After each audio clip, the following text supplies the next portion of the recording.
Well, we continue with our coverage of the 2022 general election. Kenya's Choice 2022 is what you need to be following closely, both on TV and on our digital platforms as well, on the Citizen digital app.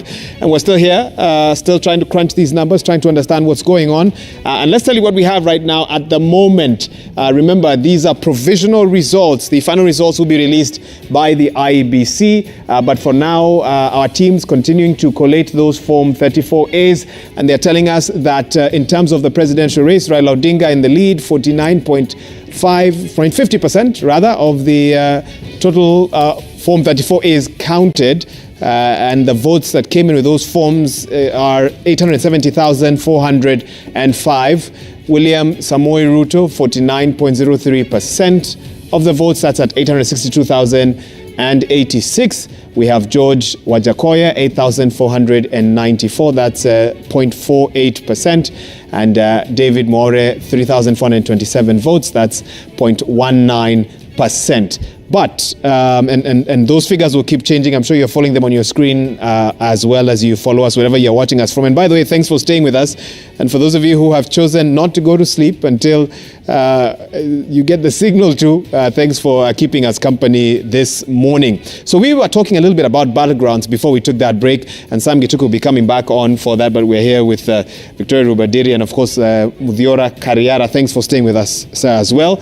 And the latest Ipsos poll showed that 12 counties would present a battleground for the presidential candidates. These included Lamu, Nyamira, Wajir, Mombasa, Kitui, Samburu, Nakuru, Narok, Kiambu, Bungoma, Tana River, and Marsabit. Now, we want to get a sense with these provisional results whether that has been proven true, that the race was too close to call in some of these counties. So let's see what we have on the screen. So Vicky, Narok is here.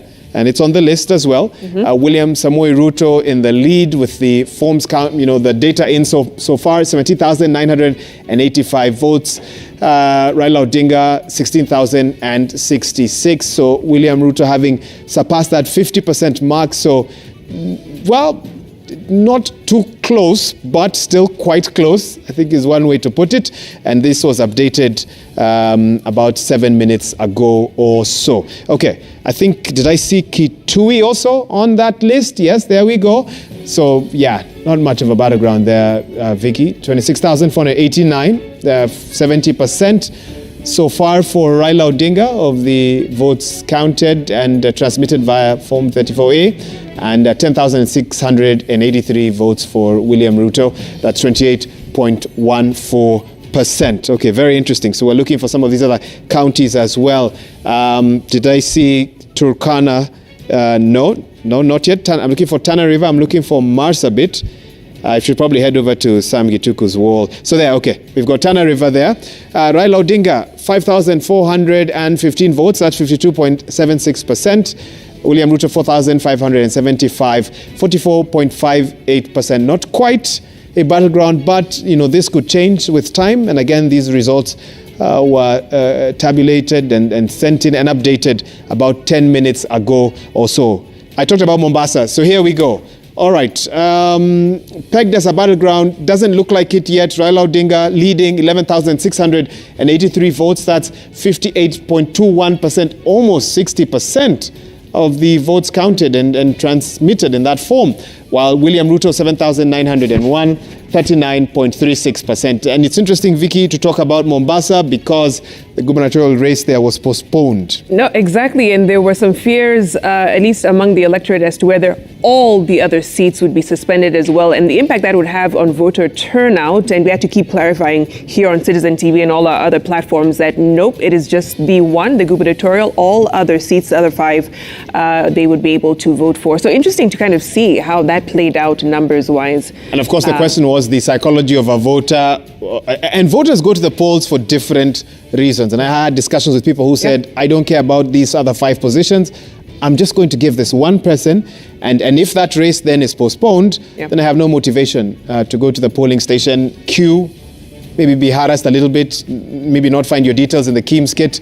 I mean, for me, it was pretty quick, but we've had all sorts of stories out there as well. And so that's something to think about. Okay, let's see Kiambu. So, and here we have that pegged as a battleground according to that poll.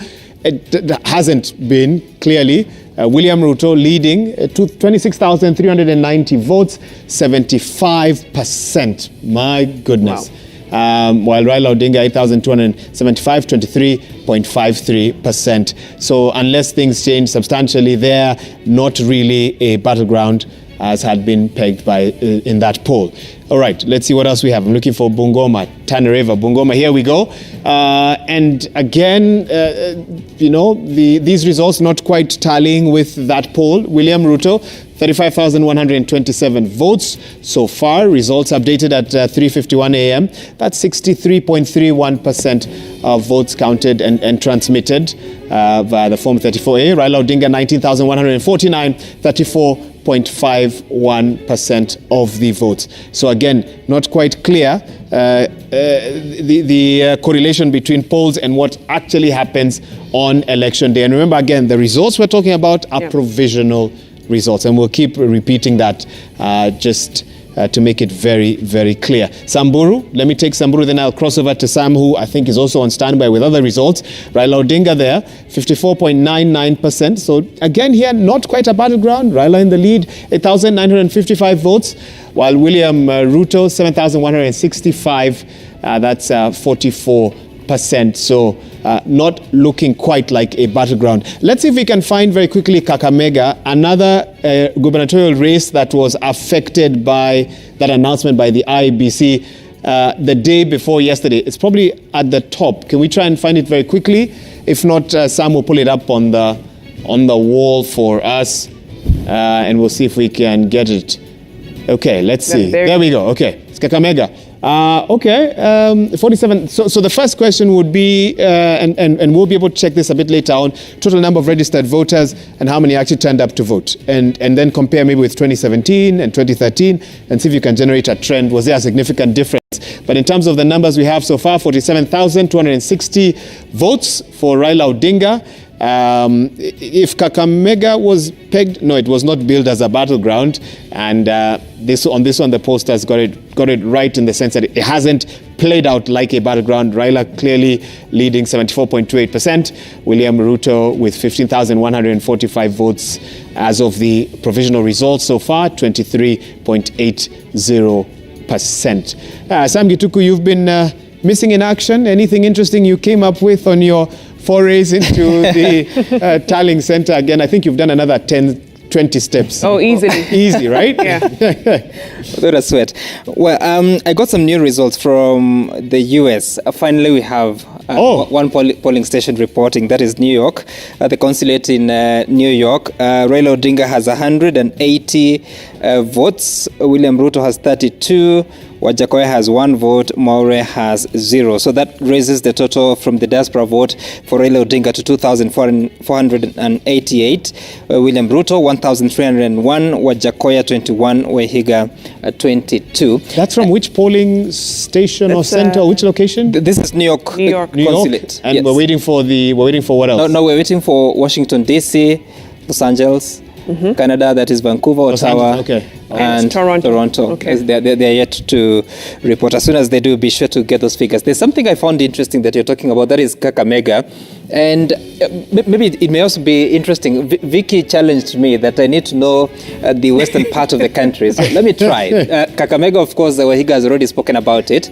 It appears to be going blue. If you look at Vihiga, which was one that may turn out to be a statistical error in terms of the surveys that were done, majority of them actually. But the last InfoTrack survey showed that Vihiga had actually gone to Raila. And so far, of course, only 98 polling stations have been counted, which is just about close to 98 out of 627. Now, what percentage is that?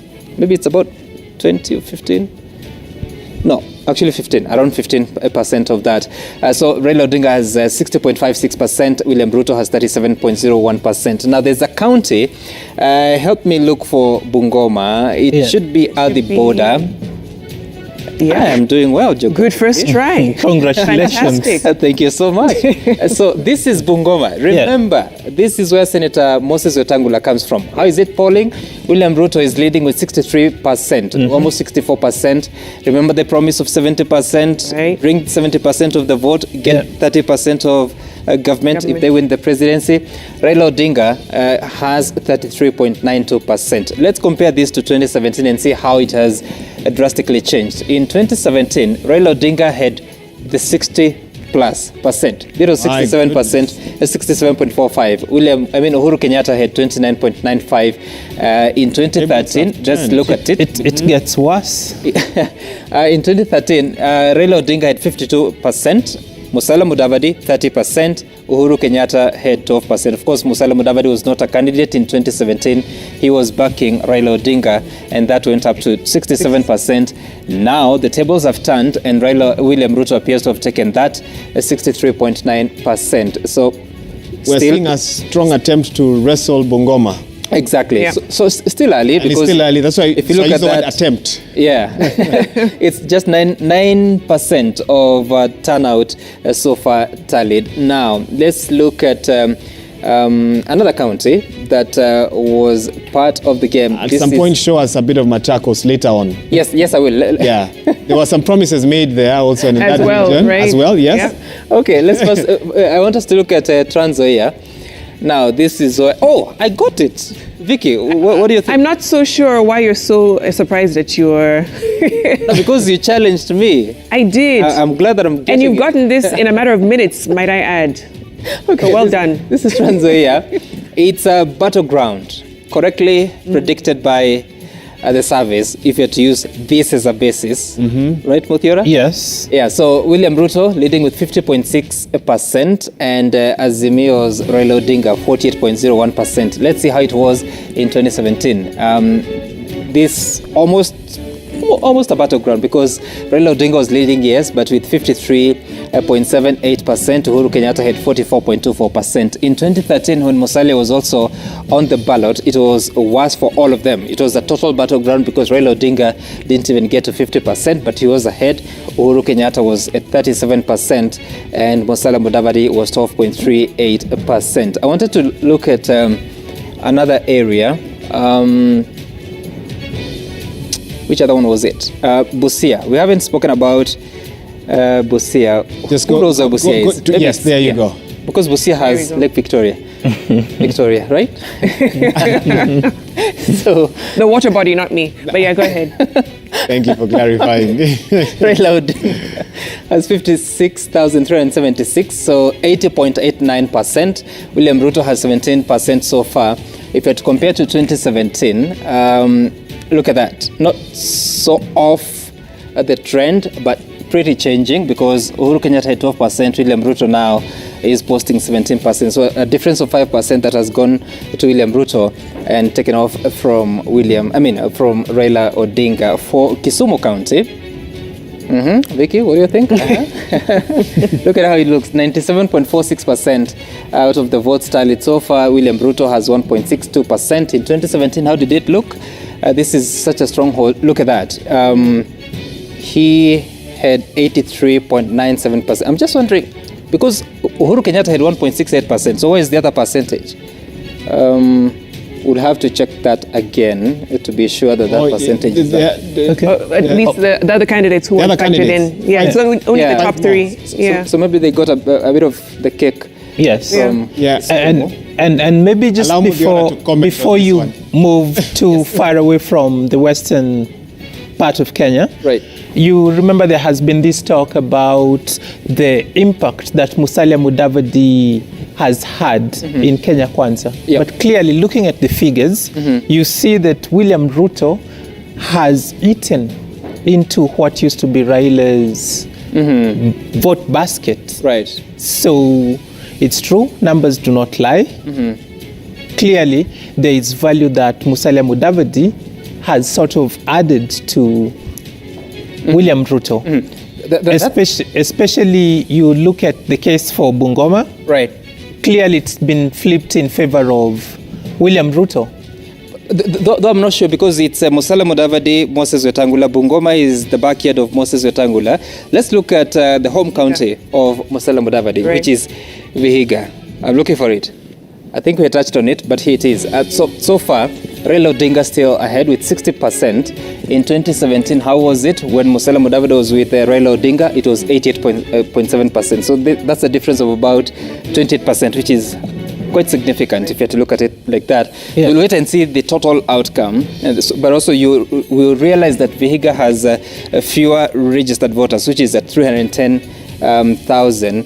Compare that to Bungoma, which has more at 646,000. Yeah, So right. for William Ruto to get 60% of this, then that's significant. significant. Yeah. But now the second level of analysis, Wahiga, is does the much that Ruto is eating, the cake from Raila, does it compensate with what Raila is eating In into Central. the cake of William Ruto? Can you look at that? And that would Yeah. be in primarily in Central, Central yeah. and also You Rift haven't Valley. paid too much attention to the Rift Valley to see Yeah. if there's been any impact there. Go ahead. Yes, let's start by looking at the Rift Valley. So this is Nakuru County. William Ruto, 70.54% so far. Raila Odinga has 28%. So let's see if he has eaten into that cake. Remember, Nakuru is a very big county, 1.05 million registered voters. In Very 2017, cosmopolitan as yes, well. very cosmopolitan Yeah. as Right. well. In 2017, Raila had 14.6%. Uhuru Kenyatta had 84.2%. So 14.6% for Raila Odinga in 2017. So he's doubled that now. In 2022, Yeah. it's exactly double. Yeah. Yeah. Right? And that's a much bigger county. So as compared to 14% the- of 1 million, Yes. if you're to use that as the base figure, then it gives you such a huge chunk. And you need to compare that against a place like Vihiga County, where Raila has lost about 28% to William Ruto. Let's look at another county. You have something to say? Well, I'm just imagining if whatever has happened in Nakuru, for instance, we go back to the campaign period when Raila was so well received in Uasin Gishu, if he's going to gain even a small percentage, Right. if you could just pull that up, Yes. then maybe the dots you are connecting about what Raila is losing in what used to be his stronghold. Let's look at it. Yeah. This is Uasin Gishu. So far, William Ruto is posting 88.37% of the votes tallied. Raila Odinga is posting 10.92%. In 2017, Raila Odinga had 21% in Uasin Gishu. Uhuru Kenyatta had 77. So you can see a bit of change. Right. Yes. Raila has lost a bit of it with the results so far tallied, but remember this is a very cosmopolitan area. I saw some results from areas of Langas where you find actually Raila Odinga was beating William Ruto, yet it is in Uasin Gishu, the home county of the deputy president. In 2013, Raila Odinga was at 21%. He maintained so that, didn't yeah. change in 2017. In 2022, appears to have lost A half. good 11 percentage points there. Yeah. Yeah, so let's look for another county that is in Uasin Gishu. Go to And- Marakwet or Nandi. Okay, let's look at Let- Baringo. Let's yeah? try Baringo before Elgeyo Marakwet. So Baringo, 78.19%. So remember that Gideon Moi, Yeah. chairman of KANU, comes from this region. So William Ruto is posting 78. Raila Odinga is posting 21%. Compare that to 2017, he was at 14%. So does it mean that the 7% is a contribution of Gideon Moi and the KANU factor? It could be. It could be. Yes. So Uhuru Kenyatta had 84. Remember that in 2017, William Ruto, Uhuru Kenyatta, Gideon Moi were all in the same camp. This time round, they have lost Ruto, and there's a difference of about 6% for the winning candidate in that area. So for Elgeyo Marakwet, Vicky, how are you? The registered voters are 213,884, and so far, William Ruto is posting 96%. The last time we saw such a score was when Uhuru Kenyatta was scoring such in Central Kenya. yeah. So 96%. Raila Odinga is at 2.66%. He hasn't eaten much into the cake of Elgeyo Marakwet, but in 2017, he was at 4.8%. So maybe having a candidate coming from that area may have contributed to reducing that by half. But is it sufficient based on the fact that in some parts of the country, for instance, let's look at Mombasa. I was about to say one of the most visited areas this time round was the coast. So let's also give the coast a coast. glance. So this is Mombasa. Remember, at some point it was a battleground because none of the candidates was hitting half of the votes. Of their popularity, that is 50%. Raila Odinga is leading with 58.09%. William Ruto has 39%.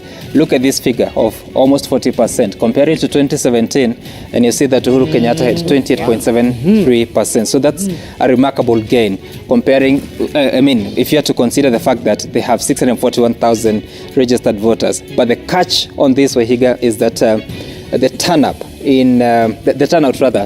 in 2017 was actually 59%, one of the lowest across the country, and this is repeated in several parts of the coast. Can I look at one more? And any reason for that? Interesting how that was suppressed in terms of the voter turnout in Mombasa then. Yes. So we don't know how this time it's going to turn out. Well, yeah. Bearing in mind that also the governor's race had been was not voting because of the challenges that existed. Let's look at... And Sam, before you move on, there is this dynamic where people thought that Sonko's influence would count in the presidential race.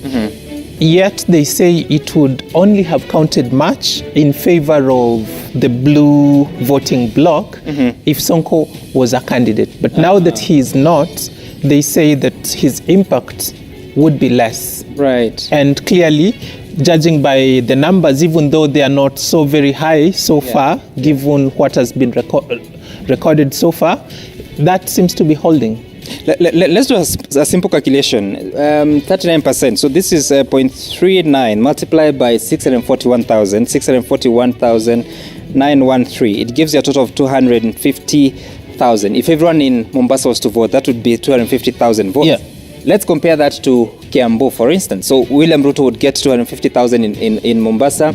If you are to look at Kiambu and Raila gets 23.40, then that would be 0.234 times 1275. It will give you 298,000. So this is 250,000 votes at the coast versus 298,000 for Raila in Kiambu. So you can see who has the net benefit in that. So just one more county before we cross over to Wahiga. This is Tana River that you'll see.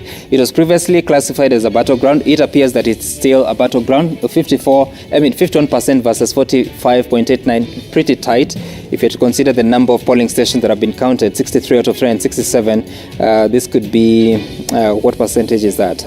This is like a fifth, so that could be close to 20%. So Raila Odinga with that, and William Ruto having gotten 45% in 2017, it was also close to 45.77%. So a bit consistent. So there is not so much of a shift that you will say that is William Ruto eating into the battlegrounds of Raila Odinga. And when you look at that margin, how does it compare to how much of eating Raila is doing in William Ruto's battleground? So what's interesting is it seems the battlegrounds will make the difference, but eating into another strongholds is what will kind of determine this election. Exactly. Interesting. Game of football, too offensive, you lose your defense. And so you have to find that perfect balance. Yeah. And I think that's what's really important. The people of Mandera feel marginalized. Sam. Okay. You've even once in the last 3 hours mentioned their county. I actually mentioned that before I took a break. I had mentioned Mandera. Briefly mentioned, and then now I'll come over to this side. Okay, so this is Mandera County with 217,000 registered voters. Of course, you remember that this northeastern region has about a total of 600,000 registered voters. This is how they are voting so far: 70.95%, almost 71% for Raila Odinga, and 27.9% or close to 28% for William Ruto. Compare that to 2017, and you see that Uhuru Kenyatta had 82.7%. So you don't know whether the influence that Uhuru Kenyatta had, because Raila Odinga had only 13%. Exactly. Has he succeeded to transfer the influence? Uhuru Kenyatta transfer the influence to Raila Odinga because of how it's looking? So, we'll wait and see. But clearly you can see there's a pattern starting to form. There's something interesting he's mentioned about the transferability of what Uhuru Kenyatta had to Raila Odinga. That's a conversation we've not had before, but it appears for the first time there is that much influence in Mandera for Uhuru on Azimio. And was it the president or local leaders? And I was going to talk about that, because as we get more numbers, we then will need to have a discussion about how local politics affected the popularity of one candidate over the other, negotiated democracy. And some candidates being asked to step down, and we know all the hullabaloo that caused. I think we'll need to dig into that a little bit. But let me also speak to someone who's joining us now, Dr. Hilary Gondi, all the way from Canada. At least I hope he's there right now. The last time I thought I was speaking to someone in the States, turns out they had just landed in Kenya. Doc, can you hear me? Hi, Waiga. How are you? Fine, thank you. First, tell us which city you are in Canada, and whether you got a chance to vote earlier today. Yes, I'm in Toronto. That is Ontario. And we voted in Toronto today. Actually, we have just finished like 3 hours ago. Sorry, and I missed the last part. You said you finished 3 hours ago, or? Yes, it is now 9:21 p.m. and we closed the polling station at around 5:30. Then the counting and other things. So we leave the polling station at around 7. Okay, so you left counting still ongoing, and hopefully later on the transmission of the Form 34A and the results will happen. Right. Okay, what was the whole experience like? Any complaints, any successes, so that I don't just look like I'm asking you a negative question? No, it went on well, and it was so successful. It's only that I think there was a challenges, so many people did not come out well. But according to how it was conducted, the Iebc, everything went on well, and we voted well. Actually, the result was amazing. And just a minute, I can share. No, I can tell you that you have the Form 34. Is that what you're referring to? Yes. Don't worry about it. We'll get it on our end. We have our own. Do I call him returning officer? We have our own here, and he'll get it for us. What I want to hear from you is, you mentioned, have we lost him? Dr. Gondi, can you hear me? I'm saying the turnout was not that 100%. Can you hear me?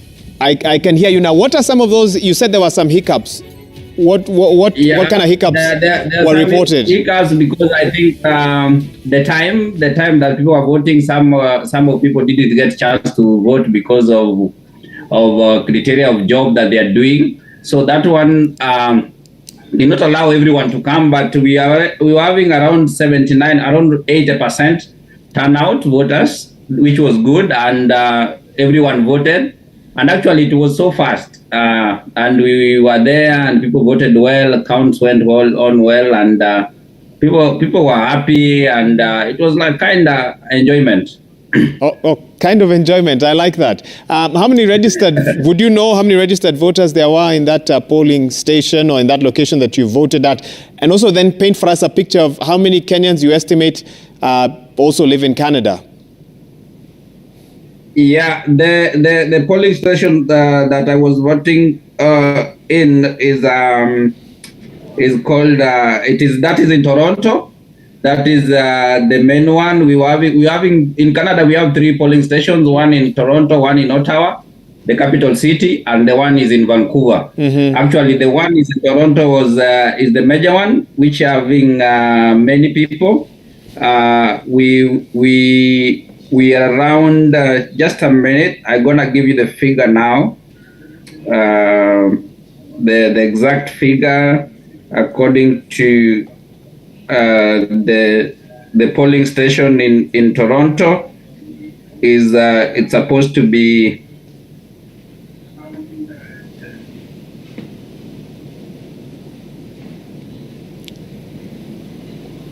Sometimes can you hear me? Then I can hear you. And I know that feeling when you had some data a couple of minutes ago, and just when you need it, you can't trace it.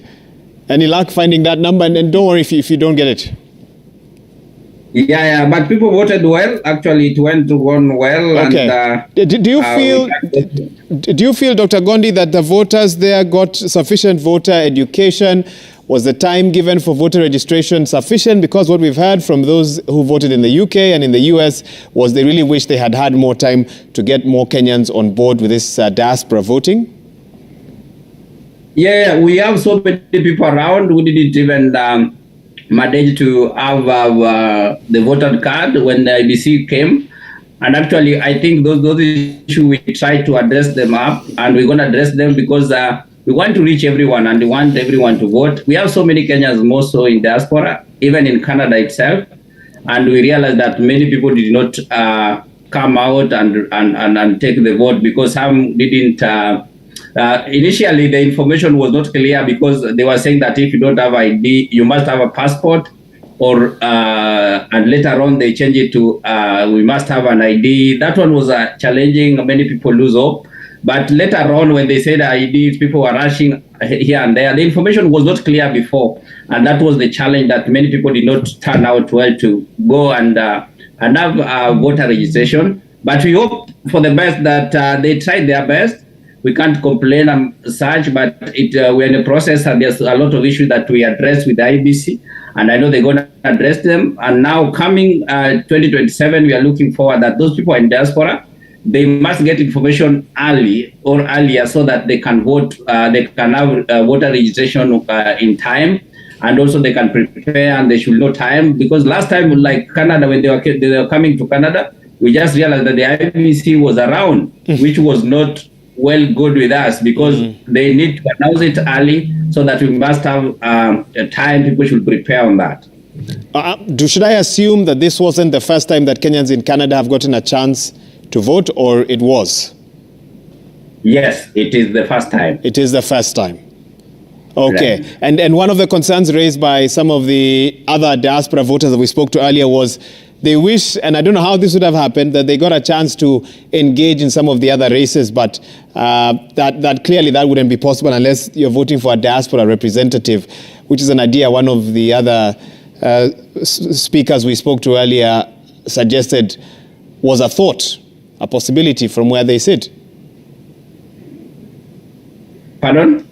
Have you heard my question? I said one of the speakers we spoke to earlier said they wish Kenyans in the diaspora got a chance to engage more in our democratic process, maybe through a diaspora representative, or even be given the chance to vote in a specific county from afar if they wanted to, and if there was a way to ensure that that was secure. Yeah, that's very true, because we realize that so many people are traveling from different places, and sometimes it is far. And that one is also another challenge that many Kenyans, we are not living in the same place. We are living in other cities. So we realize that traveling to one city, that was also a challenge that we tried to address. And that one is a major thing that I think we try to address it, because we want all Kenyans to be exercise their right in voting. So we need to reach all Kenyans, and we try. That's why the communication is very important. If we can have the early communication with the IBC, then we tell them the centers that where they can reach many people, so that we can have more people to vote and to exercise their right. Like actually in my polling station, the people who were supposed to vote there was only 167, and the people turned out today were 121. So you see, and we are so many. We are so many, even where we live now, we are so many than this number. We are more than, if you call even Kenyan meeting today, you realize 1,000 people. But the question is, why only 167 are the people who are legit or have the voter registration, voter's card? It means that there's lack of information. There's a lot of things that we need to do, and IBC also need this information to us so that we can reach more people and more people to join and vote, because many Kenyans are just watching on TV, and it is their democratic right to vote, Dr. Hilary Gondi, thanks so much for sharing some of your thoughts with us. And for you and the Kenyans out there in Canada, please keep following the results on Citizen TV, and we'll bring them your way as and when we can. Yeah, we are not sleeping, and I know you are doing a good job, and we are following you up, and we hope for the best, and we need peace for our country. That's what we are. That's what we are praying for. We are telling everyone that let us vote, let us pray for our country, no matter who is coming in, but let us embrace peace and let us have a leader that will take our country forward. Thank you. And we'll address all these challenges that we are facing, most of the diaspora people. Thank you, Daktari. I don't know if Sam, Vicky, any further thoughts? Curious, because I think it's the same question more or less I asked the other diasporan Kenyans. What issues are you voting around? Because you're not living within the jurisdiction of Kenya, but what drives you to the ballot in terms of issues from where you are? There's a lot of issues that we can address. One of them is that we are Kenyans. As much as we are diaspora, one thing that is remain that I am a Kenyan. And a Kenyan, wherever we are, will remain, that one will remain. By right, by birth, by everything. Two, we need leaders because at the end of the day, our family, most of our families are staying back there. So at the end of the day, I'm attached back home more than even diaspora. So these are the things that, and now we need the Iebc to come up and address these issues. And we need leaders also to come out even to address the diaspora issues, because we have realized that leaders are coming in, they don't address the diaspora issues. They want just to come and during election, they are doing this. These are the challenges that we are seeing the diaspora. We don't have much information, and we realize that the diaspora people, they are much concerned with the issues that is happening back home, because that's our home, and that's where all of us are belong. And now all these things, we need a leader who can address them, like even employment issues, because people are running from home to come to diaspora, and people want to come even to school here, no scholarships and other things. We realize that many people are struggling. These are the things that we need the incoming leadership to address these issues with diaspora, so that we can have a dialogue and we see way forward for our people. Thank you for really painting a picture of some of the issues that formed the voting decisions of those living out there in the diaspora. And for you in Toronto, Canada, thanks for making time to speak with us today. I think we can... Wahiga, just before we let him go... Go ahead, Sam. Maybe he should help us so that we can see how credible the Iebc systems are. He can give us the results from his location to compare with what you have received. In our location, it was successful. Actually, the way I've said, it was good. The Kimskits were not, they were working well. There was no challenges, and everything also went on well. As much as maybe there's some, like in Ottawa, there was a lot of hiccups. They were closing, in Vancouver, they were closing up, they're opening up. But at the end of the day, they finished well. But in our polling station, things went on right. I don't know, because were you able, many. What's your side? Were you able to hang on long enough to get the final results? Yeah. We got the final results, and many the people who voted in our polling stations were 121. Azimio got 78 votes. UDA get 38. Roots Party 4. Agano Party 1. That's impressive, Wahiga. Is that close? Is the same data you have from... Exact. Yes, exactly. Okay. Just as you said it. Okay. Yeah, and there was no spoiled votes. Rejected votes was not there. In Ottawa polling station, Azimio got 66. UDA got 22. Roots Party 1. Agano 0. There was no any vote that spoiled, and even turning out there was so low, because the people who attend were 89, and the registered voters there were 112. So we are waiting the Vancouver results. They are counting now, because it is when they have just closed it, I think 1 hour ago. So they are still counting, and we're gonna get it in a few minutes' time. Wow. It's the same. It's much spot on. Impressive. Spot on. Yeah. So a very good representation from our guest here, Daktari. And of course, just to confirm the results, that from Ottawa, 66 for Raila Odinga, William Ruto, 22, 1 for Wajakoya, 0 for Maure. Toronto, 78 for Raila, 38 for Ruto, 4 for Wajakoya, 1 for Wahiga, and that takes the total to 2,632 for Raila Odinga, 1,361 for William Ruto, 26 for Wajakoya, 23 for Wahiga from the diaspora. Very impressive. Dr. Gondi, you look like you're nodding, agreeing with a bit of what you heard there. Thanks so much for helping us to verify. Yeah, that's what we have, and we thank you, man. We thank you so much, and we wish we have a much dialogue even after the election, so that we can address issues that is pertaining the election that's coming up in 5 years. Than waiting until when the election is there is when we are trying to address these issues. We need to address them early so that when time is there with us, we're going to vote. Now everybody is ready to vote and also knows what is happening, because many people are very green. They have a lot of questions. When Iebc came, I think last week in the US, to ask a lot of questions that they could have not answered because the time is not there. It is now that they are concerned about the election that is coming in. We are saying that we are calling upon the Iebc even immediately after elections. They need to address these issues more so with the diaspora, because we are not that home. So we need to get more information. We need to get more information from the Iebc and what is needed. So how can we prepare? And all these things. So that one will help us in future. Dr. Gondi, thank you so much. I trust the Iebc has had your wish list today. They have one more question from Mudira. Oh, go ahead. As an aspirant that would have been in this election, I would like to ask a question with regard to the enthusiasm that we've seen from the diaspora community. Clearly, judging from the numbers that have been crunched here, there is more engagement from the diaspora. And I'm wondering, is it because the two top contenders in this election have made diaspora an important part? Because you look at Kenya Kwanza, they had a suggestion that they would dedicate a whole ministry to the diaspora. And then the Azimio Brigade had a suggestion that they would ensure that there is representation in parliament for diaspora.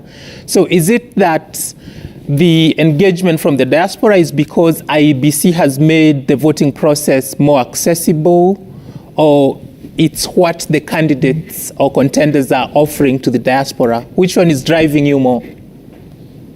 I think I've said before that what driving us the most really ones we as diasporas, we know home is Kenya. Kenya is our home, and that's why what driving us, anything that is happening back home, we are very much concerned. And I've said that we have even family back home. You realize that even I'm here alone, and all my brothers, my siblings, my parents are still back home. So you realize that all my interest is back home, and almost 90%, only 10% is here. And I want to mention something here that many diasporas contributing a lot to our economy, and that if you do analysis, you realize that we are contributing a lot. And that's why we are very much concerned with what is happening home, and we need to be there. And that's why when voting comes, we are interested with the leaders that is coming in to make sure that the diaspora people, their issues are addressed and addressed well. And we need to have dialogue with them because we are contributing a lot. Even during election time, you realize that diaspora people, they are being called to contribute towards the campaigns and other things. So we are much engaged in everything that is happening home, even development. We are much engaged at home. So that's why we are addressing this, and that's why you see the UDA, the Azimio, and even other political parties, they have much interest by the diaspora people. That's why you see they want to give us ministers, they want to give us MP, which is, they should not even give us one, they should even give us more, so many things that is happening because we are contributing so much to our economy and back home, all the diaspora people. And that's why we are saying that we need this thing to be addressed and seriously, and more so not only when elections are here with us, but even after or before election, or when things are normal, these leaders should come out and address all these things with diaspora, because we are part and parcel of our economy back home.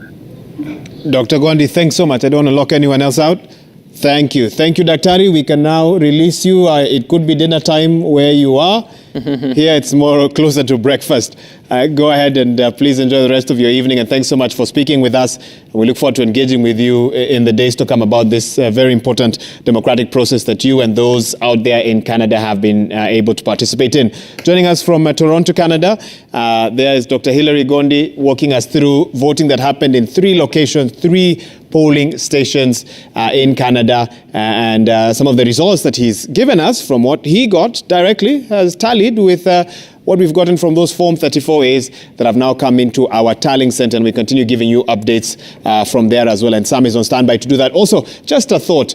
It's 20 minutes to 5 a.m. I'm just thinking, wherever you're watching us from, let us know you're watching. Feel free to take a photo, post it online, hashtag Kenya's Choice 2022. You're following the numbers. We have the latest numbers here for you. Feel free to just let us know that you are watching this broadcast as we endeavor to tell you exactly what is happening. Sam, we look like we're getting closer and closer to the 1 million mark. Oh, yes. The presidential race. Yeah. On these provisional results, walk us through that.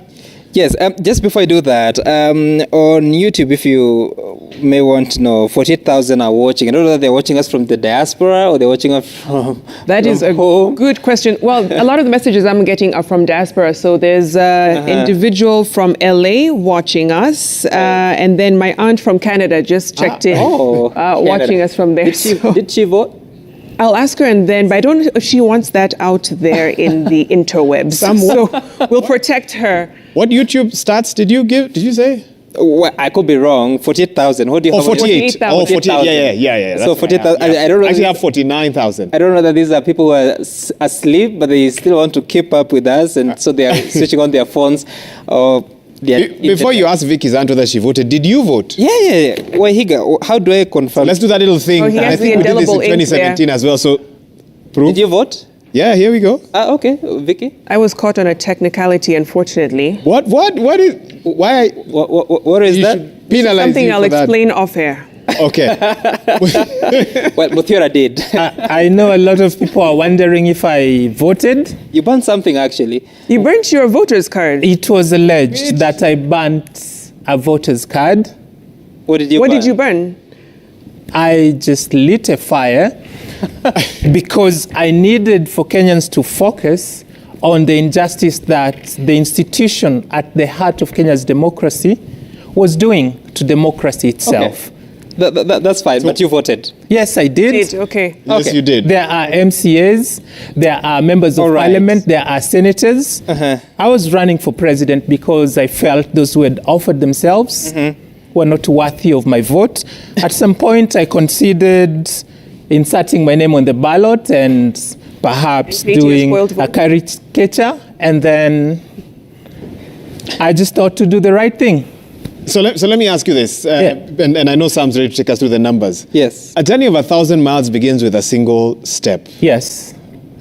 You have, and I'm not one to judge, some would say you have many years ahead of you. Why the presidency? Because Why not build experience through the other elective seats as you if you look prepare for that If start? you look at the way Kenya is set up, we are in so much debt, and it will take so long for us to fix the mess we are in. If we are to transform this nation within the time of our generation, the one office that affords the tools and instruments to bring and implement that transformation is the office of the president. You look at leaders who began at those other levels where people have suggested I should have begun. By the time the system is done with them, often they've given up on whatever their purpose was when they began this journey. They started when they were visionary, revolutionary, people of integrity, but because of the bad culture that has been inculcated in us by those who came before us, they end up changing. And the statistics indicate that You'll none escape goes that through the bad culture system. by going straight for the big seat. Well, simply because it's the one office that offers. Okay. But look at how What's long required? it's taken someone like Raila Odinga to clinch this seat. William Ruto, for instance, they've grown through the political system. And I guess that's the question that Wahiga is asking. There's other seats to kind of grow your profile. Yes. From where it is to a national one, though the fastest way is to kind of vie for the presidency. However, how viable is that decision? Well, it's a good thing you mentioned viability. I believed that just like me, there were a lot of other Kenyans out there who needed a different option. For instance, look at the 4 aspirants. We have candidates actually that have been voted for in this election. They are quite diverse, but then they do not cover what represents Kenya. Kenya has a lot of diversity. So if we are to have the ideas that could get us out of this quagmire that we've been in for a long time, we should make it more inclusive. When it comes to viability, it's not up to an individual. It's more of a nation. Inputs from all Kenyans. If I was to be president, I would have to work with everyone to deliver the promise of this nation. Okay. So because I feel that I'm competent and I have the capacity and the Constitution allows me to do so, then I feel instead of waiting, I don't know for how long for this change to come, I could be part of the process and midwife the change that Kenya has. That's your logic on this matter. Okay, well, to each his own, I guess is one way to put it. Some is itching to quickly take us back to the magic wall. The numbers are a lot. Okay. Some you do that, and then I'm getting a lot of messages from people who are watching us. As am I. Yeah. We'll go talk ahead. about that later. First, Okay, including Michael Juma is tweeting us and saying that he is watching. Just some few more results that we've received from the diaspora. Washington, D.C. has reported, L.A. has also reported, Raila Odinga in D.C. is scoring 160, William Ruto 68, 1 for Wajakoya, 0 for Higa, L.A. 53 for Raila Odinga, 32 for William Ruto, and the Wajakoya and Wahiga scoring 0. So the total so far is 2,845 for Raila Odinga, 1,461 for William Ruto. That is 65% for Raila, 33.5% for Ruto, 26 votes for Wajakoya, and 23 for Wahiga. That is from the diaspora. And of course, diaspora has about, 27 polling stations spread across some 12 countries. Sam, haven't we breached the 1 million mark now? Yes, we have. Yes, we have. Just quickly take us to that. That's what I want to look at. This is... there we go. There we yes, are. 49.38% of the votes have gone to William Ruto. This is 1,013,177. For Raila Odinga, it's 1 million, 9,546. So that's a difference of, it's very tight. 16 versus 18. That's 0.22% difference. George Wajakoya is rising up as well at 9,770. And of course, for Maure Wahiga, we'll be checking that out to see it is 3,993, just 7 votes shy of 4,000. So the votes cast so far that have been tallied is 2 million. 2 million out of 22 million is 10%. But if you have to consider that the voter turnout could be anything between 12 and 15 million, then that would appear to be, what percent is that? 2 divided by 15 times 100, what do you get? Sorry, I missed that last part. Say that again. 2 divided by 15, not 15. Of course you didn't hear it. No, I genuinely This is was. why I was he's actually by the reading, magic wall. Pardon? That's why he's there. That's why he's there. And I'm here. I was actually reading a message that had come in. He could Test actually, me right now, and I'll. he could actually be getting excited because we're at the 1 million mark. And I remember in 2007, there is a candidate that went to bed when they were leading by almost 1 million. But when they woke up, things had changed. And now we have 2 of them on the 1 million. Okay, so let's just deal with the results as they are without so much. So yes, I got it. If 2 million, if the voter turnout is to get to anything like 15 million, this would be about 13% of all the votes that have been cast to be tallied. But we cannot authoritatively say what the voter turnout will be. What we know is that as of yesterday, 4 p.m., the voter turnout was at about 54.5%. That was 12 million plus a few hundreds of thousands. And of course, that would have been 16%. That is 2 million would be 16% of those 12 million. So the polling stations that have submitted is 6,537. I just want to calculate quickly what percentage that is, but it should be consistent. 37 divided by 46,229, it comes to 14%. So you can comfortably say, based on the polling stations that have so far reported, then this 2 million could be representative of about 14%. And if that is the case, then you need to find what could be the absolute figure. It should be times 100 divided by 2067. So you might end up at, I'll tell you how much after the break. But which break? This is continuous coverage. Yeah, so you asked me to look at Nairobi. Because Nairobi is a very interesting county. Remember, 2.41 million registered voters, 17 constituencies, that is 17 members of parliament. It is at the city, at the center of the balance of power, the fight for the balance of power between the two major coalitions of movements. And of course, you also have a governor, a senator, very hotly contested. And I've seen a lot of messages online, people declaring that they have won, some have not. We don't know about that. We are just dealing with what we know and what we can verify. So far, the polling stations that have been considered are 248 polling stations out of 3,643. And so far, Raila Odinga appears to be ahead with 57.74% against William Ruto's 39.94%. In terms of the absolute figures, Raila has 48,200 votes. William Ruto has 33,338. Let's compare that to 2017. We will find that Raila Odinga was still in the lead, but it was a very tight contest between Uhuru Kenyatta and Raila Odinga. He was at 50.63% in Nairobi. Uhuru Kenyatta was at 48.34%. And this had a lot to do also with the governorship race, because in Nairobi City, Mike Sonko was scoring 53.54%, of course, under the Jubilee Party. Evans Kidero was scoring 42.8% under the NASA coalition. So the governorship went to Mike Sonko of Jubilee Party, but the presidency went to, much of the vote went to, let me just get that right again. Much of the vote went to Raila Odinga at 50.63%. And I don't know whether, Muthiora, you have an opinion about the city politics, where you find the local elections are quite different from the presidential tally.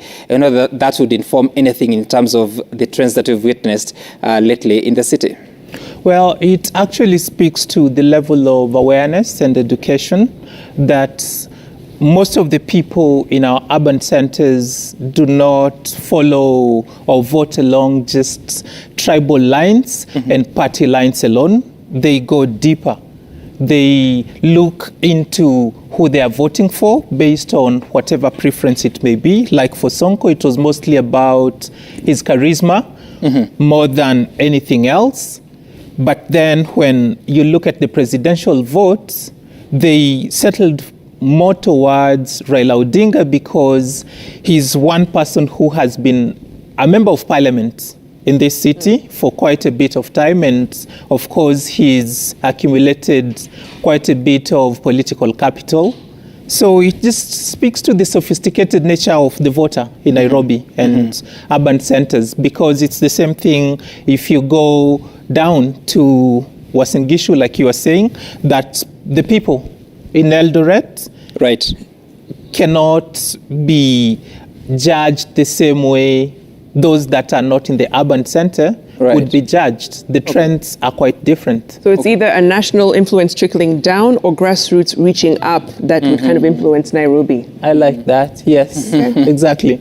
Right, it's very interesting, and of course we'll also be studying to see the patterns, because people have been talking about that despite the national platforms, that is Azimio versus Kenya Kwanza, playing out in the city, despite the ethnic issues, and now what you're saying, the urban culture, the more educated, more sophisticated citizens that you have in the city.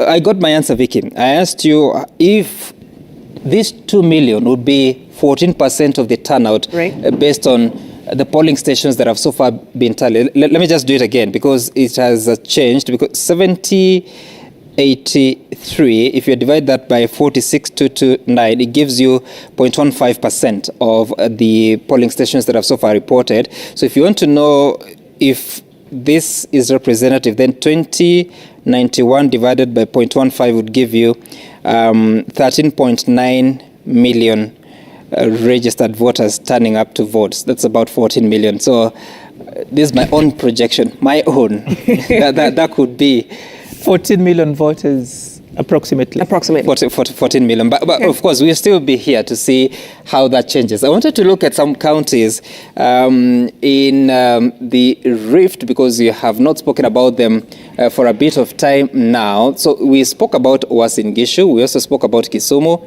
It will be good to speak about Nandi County. So they have registered voters to the tune of 406,288, and the votes that have so far been considered are 50,604, giving a turnout of 12.46% so far. So this turnout is a percentage of the total voters that are registered. But the polling stations that have reported based on our system is 144 versus 927. So there's still so many more to the tune of 800 plus that are yet to report. William Ruto is polling 92.18% of the vote. Raila Odinga has 6.24%. If you compare that to 2017, let's see how much Raila got. He got 12.43%. So you realize that his score in that election in 2017 appears to have reduced by half so far. Of course, you're still yet to assess most of these areas. And remember that Nandi County neighbors Kisumu County. So this is Nandi. It neighbors Kisumu County. There you have it. It also neighbors Vihiga County. It also neighbors Kakamega County.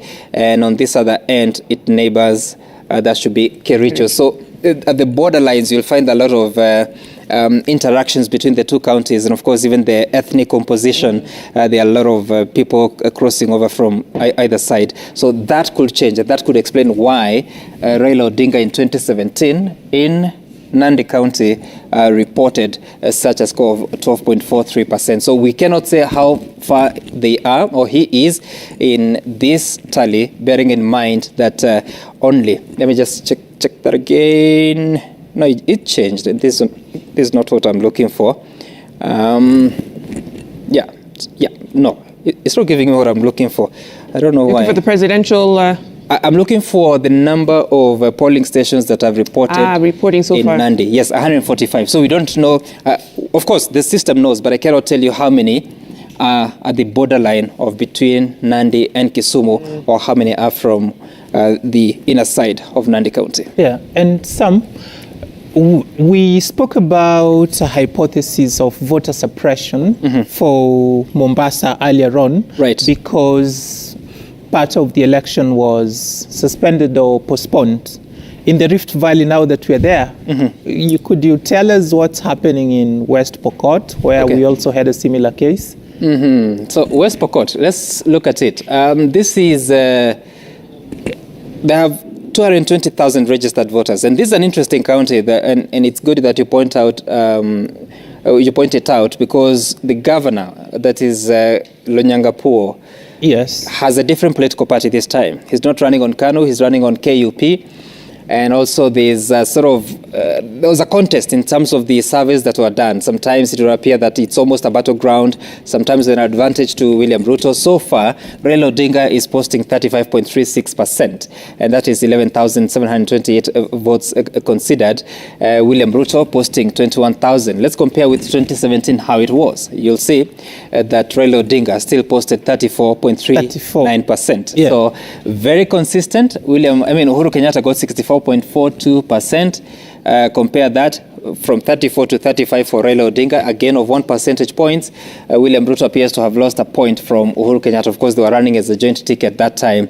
And that time, West Pokot, it had KANU, it had the Jubilee Party, all of them working together.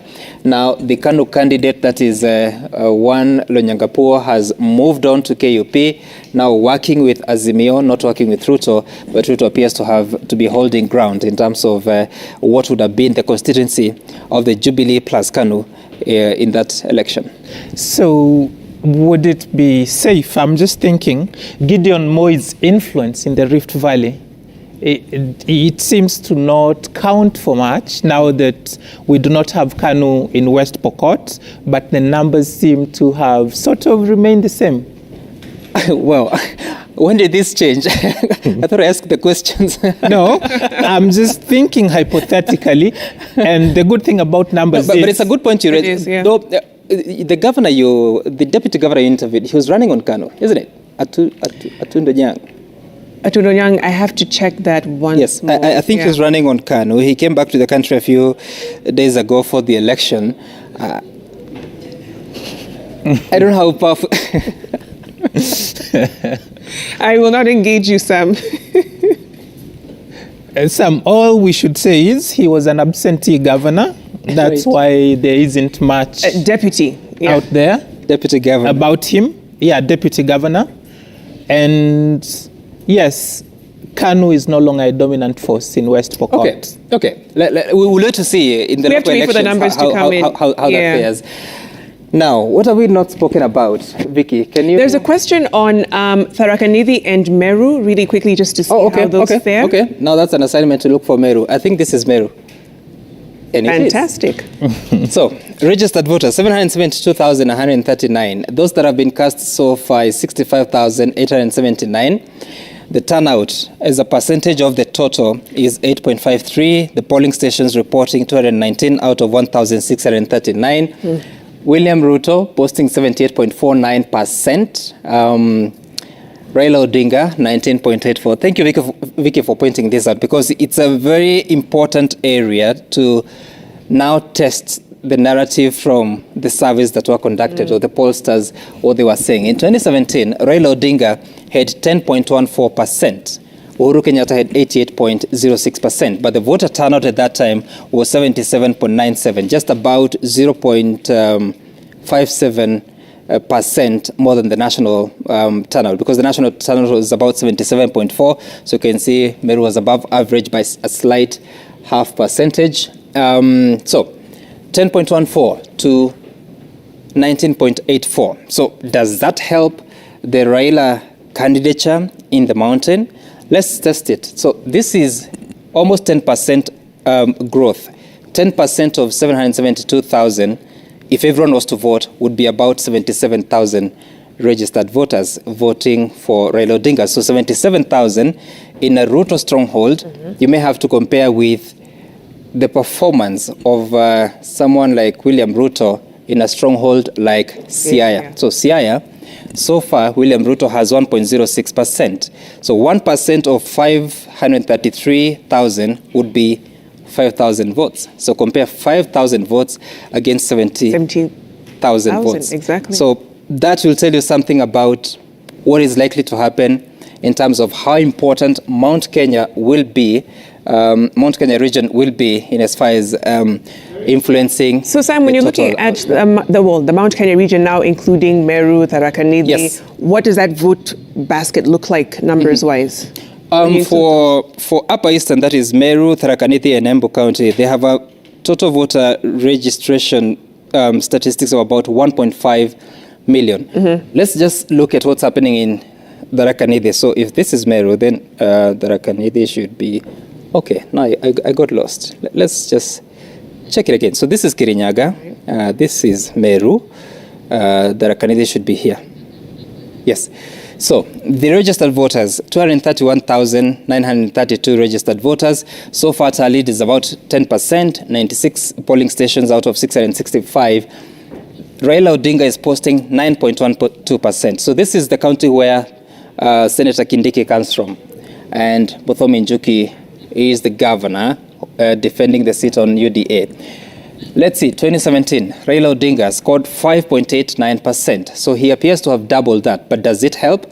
Let's test it. So 5.89 minus from 9.12 comes to about 4 percentage points. So 4% of 231, let's just check that, how much it would be. 0.04 times 231,000. That comes to about 9,000 or 10,000. So it is something, but not very useful in helping Raila Odinga, especially in the larger Mount Kenya region. What would be useful is what he would score in Meru, because that may give him an extra 70,000 votes.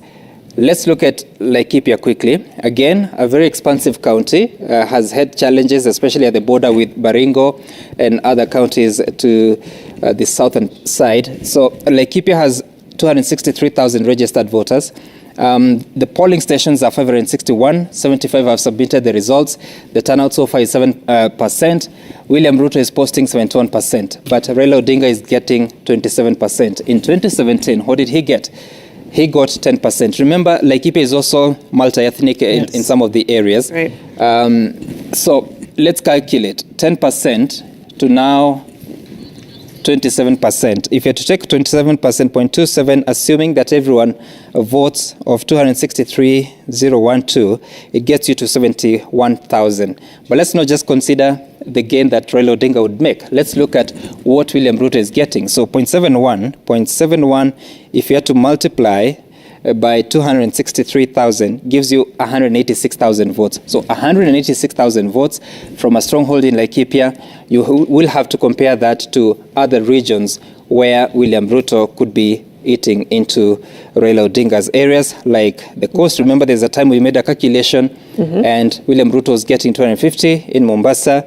And then you see that in Laikipia, he might get 186% if this percentage point is to remain consistent. But again, this has to be weighed against the voter turnout, which, as you were saying, as of 4 p.m. yesterday, it was 54.5%, could rise to maybe 60, maybe 63, maybe 65, or whatever that may be. So that will be very critical to look at when you're analyzing the results. What are we seeing in terms of trends? Before I take one of a speaker who wants to give us his thoughts shortly on the vote reach area of Nairobi. Have we had a look at the trends there? Yes, we have looked at Nairobi, and we agreed that there appears to be look at that, 57.51. I'm just repeating this for the sake of Wahiga. I missed that. And the viewer that is joining us now, 57.51, Raila Odinga, William Ruto, 40.08%. In 2017, Uhuru Kenyatta had 8 percentage points higher than William Ruto. Of course, this is considering so far what has happened. Raila Odinga still led with 50.63%, but the situation was different, especially for the governor's seat, when we had Mike Mbuvi Sonko winning with 53.54%. Never mind, majority of the vote for the presidency went to opposition. For the Senate seat, we had Johnson Sakaja, again, posting 51.18% against Sifuna, who got 42.49%, despite his presidential candidate scoring higher at 53%.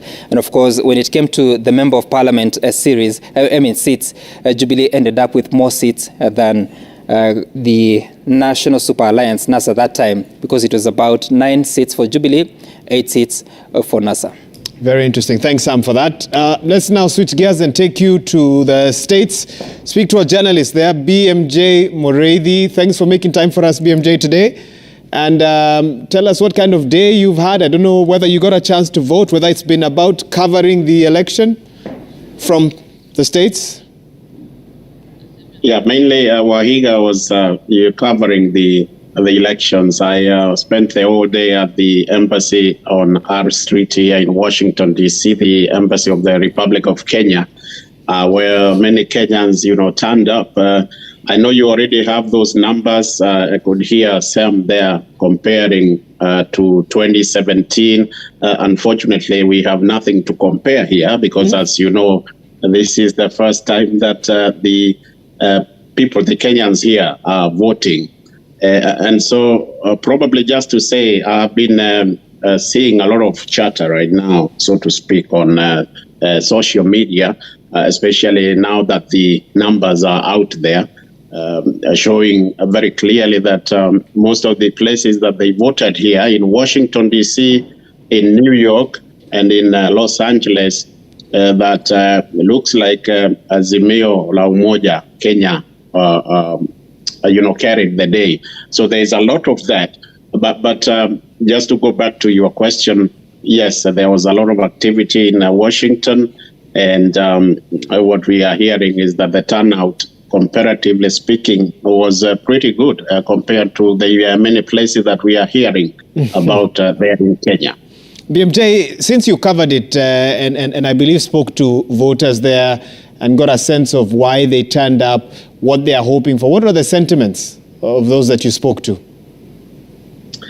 Mainly, Wahiga, it's about how difficult it is to even get to these polling stations here in the United States. And I think this has been prosecuted, many times about how vast, as you know, Wahiga and Sam I'm sorry, the lady that you are with there, that in the United States is so vast, and therefore one of the main things that they talk about is how difficult it is and how they have to pay so much to just come and make their opinion known through the vote.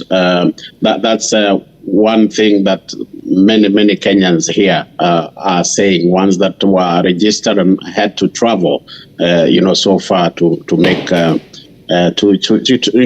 vote.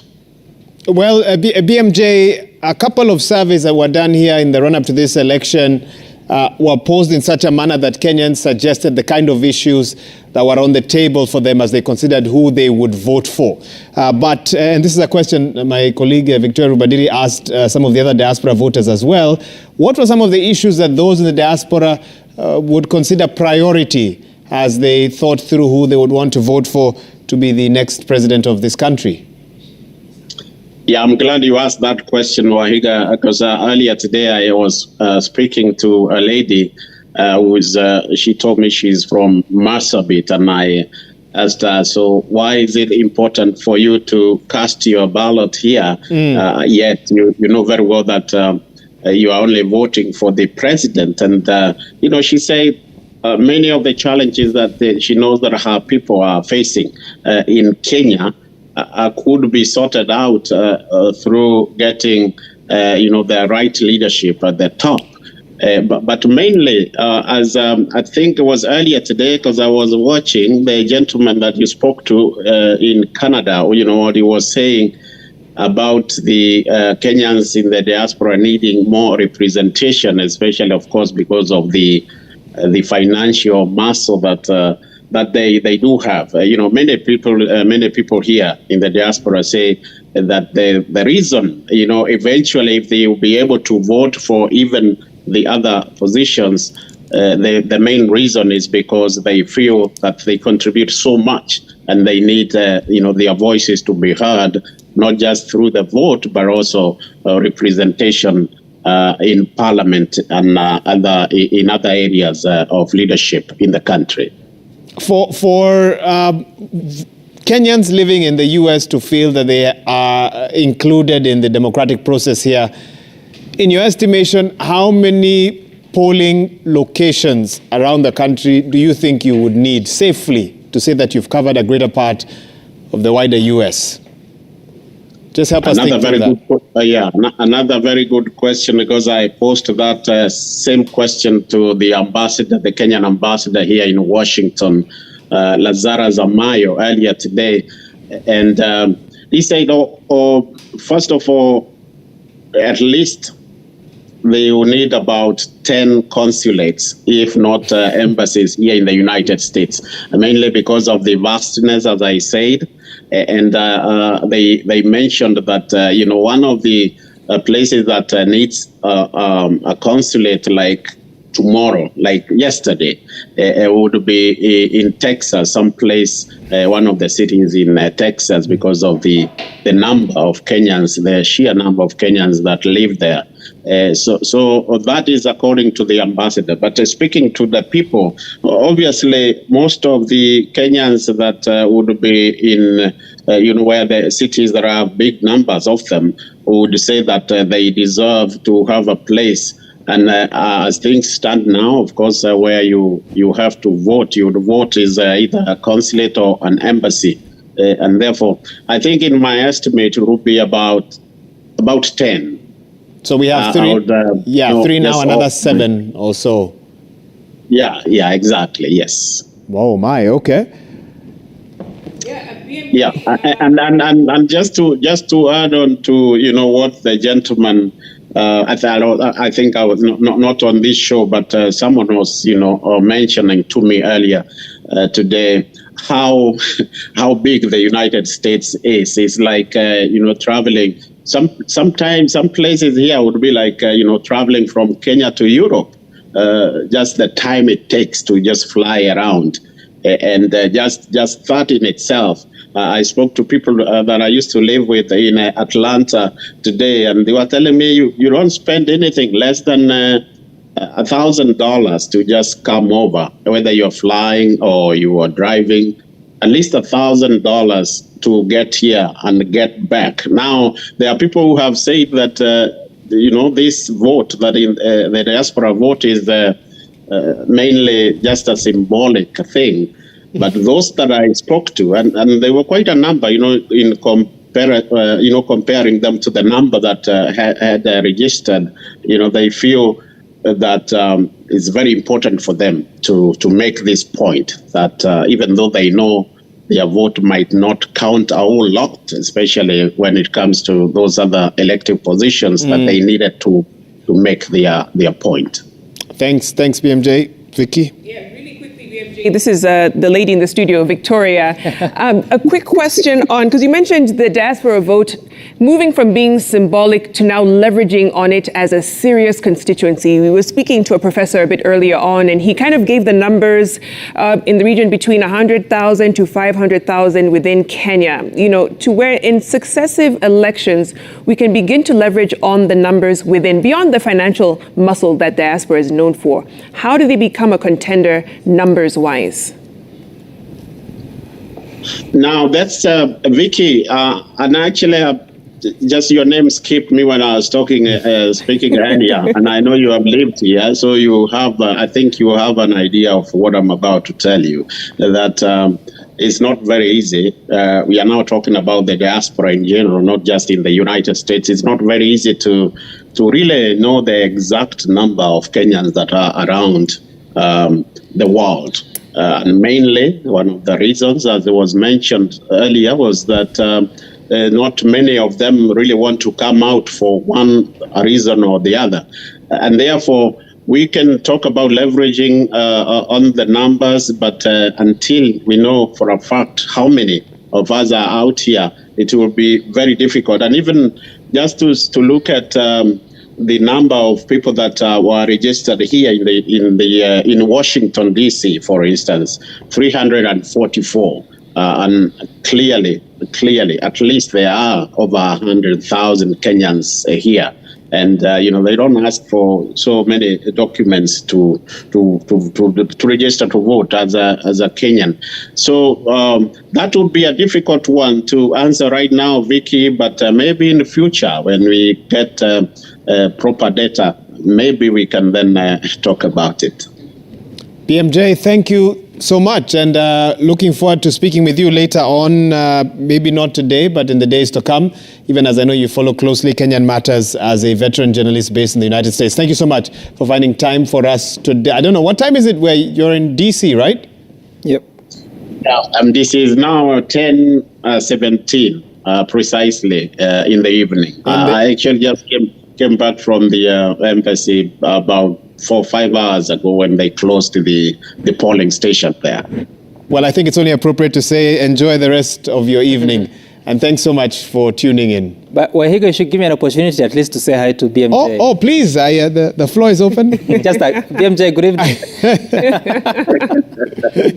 He was very helpful. Okay, Sam, good job. You guys are doing a very good job, and we are following, not just here in DC. Everybody, as I was saying, actually, most Kenyans are getting a lot of, the details that you are churning out there. They are getting them, directly from your website, the Citizen TV. So you are doing a good job.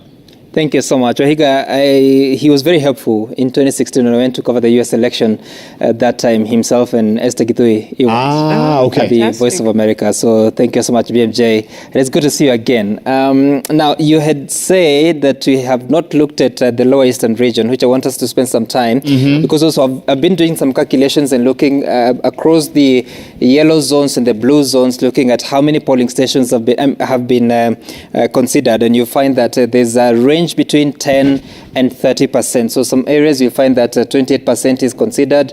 Kisumu, for instance, is about 12% reporting. So let's spend some time at the lower eastern. This is Machakos County. It is, I think, number 6 in terms of the most populous counties in terms of voter registration. 687,000 are the registered voters. So far counted are 50,847, which is about 7.4% of turnout. The polling stations in total 1,472. Those that have been tallied or considered are 183. So far, Raila Odinga has 38,946. That's 76.59%. William Ruto has 21.07%. Remember, lately there has been, just before the election, there were allegations or claims or information people saying that William Ruto could be making inroads in Machakos. Let's just test it with the data that we have so far. In 2017, still in Machakos, Uhuru Kenyatta got 17.47%. Raila Odinga had 80.34%. This time, the team of Jubilee was working with Governor Alfred Mutua, if you remember, under Maendeleo Chap. This time round, well, he had moved to Raila Odinga's Azimio movement, but then he crossed back to work with William Ruto, and this has been the impact. Well, Raila Odinga has 76.59%. That's about 3 percentage points lower than 2017, and William Ruto is posting 21.07%, of course, an increment of about 4 percentage points comparing that to 2017. Sam, I'm not a statistician, right, and I won't attempt to be one, but so I understand how you're able to, in a sense, correlate Raila's results this time round from 2017. Mm-hmm. Of William Ruto being a first-time candidate, the best you can do is guess based off what Jubilee's performance in 2017, yeah. Or you help me understand how you are making that comparison. You don't guess, of course, because there's in every region that you look at, there's one consistent character by the name Raila Odinga. So look at the influence he had on Machakos in 2017 was 80.34%, working with just Kalonzo Musyoka. This time round, working with still Kalonzo Musyoka, not as a running mate, it has gone down by about close to 4 percentage points. It's 3.5 percentage points. William Ruto, who was working with Uhuru Kenyatta in that election, alongside Maendeleo Chap leader, Governor Alfred Mutua, who became governor, they were posting 17.47. Of course, the candidate was Uhuru Kenyatta, but candidate William Ruto is getting 21.08%. And that's a difference of about between Uhuru Kenyatta and William Ruto, just about 4.5 percentage points. Does that answer your question?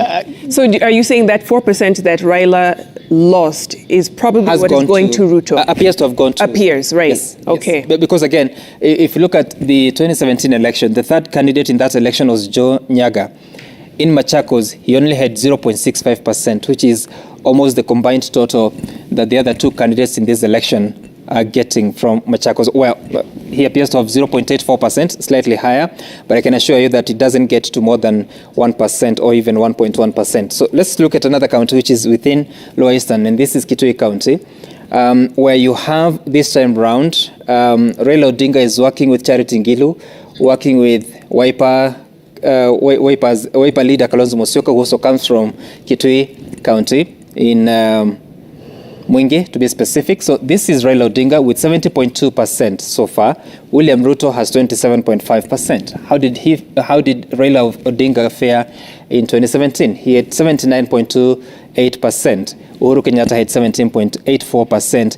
Very similar, you realize, to Machakos. No, where is Machakos? Here it is. Yeah, very similar. 17.47.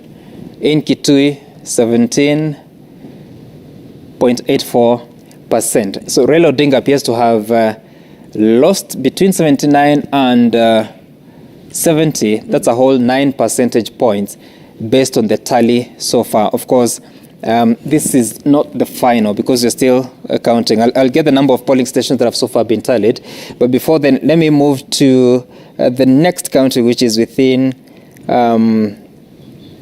Lower Eastern. That is Makueni County. You have Raila Odinga posting 80.1%. Of course, he has the backing of the current governor, that is One Kivuda Kibwana, the Wiper Party, and so many other leaders in that area. William Ruto is posting 19.07%. How did they fare in 2017? Raila Odinga was at 90%, Uhuru Kenyatta was at 8%. So you see, Raila Odinga appears to have lost about 10 percentage points. And what impact does this cause? If you lose 10% of 479, that is 47,000 registered voters. For you to recover, you will need to gain at least that amount, probably in Mount Kenya, where you'll find that, for instance, William Ruto is posting this much in Kirinyaga, but Raila Odinga getting 14%. 14% of 376. What should that be, Wahiga? 0.14 times 376. Did you get an answer? No. Take it away, Sam. Yes. It's actually 52,000. So if Raila Odinga gets 52,000 votes here in Kirinyaga, but loses 40,000 in Makueni, then that would balance his equation. 47,000, almost 48. That would balance his equation. But he needs more votes to get the advantage over his opponent.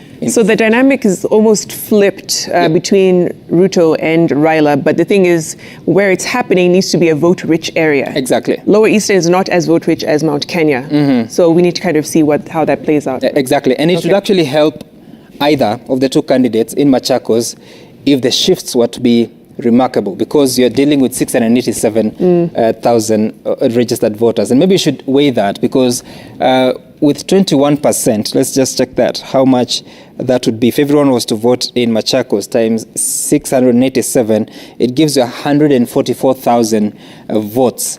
And if you had to look at 2017, how many votes did Uhuru Kenyatta have? He had 82. So 82 minus from 144 gives you about 62,000. So 62,000 is good to put in your pocket, so that whatever you're losing from Mount Kenya, you can sort of net it off. So at the end of the day, we have to look at all these numbers. Yeah. But if you look at the final tally, the national tally that we have so far, it will show you that you are at 1,101,000. 1 million mark now. Yeah. Which is 49.31% for William Ruto, 49.24% for Raila Odinga. For you to be president, you need to cross the 50% mark plus an extra vote. And it appears that we have to push this until we have the final polling station reporting, or at least the final constituency reporting, for us to know who really is going to be the winner. Because if you have an outcome, Vicky, of 49.3 versus 49.25, you're going for a runoff within 30 days. The dreaded runoff, what? Very, very quick one. On the Iebc portal, 90% of Form 34As have been uploaded. That's from 41,720 polling stations of the 46,229. Bomet, 96% of Form 34As already in. Busia, 93%.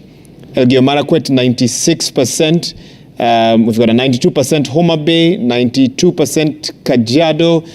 Kericho, 97%. That pretty much almost done there.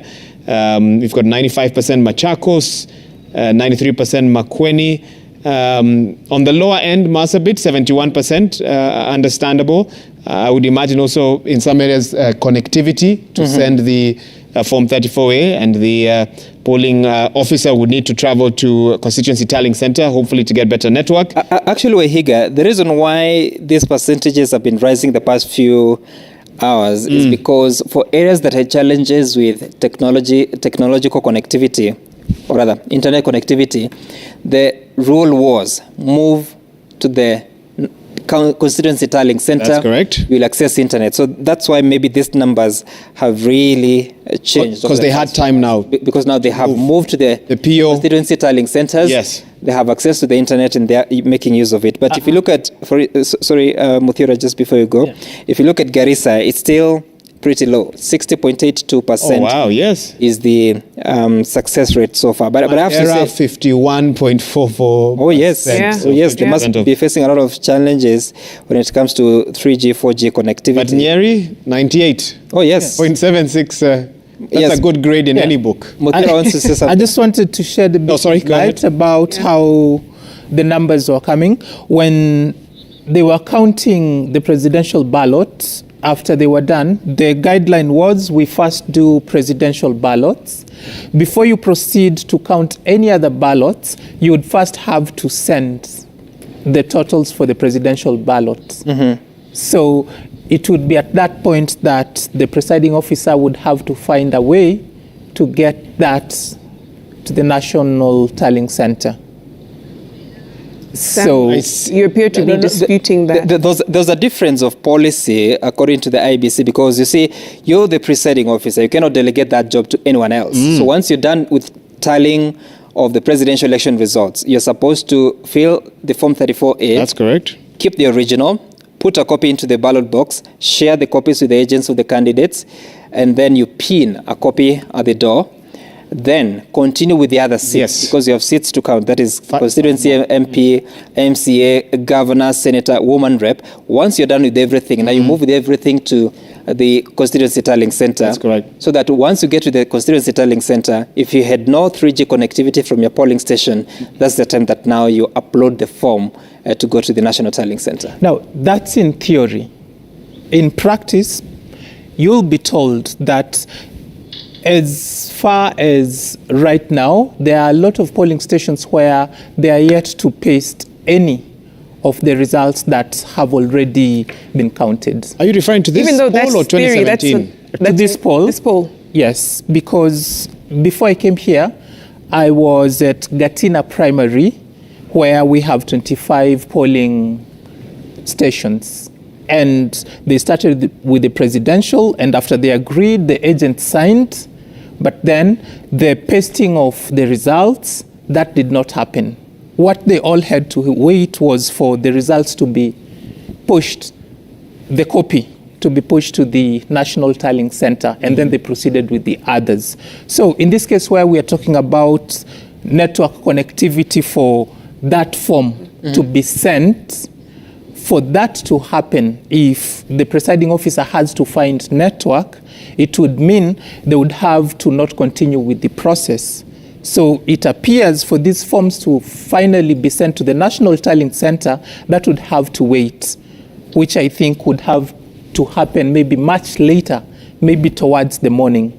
So most likely for the 111, I think, areas that those ones should arrive in the morning. So maybe the figures right now do not quite capture them. But also we should get the opportunity to weigh, because they told us that they have some satellite modems to the tune of 1,144. So we'll be checking to see what they're useful, because I remember, is it 2013 or is it 2017? 2017. The satellite modems arrived way after the election. Yeah, right. In 2017. They were not useful in any way. Yeah. Wahiga, do you have something? No one was held responsible for that. Well, the delay in... Because, I mean, logistical challenges can eventually become election offenses. And you have to taxpayers' be money very spent, careful. Yeah. That never went to the purpose that it was, allocated for. You remember there was such an audit that had been done. And of course, you remember the process, the casualties, and what happened to the commission. Yeah. You don't have to go that. No, let's not right now. Let's continue looking at the numbers. And there are quite some changes, Sam. Yes, that changed Since a few minutes ago. Spoke, yes. You know, it's very interesting. Look at that. 49.28% versus 49.27%. This is a tight race. And we'll have to wait until the end. I just wanted to make some considerations here. Let's see how many polling stations as a percentage are reporting in these elections. For instance, if you look at Mombasa, you have 999 polling stations reporting out of 1041. Please, Vicky, note this number. 9.5% of polling stations in Mombasa have reported. We'll be comparing that to some others. Let's look at Lamu, for instance. 4 out of 191 have this could be a challenge. That comes to about 2%. My goodness. I don't know, Wahiga, how many polling stations have uploaded? What is the success rate of uploading from Lamu County? Just 1 second. Lamu, 88. 88? Yeah. 88%? 88%. Okay. The forms that we have considered are now for, we'll be checking whether there's an update, but that appears to be 2.0%. Let's look at Tana River, for instance. 85 divided by 367 gives you 23%. Let's compare that to some strongholds here that would appear to be on the screen. This is Migori County. Nearly over 10. 190 divided by 20%. 14 gives you 18.7%. Let's go to Homa Bay, you have 213 divided by 1227 gives you 17.3% constituency, polling stations reporting. If you look at Kisumu, 152 divided by 1165, you have 13.0%. So let's compare that to a county like Nandi. You have 150 divided by 927, it gives you 16.1%, very close to the region. Then if you look at Kericho, you have 257 divided by 922, gives you 27.8%. Almost a third of the counties have already reported. If you look at Elgeyo Marakwet, you have 164 divided by 554, gives you 29.6%. Again, almost 30%. Let's look at this county now. This is Baringo, 123 reporting out of 1029 gives you 11.9%. That's close to 12%. What if you look at Bungoma, that appears to be turning yellow, 231 divided by 1373. So you get 16.8%. So you look, there's a range of the upwards of just over 10% to 30%. And so even as you analyze the tallies, you also have to look at the strongholds and what this total. Sam, let me as you pull up some other numbers. There's a viewer here asking. Bearing in mind and looking at some of the percentages there, you actually have very few results submitted from polling stations as compared to the total number of polling stations in specific counties. Do the numbers then that we have really reflect the reality out there? And of course, one could argue that we are able to map out a trend, and from a polling perspective, you don't need to interview 44 million Kenyans or 50 million Kenyans to get a sense of what their sentiments are on a particular issue. And so that point has come up, that we can get excited about these numbers, but are they really a reflection of what actually the purpose of those calculations we're doing with Vicky here is exactly to weigh that, because if you have a repeated pattern of majority of the polling stations have a majority of the counties are reporting, say 20%, then that becomes representative. But if you look at those percentages, you have some counties that are reporting close to 30%. Yeah, so those are Elgeyo Marakwet, Kericho. Kisumu was at 13, Homa Bay 17, Migori 18, Tana River 23. Yeah, and therefore showing you that because of that difference in percentages, then it tells you that you'll have to wait. It's still too early to tell whether this will be the trend, but if you're a clever person, should I say?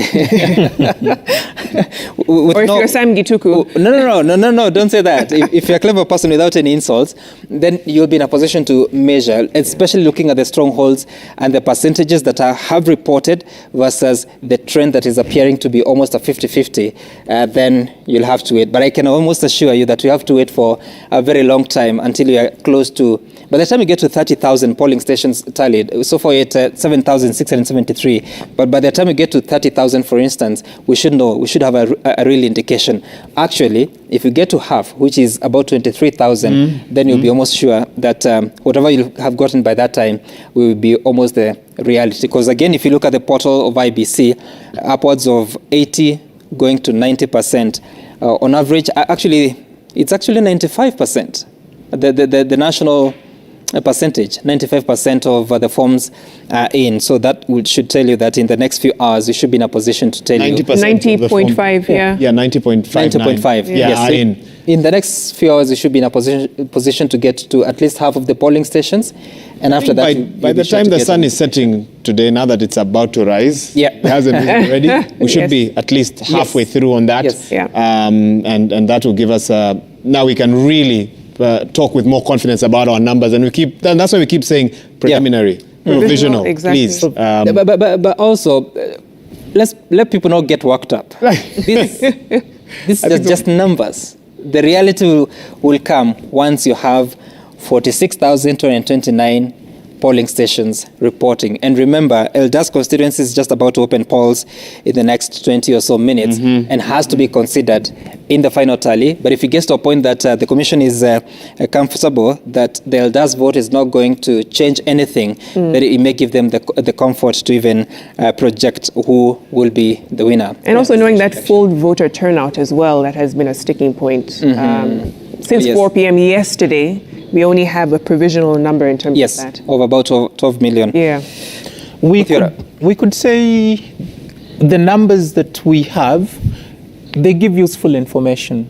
But then let's take it with a pinch of salt that they give us a rough idea because there is small percentage of what is to come.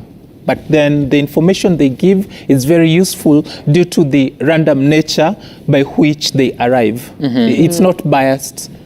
We have polling stations giving their figures in a random fashion. So there's no bias in how they've been processed. So they can point us in a certain direction, only we won't be certain that this is it. But then it's a lot of useful information.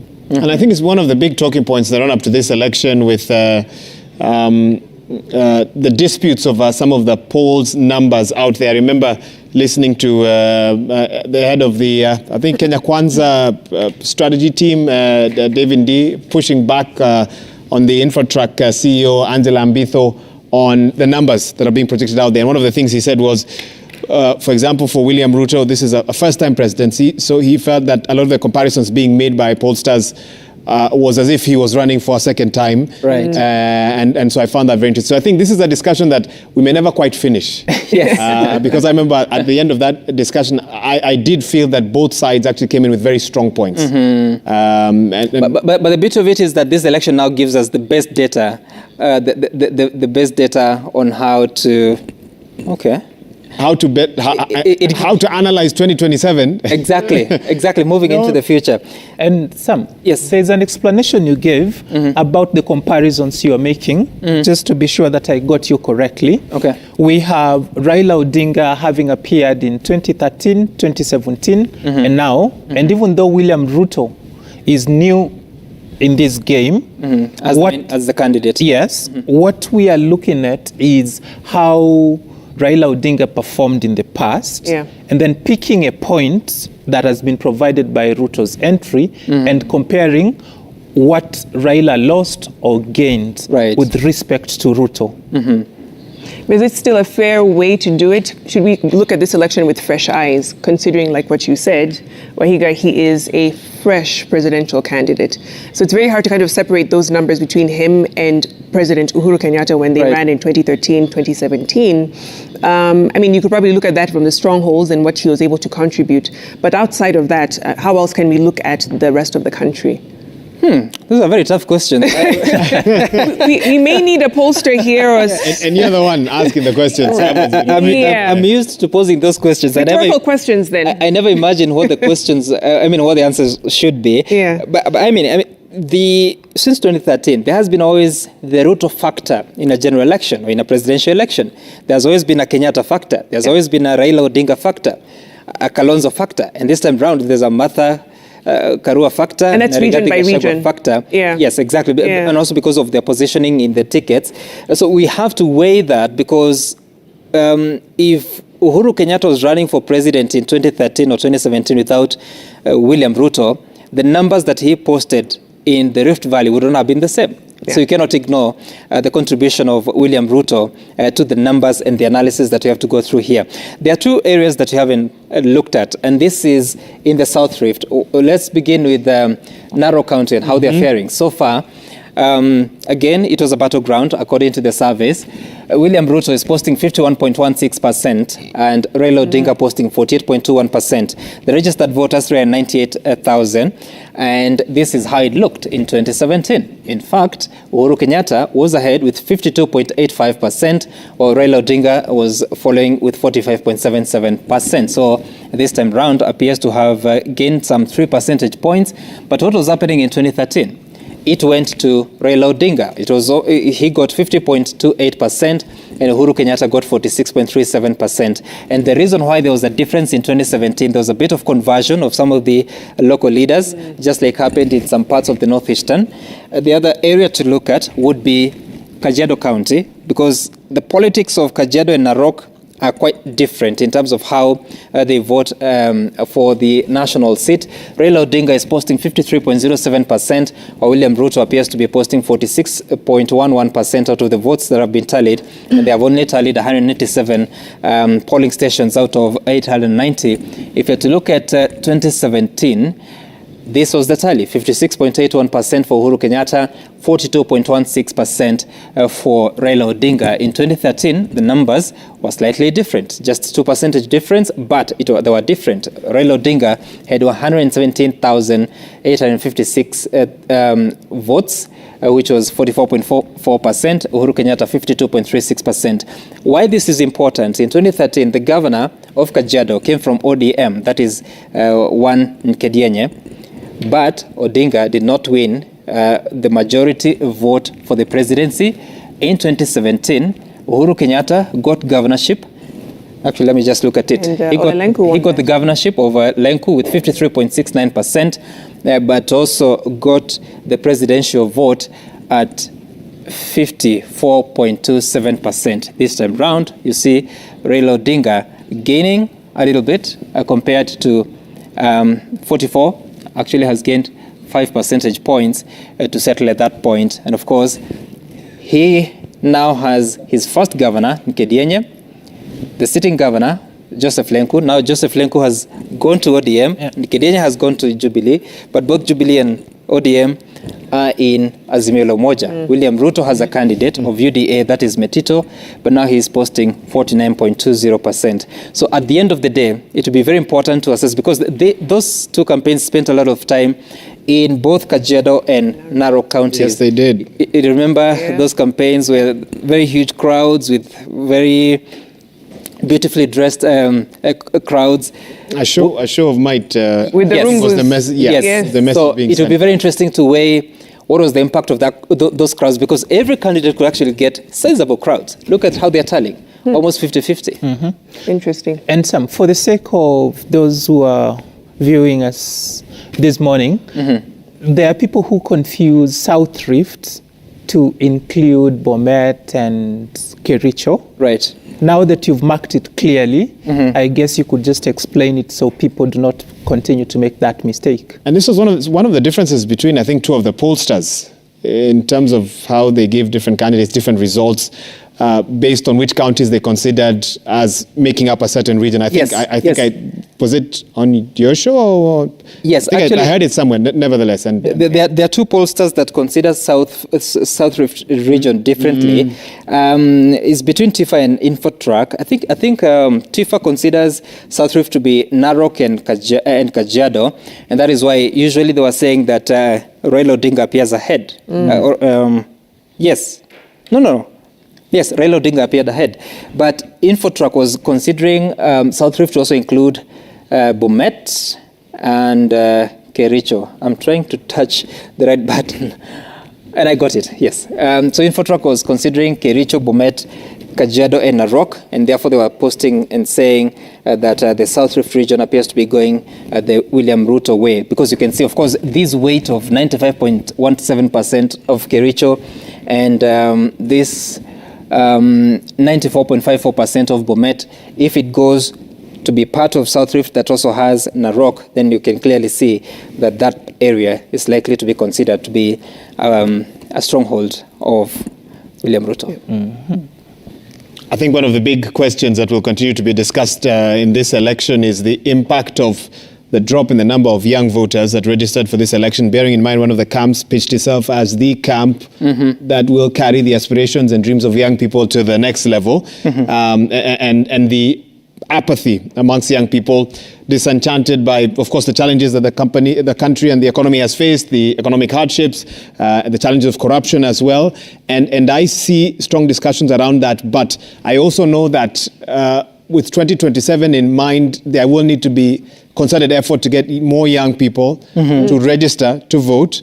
But, there's also a discussion around, which side benefits whatever camps will be there in 2027, to have more young people on your side or not. I remember a viewer remarking today, watching lines as people are queuing to vote and saying, I don't see too many young people stepping out. Not necessarily that they didn't register to vote. Maybe they were going to come a bit later on. Yeah. But there was a feeling that a more middle-aged population turned up in large numbers to go and vote, and the decisions they'll make at the ballot could be part of a discussion once these provisional results become more definite, as more of them come in as well. That's an interesting point. I don't know that Muthura has something to say about it, because I looked at some statistics early in the year of some of the political parties based on the registration, membership registration. And it's fascinating. There's a party that I will not name. Out of 5 million registered members, why are you laughing? No. Out of 5 million have the right to registered members, you can imagine 3 million were non-voters. So that's 60% of the membership of that party were non-voters. So it means you have a lot of following, people who can help you at the nominations, or they'll not help you at the general election. And we saw that today when Right Honorable Raila Odinga was going to vote. There was this mammoth crowd around him who escorted him to the polling center. And then after he cast his vote, they disappeared with him. We were not shown if they voted or not. And on that point, that rallies do not translate to votes. You know, and you think about what incentivizes someone to attend a rally. It's a handout, let's be honest. And for those who, we saw quite a few complaints of people saying, I didn't have money to get to the polling station to vote, right? Which, when you think about it, that could be considered voter bribery. If I'm going to give you some money to then take public transport to get to the polling station, that's treatment of a voter. So that's a violation. So how do you kind of reconcile those two thoughts in terms of, yes, you can get them to the rally, but not to the ballot? You won't get them to the polling station. Now, tell you this. Okay, people don't know him, but my barber, he was telling me he's not going to vote. And I asked him why. And he told me, you know, I haven't gotten anything from this campaign. And I asked him, what do you mean? I've been working. And so yesterday was a holiday for them. He's fairly young. But yesterday when I went to Kenya Water Institute polling station as part of my duties in different capacities, I noticed some older personalities or persons going to vote. There was an 80-year-old woman by the name Jessica Ndwati who told me that she has voted since 1963, or since independence of this country. You do not expect such a lady to be at a campaign rally. No. Probably you don't even expect them to watch Citizen TV for the coverage of political campaigns. But it is so ingrained in their minds that on the voting day, you keep asking, when is it? Where is my document to prepare to go to vote? So there is really some work that has to be done, especially for the young people, to the tune of, is it 39% people that were under 35, according to the Iebc? And that was a drop from 2017. Yes. Well. It also means that as part of the population, there are people who are not registering to vote who are of eligible age, that is from 18 going up. So there's a serious conversation that has to be held, whichever way this election goes, to see how then do you make the young people involved, not in campaigns, but also in decision-making, in such a serious decision-making exercise for the country. And you wonder if they think, you know, we vote, but we don't see the material difference in our lives, right? So you're telling me to exercise my democratic right, but I'm not seeing that having an effect on the money in my pocket, you know, or having a job. And so for many of these young people, an older generation perhaps will do it on principle, on duty, because this is something that's expected of me. When you look at a young person, they're trying to see, well, I can't even, what does it mean to me on a very basic, fundamental level to vote for this individual that then translates to my benefit? And they have not seen that maybe in the last couple of regimes, you know, so trying to kind of see where that's coming from in terms of their voter apathy. Just to actually respond to something Kariara said, I actually spoke to one of our reporters today after Raila finished voting and went outside and addressed that crowd. I'm told after that he actually asked them to raise their fingers with indelible ink, and a couple of them did not have, and he immediately told them, please leave this gathering and go and vote. So he was aware that this crowd that may be cheering for me may not have, some of them may not have voted for me, and I think that was a major that's an interesting one. It actually did happen today. Towards the end of the campaigns, President Kenyatta was in Nyanza, and he made a stop of, I think he was in Kisumu. After that, he went to meet the people, and he was telling them that you guys, you're saying that you know who the next president is, but you guys just end up with the word of mouth. We want that on the 9th of August, of course I can say this because no one is voting in Nyanza today. After this, we want that the next conversation you have with anyone, they have to first show the evidence from their finger. And the voter turnout, because let's just take a look at Kisumu in 2017, because that's where the president was. The voter turnout was 81.64%. If you are to compare that to a place like, say, Murang'a County, where President Kenyatta comes from, it was at 86.88%. Well, still higher than the national average, but you can see there's a difference. So showing as if there's some parts that are not as enthusiastic to go out and vote, but they're very good at coming out to support political campaigns. There's a viewer who is asking why we are not reporting the other seats. We will, as soon as we get the results, but also to give this explanation that the law requires, it is only the presidential election that requires the results declaration forms to be transmitted electronically. So the only 39. forms... that we can access. Yes. Elections. The only forms you'll find on the IEBC portal are for the presidential election. You will not find any form on that platform for the governor's race, for the senatorial race, for the woman rep, for the MP, and also for the MCA. And again, to just indicate that MC and MP, these are elections that are determined at the constituency level. For the woman rep, senator, and governor, they have to go to the next level of the county. So for the presiding officers that are managing all these elections, most of them are at the constituency level right now. The returning officers who are supposed to make a return of a constituency to the county level, they are still at the constituency tallying center. So they have not submitted any results for governorship, senator, woman rep to the county returning officers. So, for example, if you look at the Kisumu National Polytechnic Tallying Center, the information that we have is that results are streaming in slowly, with the returning officer projecting midday, possibly as the earliest to announce official results. For what's it?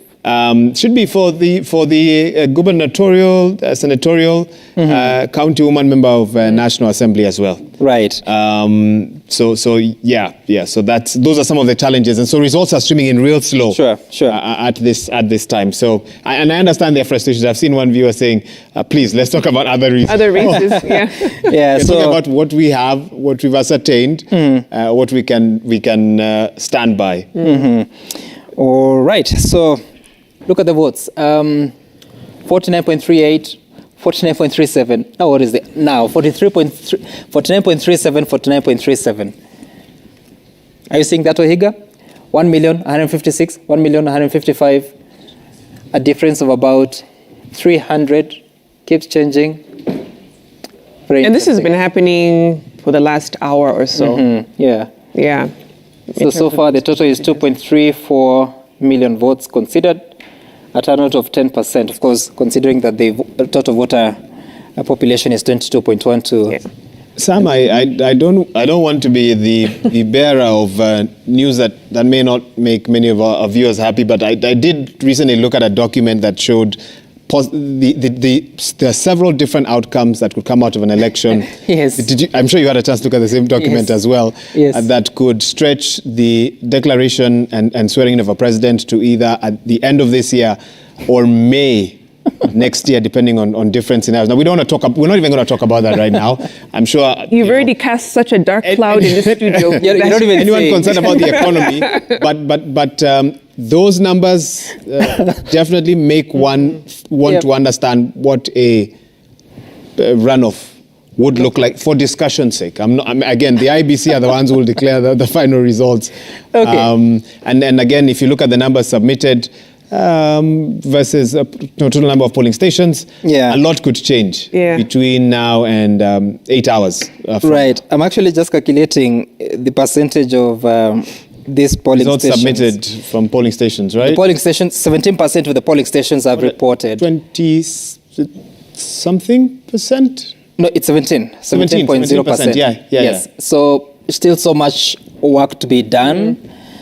If we get to 50% of the polling stations, like I said earlier, we can sort of start to tell where it's going.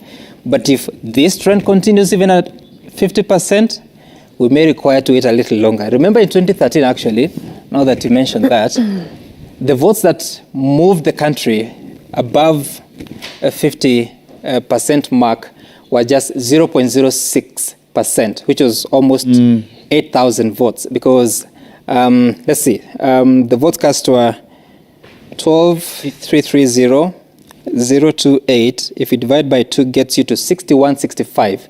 6165,014. So minus 6173,433. So that was 8,419 votes in excess of the half. So that's what correct? Crossed Uhuru Kenyatta to the top. So for Raila Odinga and William Ruto, for them to cross that mark, you may find that it will be a handful of votes. And now that becomes risky because it becomes a possible avenue of appeal or a petition at the Supreme Court, because it could be as a result of human error in calculations. And of course, it increases scrutiny in a county constituency like Eldas in Wajir. Right.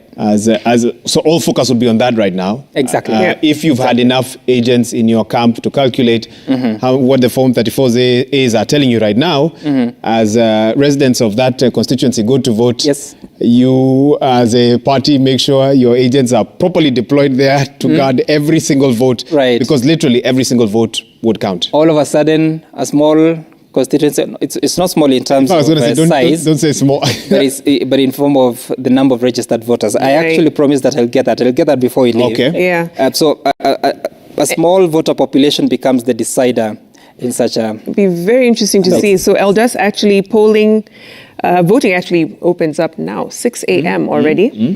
And it is the one that is yet to register for some hitches experienced yesterday. Right. Okay. And IBC will need to tell us whether the security situation is fully under control, under advice from security agencies.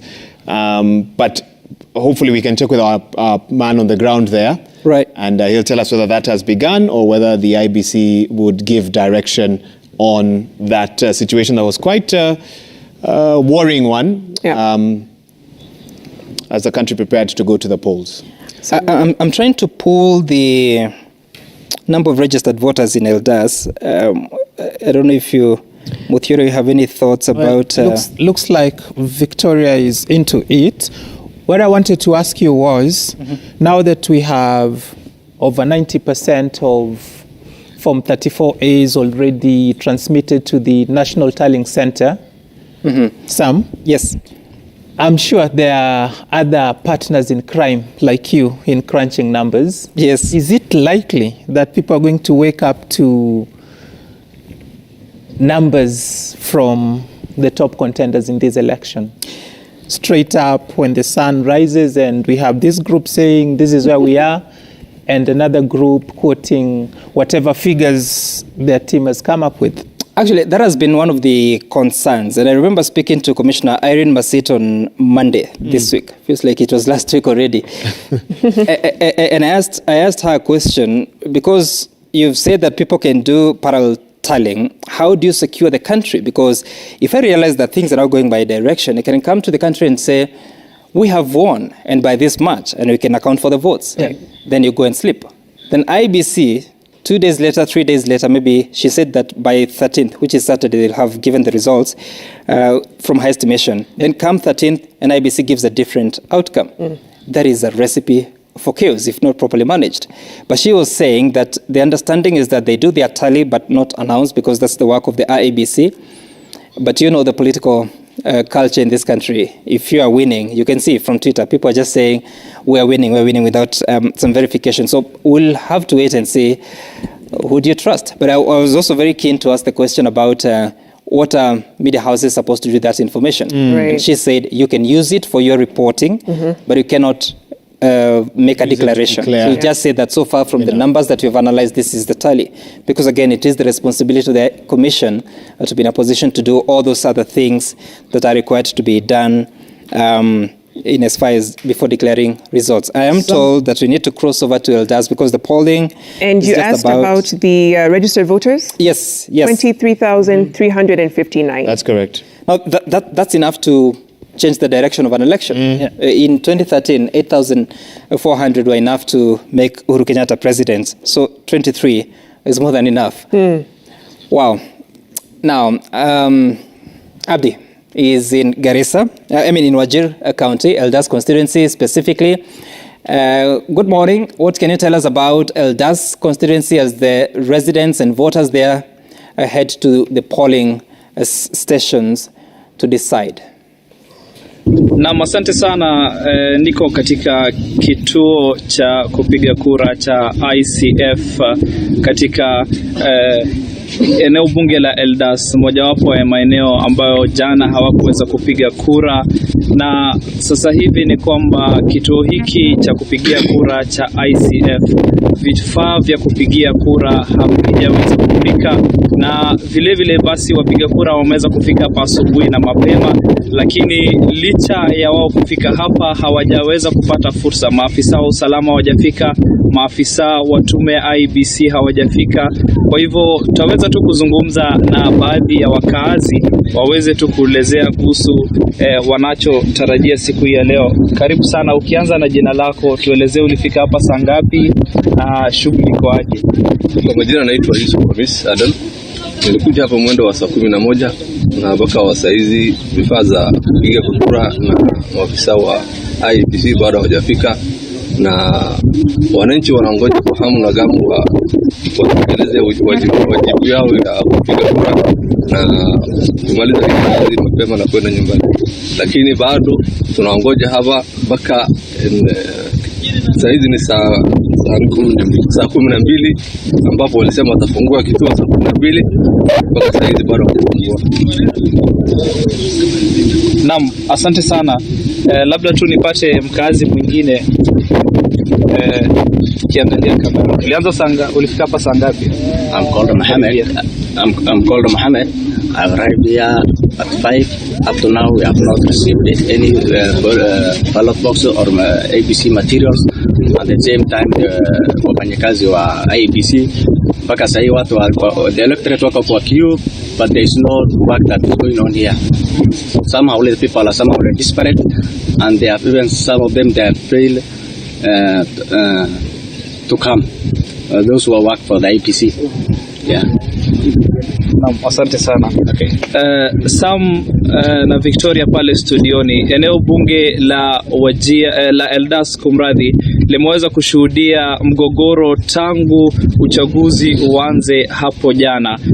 Zile vifaa havikuweza kuletwa maeneo haya, na vile pia kumekuwa na mgogoro katika makao makuu ya kuhesabia kura ya Eldas CDF Hall.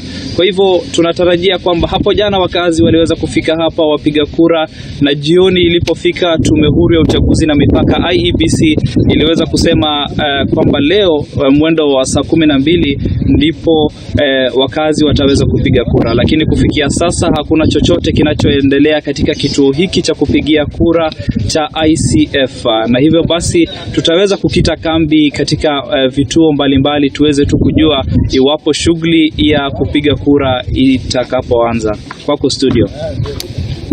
Na Abdi, kabla uondoke, hapo jana tukaambiwa kwamba kulikuwa na changamoto za kiusalama, labda umeweza kuthibitisha?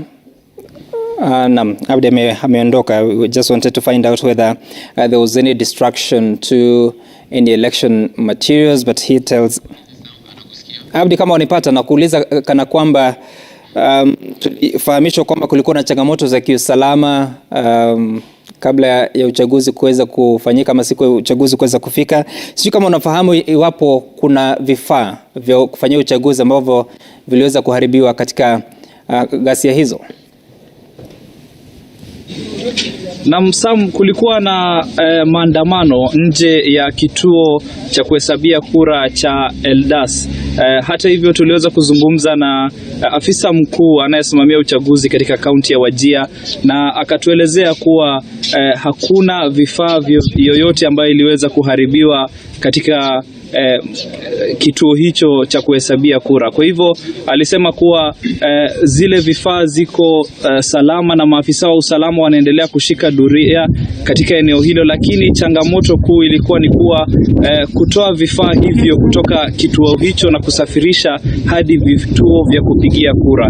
Lakini alielezea kuwa kuna maafisa wa usalama wa kutosha na mazungumzo yanaendelea katika eneo bunge hilo. Wawaniaji waliweza kuitwa na Tume Huru ya Uchaguzi na Mipaka ili kuweza kutatua swala hilo. Mgogoro ni swala nzima tu la maafisa wa Iebc, kwani baadhi ya wagombea wanahofia kwamba huenda kukawa na ubaguzi katika uteuzi wa wale maafisa wa usalama wanaopaswa kupelekwa katika vituo mbalimbali.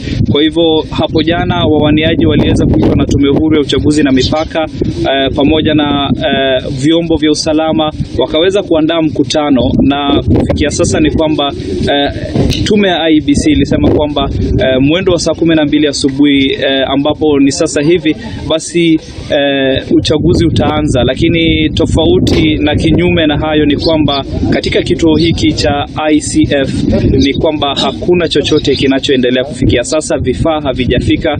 Huenda basi kukawa na changamoto katika kusafirisha zile vifaa hadi vituo mbalimbali. Sam, na kama umeweza kujumuika na baadhi ya wapiga kura ama wananchi kutoka eneo hilo, hisia zao zilikuwa zipi hapo jana, na uliweza kupata hizo taarifa kwamba uchaguzi utakuwa ukifanyika leo? Naam, Sam, kuna baadhi ya changamoto ambazo maafisa wa Iebc wamekumbana nao na ni za kiusalama. Kumekuwa na wakazi wanaoandamana wanaoegemea upande wa mwaniaji mmoja, wakisema kuwa wale maafisa wa Iebc waliokuwa wakitumwa katika vituo mbalimbali ni wale wanaotoka katika au wanaunga mkono baadhi ya mgombea. Kwa hivyo kumekuwa na changamoto Naam, Sam. Naam, nikana kwamba Abdi amepata changamoto za kipekee, but Wahiga and Vicky here, I mean, it's such a sorry state that Iebc said that the elections will be conducted today, and it's not just for the presidential election but also the other the other 5 seats, but to report that at a polling station nothing is happening, there are no election materials, the officials are not there. I think the bigger grievance is also the challenge of the lack of communication. If a journalist has no idea what's happening at a time like this, can imagine. And he's a not journalist supposed who's to considered an agent. Exactly. Should be privy to this information. Yeah. It's what I was referring to earlier, that in theory, Iebc talks big, but when the rubber hits the road, then they fall short. I'm giving you practical experience. Yesterday, when the polling station where I was manning in Dagoretti North opened, it had already been overrun by voters because voting was supposed to commence at 6, but nobody had planned that about 2,500 voters would show up before 6.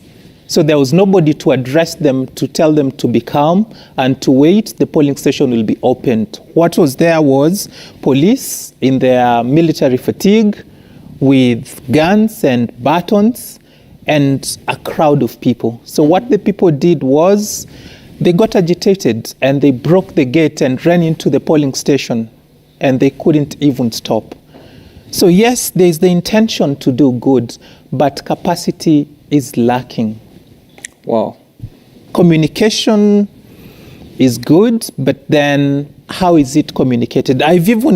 We were having a conversation with Victoria that you go to a polling center and you have presiding officers and their deputies, and they are stationed in different polling stations. But then they do not have someone supervising the whole place, someone that can relay communication and coordinate activities at the polling center. Okay. That I experienced, which could be the case there, where the agents could be looking for someone to tell them what's going on, but then everyone keeps pointing a finger to the constituency returning officer. who is not at the center at that particular time. Which is why when IEBC holds its next briefing today, they must accord members of the press a chance to ask questions. Absolutely. Now, ideally, the first two press briefings that happened yesterday happened in a venue where the press had a chance to ask questions. But once the IEBC then took its briefing to the main auditorium, journalists were not given a chance, which is not fair at a time like this when there are so many pertinent questions like that, and voters like those in Eldas are waiting for answers. What are we going to do here? The security situation, we're not fully sure where that is at the moment. And then voting as well. People have campaigned. There are many hopes and dreams and aspirations there as well. And listening to our journalists there, we are left with more questions than answers. Though I think it's fine. The Commission, of course, may have its shortcomings, but I think it's a bigger question for the country, especially when it comes to matter security. You'll recall that in the repeat election of 2017, there are several parts of this country that didn't participate in the voting because there was violence, there was barricading of roads, there was a boycott, actually. The Supreme Court said that there are certain things that are not within the control of IEBC, because the mandate of the IEBC is to prepare and conduct an election.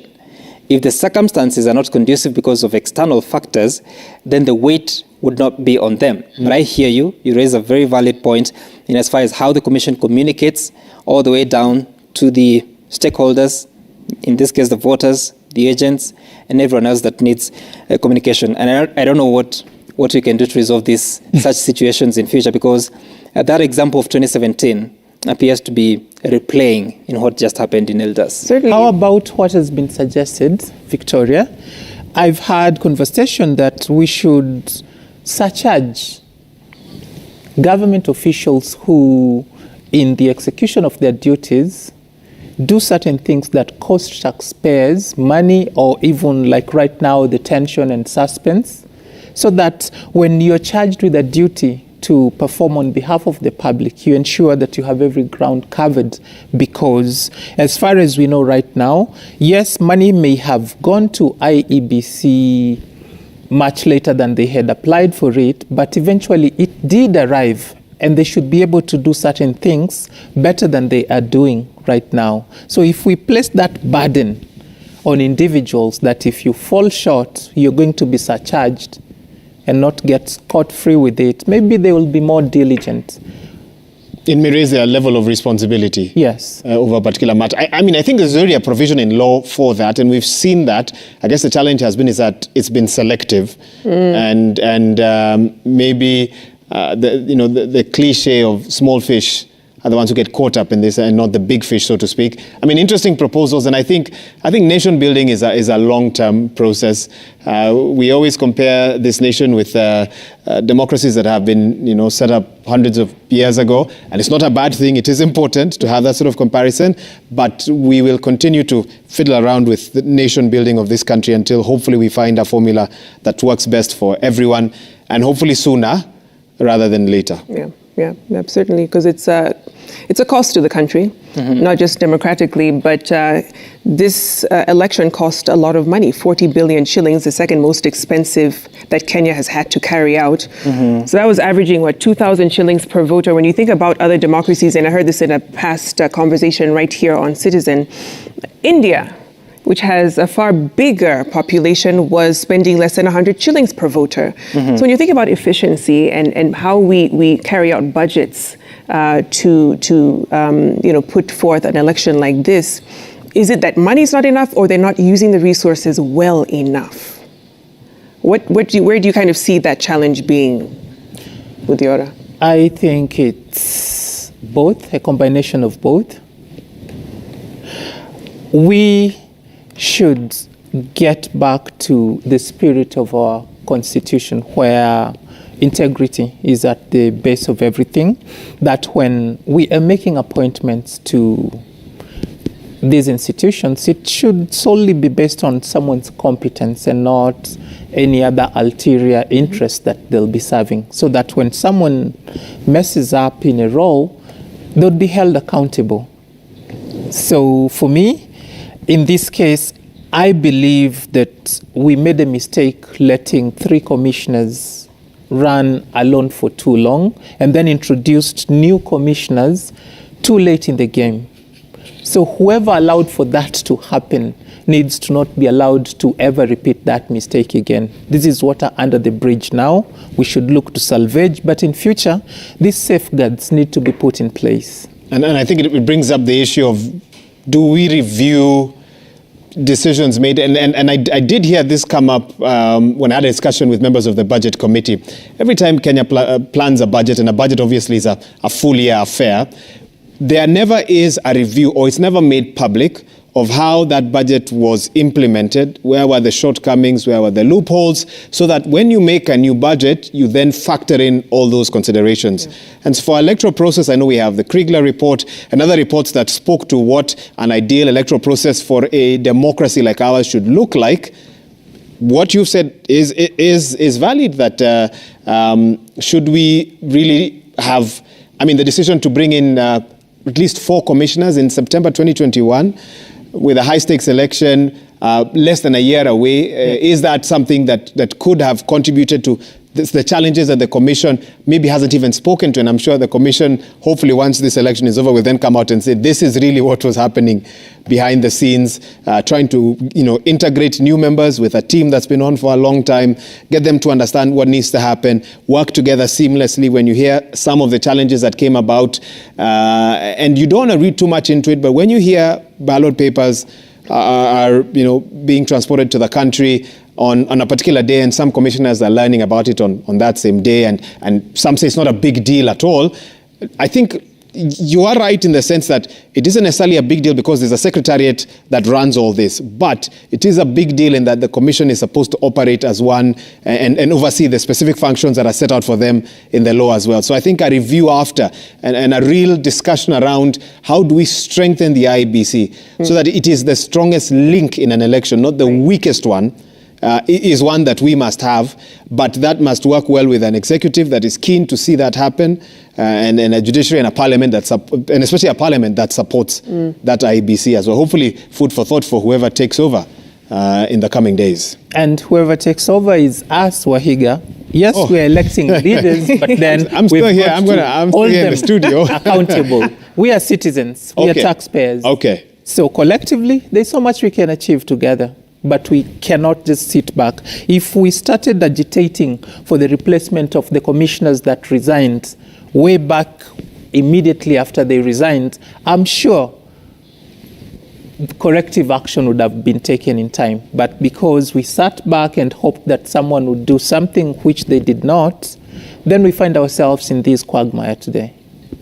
Food for thought today. Speaking of a quagmire, Sam, I believe we are just about ready to hand over to the next dream team of our Kenya's Choice 2022 coverage. Yes, can you imagine? We just did 5 hours, actually, more than that. Whoever thought? Who would have thought? He has been... and we could go another 2 hours, kidding. He's been on TV since... Maybe you. Is it 8 p.m. from the Bomas of Kenya all the way to here? Yeah. I think some of you have been on TV since Sunday, on and off. Well, yeah. Yeah, well, yeah. There is a viewer sharing feedback with us. That is Honorable Gladys Bowles from Wasin Gishu. And he's challenging us to keep counting up to the more than... How many forms have been posted on the portal now?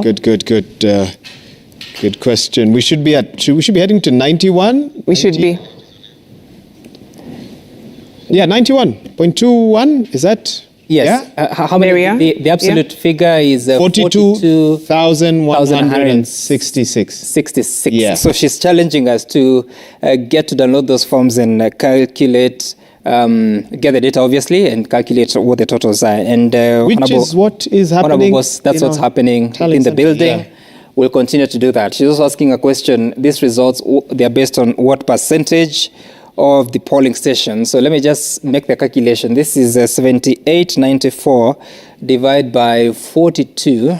42,166. That comes to about 18.7%. So the results that we're showing you on screen are out of 18% of the forms that have already been uploaded. And so we're using them because this is what we have. We'll continue to process more. Our clerks are still working on it, and we'll get there. And of course, different media houses are also looking at it.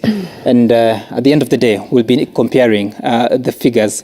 You can actually tell Honorable Boss that we can access 98% of the Form 34As from Uasin County. 98%. 98%. Uasin Gishu, Nandi, Nyeri. Yes. They've now hit that 98% mark. So we'll do all that. And of course, so that to ensure that we have every county considered. Vicky, don't laugh. You don't need to.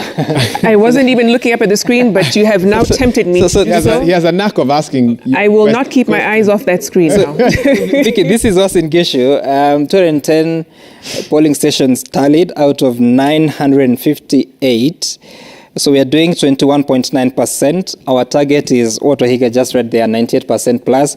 But of course, to get every other polling station that is in Uasin Gishu, that's what we will do. At the same time, we are hoping that IEBC is also doing its work as they wait for the arrival of constituency tallying officer, not tallying officers, but returning officers to bring the originals of Form 34As and Form 34Bs because at the end of the day, those have to be received to be verified and the final tally declared. What did I want to say? I keep forgetting, but you know Mashirima is around, yeah? Yes, and I think she will be taking the baton. Eventually, yes. With, I think, Mwanahamisi and one Jeff Koinange. Jeff Koinange. They had a long day yesterday. They'll have a long morning, just like we did. Yeah, we carried the broadcast through the night, speaking to diasporans, which was quite interesting. Yes. And there were a few more. We were hoping to hear voices from South Africa and elsewhere. Yeah. But we'll see what else we can get in our next session. But I think we are due for a break. Is that correct? Just before you do, just before the break. Okay, one more thing, and then we take that break. Let's just count based on our figures. The figures that we have here. Let's count the color coding of the counties. 1, 2, 3, 4, 5, 6, 7, 8, 9, 10, 11, 12, 13, 14, 15, 16, 17, 18, 19, 20, 21, 22, 23, 24 versus 23. Still the same as 2 hours ago?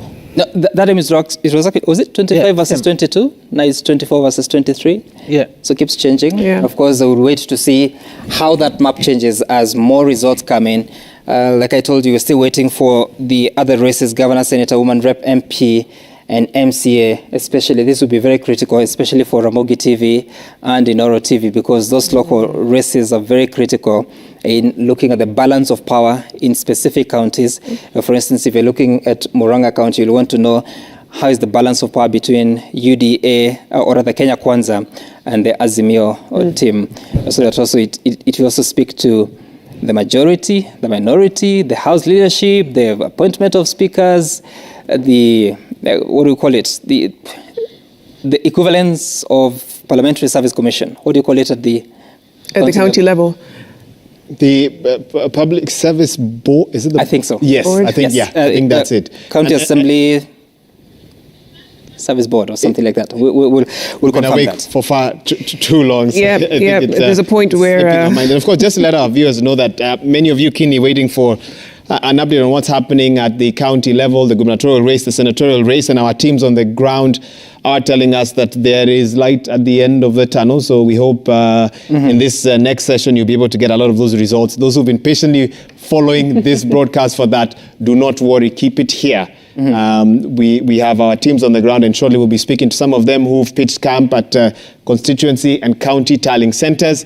And they will now give us an indication of what's happening in some of those races. And some had even anticipated some that some of the counties would be more keenly followed, almost as keenly as the national race, the presidential race, as well. So I'm sure there'll be a lot to look at in the coming hours on that front. It will be pretty interesting across these counties, including a place like Nairobi with so many voters that whatever happens can really change the fortunes for whatever candidate you're considering. Looking at this, I need to tell you that Raila Odinga with 57.92% out of some 98,000, almost 100,000 votes that have so far been tallied by our teams here, we have a long way to go to 2.4 million. And there's a request, Sam, from a viewer wanting to know the factor of Kisii and Nyamira to the Nyanza voting block. Now, I've been okay, up for I'm so sorry. Yeah. Searching for it.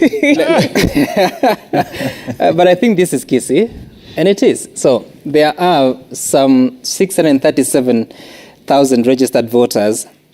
271 polling stations have reported out of 1,298. And Raila Odinga appears to have 63.69% against William Ruto's 34.52%. Of course, this is one of the areas that has been very hotly contested. Let's look at history. And 2017 will show you that in that election, Raila Odinga got 54.86%, while Uhuru Kenyatta got 42.83%. In 2013, this is how it looked like. Of course, Kisii had an ODM governor. Uhuru Kenyatta had gotten a 27.41% against Odinga's 67.92%. Now, this time round, it appears that Raila Odinga is back to the 60s, 63.69%, but it is only based on some 13.45% voter turnout. So this is going to be very interesting, especially when you look at this sort of effort that has been put by the Kenya Kwanza and Azimio presidential campaigns, even on how they were selecting who will be their candidate. Remember, Azimio had a lot of candidates, whether it's from Jubilee, from ODM, from Iebc, and they were not able to agree on a single candidate. Then, so that is Kisii. Nyamira County, on the other hand, this is how it looks like at the moment. 61.33% for Raila Odinga. William Ruto, 37.68% so far in 2017. This is how they polled. 51.6 was for Uhuru Kenyatta. So Uhuru Kenyatta got a majority in Nyamira. Raila Odinga got 46.16%. So if you had to look, for instance, at 46.16% in 2017 versus now an indicative percentage of 61. So 61 minus 46, usually it's about 15. So 15% would be very significant in influencing even the national tally. If you have to look at the trends and how they go. For Kisii, you will see that moving from 54% to 63%, that's about 9%. 9 percentage points of 637, that should get you to about 60,000. So it may be useful when it comes to equalizing into other regions that Raila Odinga may have lost the ground to Kenya Kwanza. For instance, in Lamu that you see those scales. Let's just see if there's... The Lamu number of... actually, it almost remains the same for Lamu. So that's the wrong example to use. Let's see Tana River, how it's looking. So Raila Odinga in 2017 was at 51.42.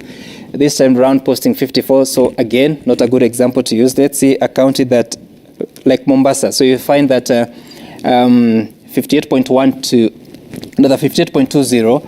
In 2017, it was at 69. So that's a loss of about 11 percentage points. So 11 percentage points, 11% or 10% of 641 comes to 64,000. So when you're comparing it to Kisii County, where he is gaining 10 percentage points, it almost crosses out. So you lose in Mombasa, 60,000 votes, you gain in Kisii. But again, those calculations are based on the assumption that everyone in Kisii voted. And you know for sure, not everyone voted. It's clear. I don't know what the viewer would think of my reasoning in this. In the repeat election, Nyamira and Kisii participated when most of the Nyanza had boycotted. And I would think in this election, besides the fact that they have a candidate from the region, there is the motivation that finally they are getting back in the fray. And so with regard to voter turnout, I suppose just to assert themselves, there is the section that besides Kisii and Nyamira, it's likely to have a far greater turnout than it has ever had before because of the candidate factor and also the fact that there is a time when they were left out. Okay, that one, I guess in the coming days we will test your hypothesis and your prediction. I wish we could commission a study to determine exactly, and then some here would crunch the numbers for us. So why are you doing that? Well, because it's No, important. I'm asking when. Well, Not today. I don't. Yeah, certainly. Not today. actually, it's an area I would wish to pursue. Sure, sure. Because now that a precedent was set in 2017, Yeah. maybe in future we'll have such a scenario. Right. Yeah, and I think Kenya being an independent country, if a region chooses not to participate in an election, it should not be a big deal. As long as it doesn't cause interruption to the rest of the country. Yes. Okay. All right. We need to get some tea, Yes. some sleep. Yeah. I think let's take that break. Yep. And when we come back, a new team will be right here. And so let's leave you with some of the numbers. Thank you. Thank you so much to everyone who's watched us and sent us those. Absolutely, from all over the world, and keeping us company up until this point. They've been enjoying the analysis with our very own John King, aka Sam Gituku. Undisputed. Well done, Sam. Yeah. Mudhiora, I don't know if you thought you'd be here till the crack of dawn. This is a first baptism by fire, and I would really love to do this again. But you've sat at a constituency center or county center or national tallying center till morning waiting for results. So at least you've had a taste of... Just minus the studio lights and cameras. Oh, yes. The pressure here is at another level, especially when you have someone like Sam who has statistics. It's challenging you with the numbers. Yeah. Can we just take a break now? 68,000 people are watching on YouTube. Oh, wow. You should I think this is the highest we've ever recorded in such a This hour. Wow. I think let them know that there's so much more coming up on the other side. We exit left, but there's a new team coming in, and they'll be taking you through those numbers and some of the questions that we may not have been able to give you answers to. Right. They'll be able to do that. Okay. My name is Sam Gituku. I'm Victoria Rubadiri. Wahiga Mwaura, that was Mudhiora Kariara, our analyst for the Night. morning. Okay. For the twilight schedule. Yeah, true. Yeah. And we'll see you soon. Goodbye for now. Bye. All right. Bye.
mtazamaji, karibu ikiwa ni saa 1 asubuhi. Natumai kwamba umekuwa na usiku mwema ukifuatilia tu matangazo haya ya Kenya's Choice 2022 ambayo tunaendelea nayo ili kuweza kukuletea takwimu za moja kwa moja kadri tunavyozipata katika kituo chetu cha kujumlisha kura.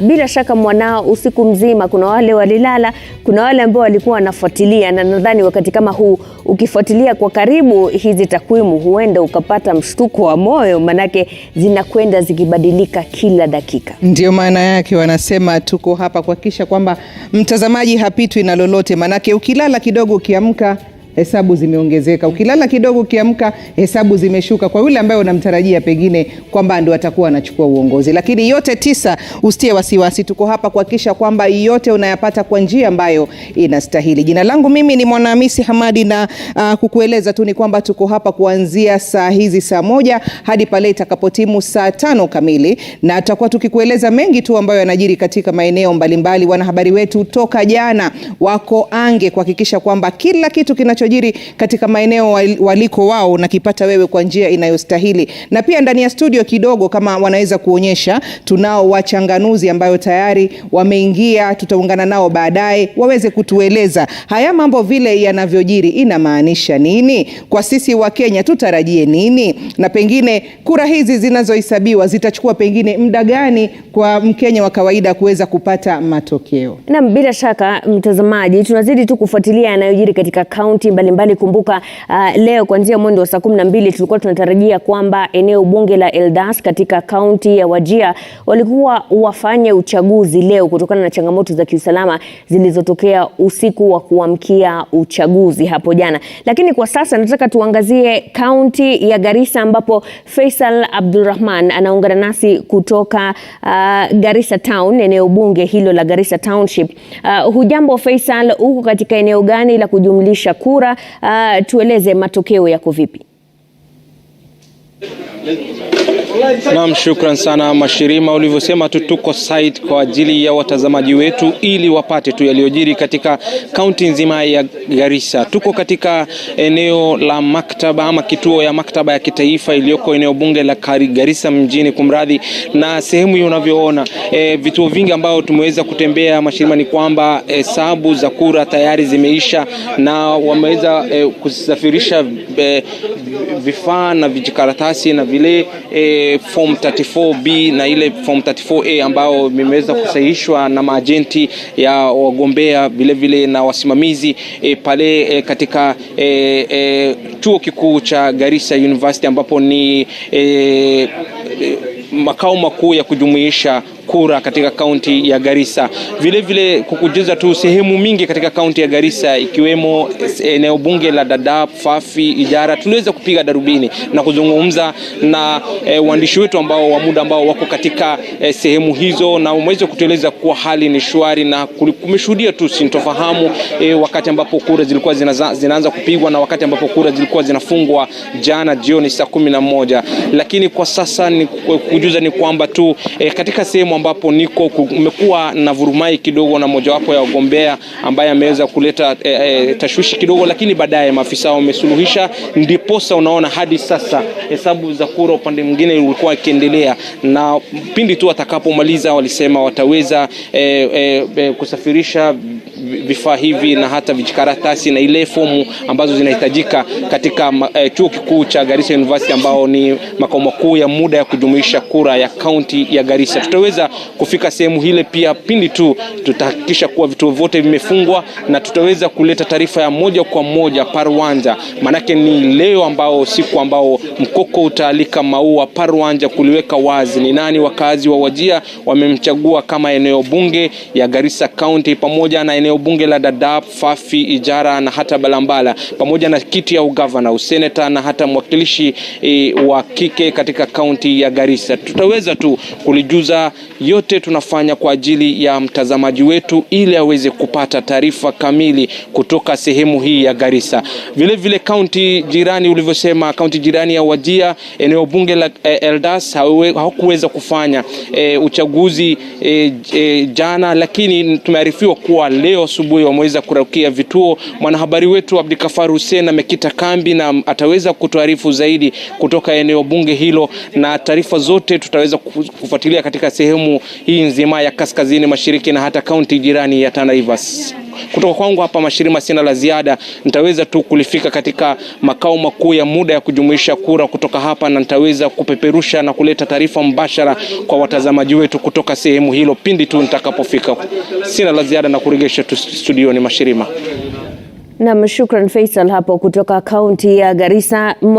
Anavyosema Faisal ni kuwa tayari katika eneo bunge ambapo yupo kuna zile fomu 34B ambazo zimeanza kutayarishwa. Kumbuka kwamba ile 34A ndio inatoka katika kituo cha kupigia kura.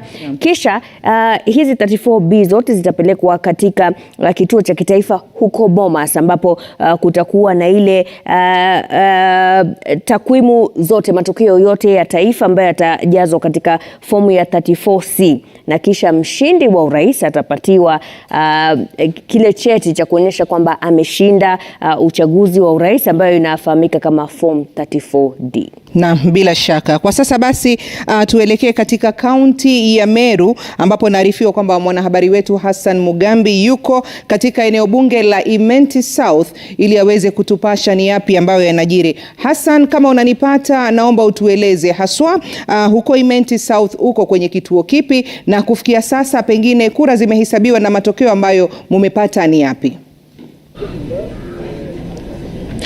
Naam, shukran sana Mwanahamisi. Kwanza kabisa tuko katika eneo bunge la Iebc ya kaskazini, yani Iebc North, ambapo ni kituo kikuu cha hesabu ya kura katika eneo bunge hili, na zaidi ya takriban kama takriban 2 ama 3 hivi, manake walianza kutiririka sasa kwa mpigo mwendo wa saa 9 na hadi kufikia sasa kama unavyoona ni kwamba wale maafisa wa kura kutoka maeneo mbalimbali ya eneo bunge hili tayari wamekuwa wenye kuwasili hapa kujaribu tu kufikisha yale matokeo yao ili yawe ni yenye kupokelewa, lakini maafisa wa mapokezi katika kituo hiki kikuu cha hesabu ya kura wanasema kwamba hata robo bado haijafikiwa.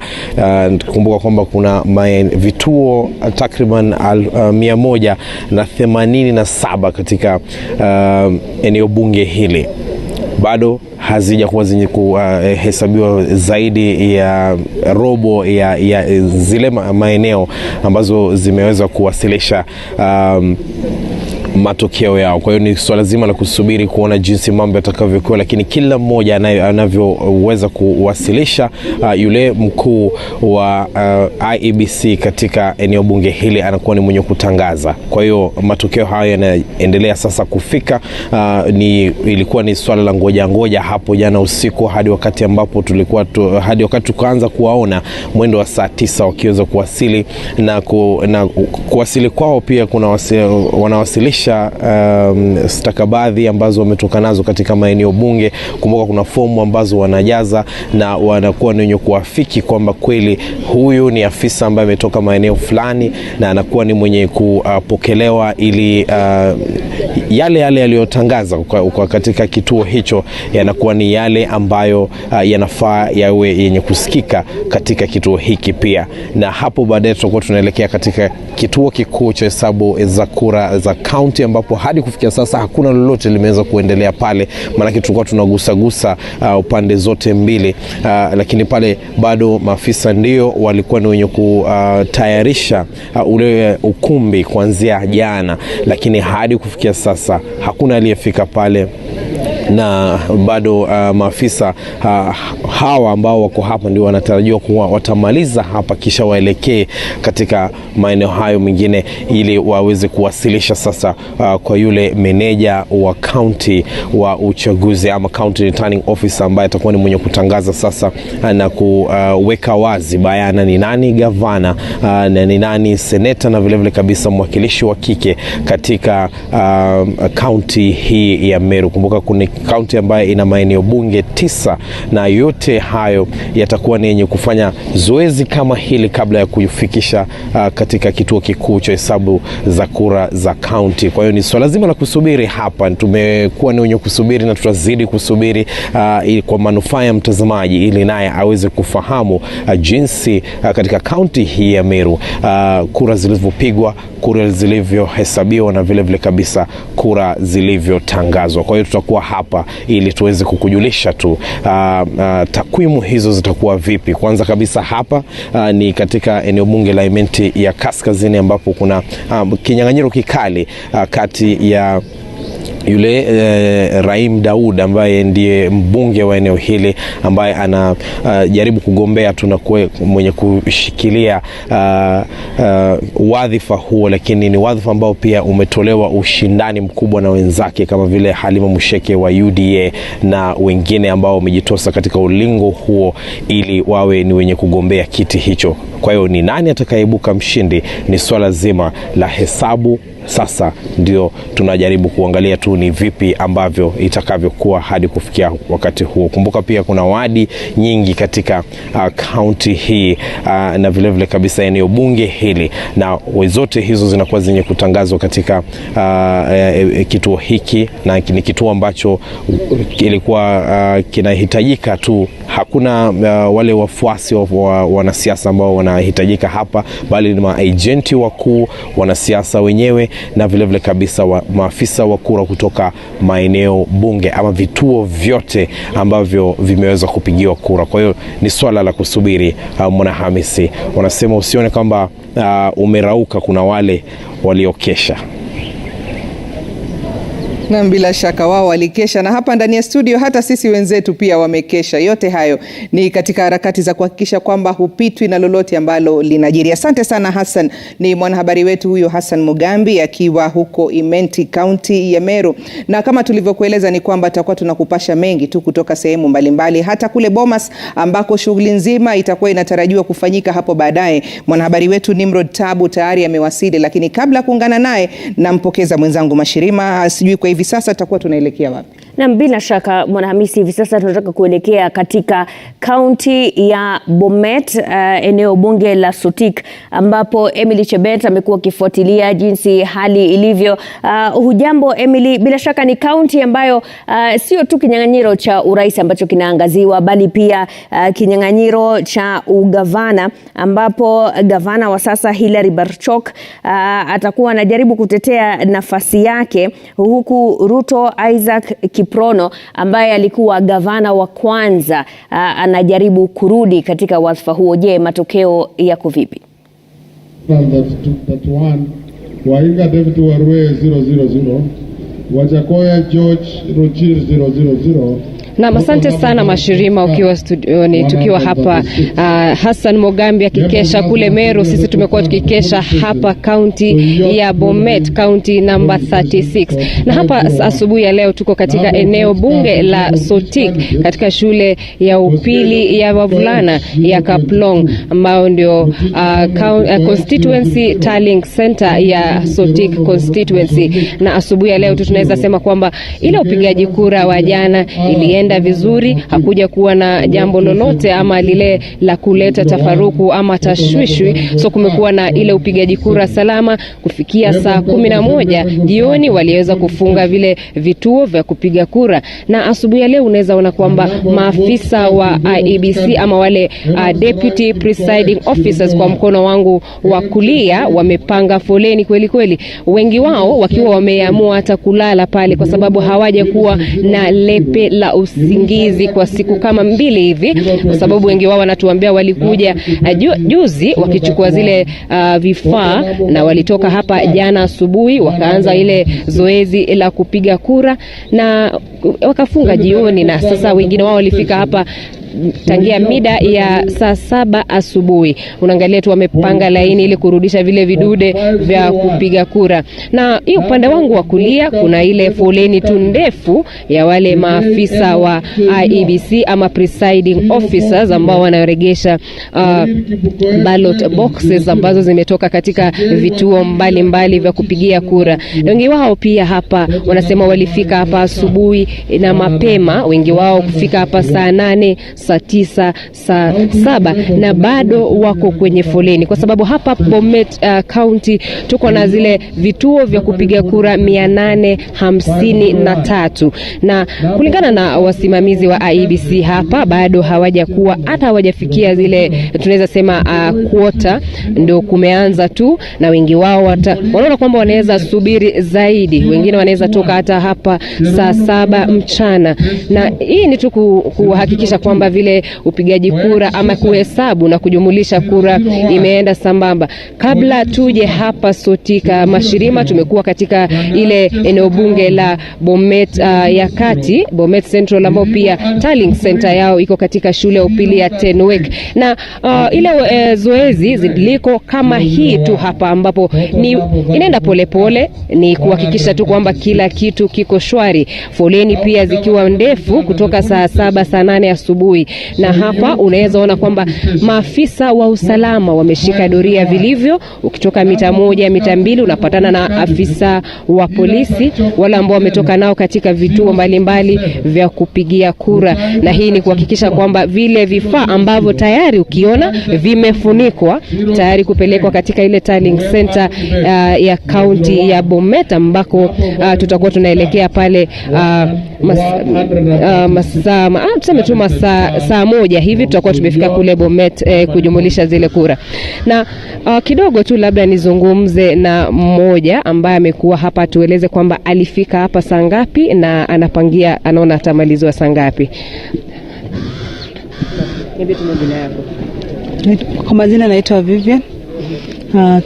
Tumefika hapa saa 8 na dakika 20 na bado tunasubiri. Unaona kwamba kama hii zoezi inaenda polepole ama iko tu sawa vile mlikuwa mnatarajia? Unaona kama utatoka hapa saa ngapi, na umetoka kituo gani ya kupiga kura?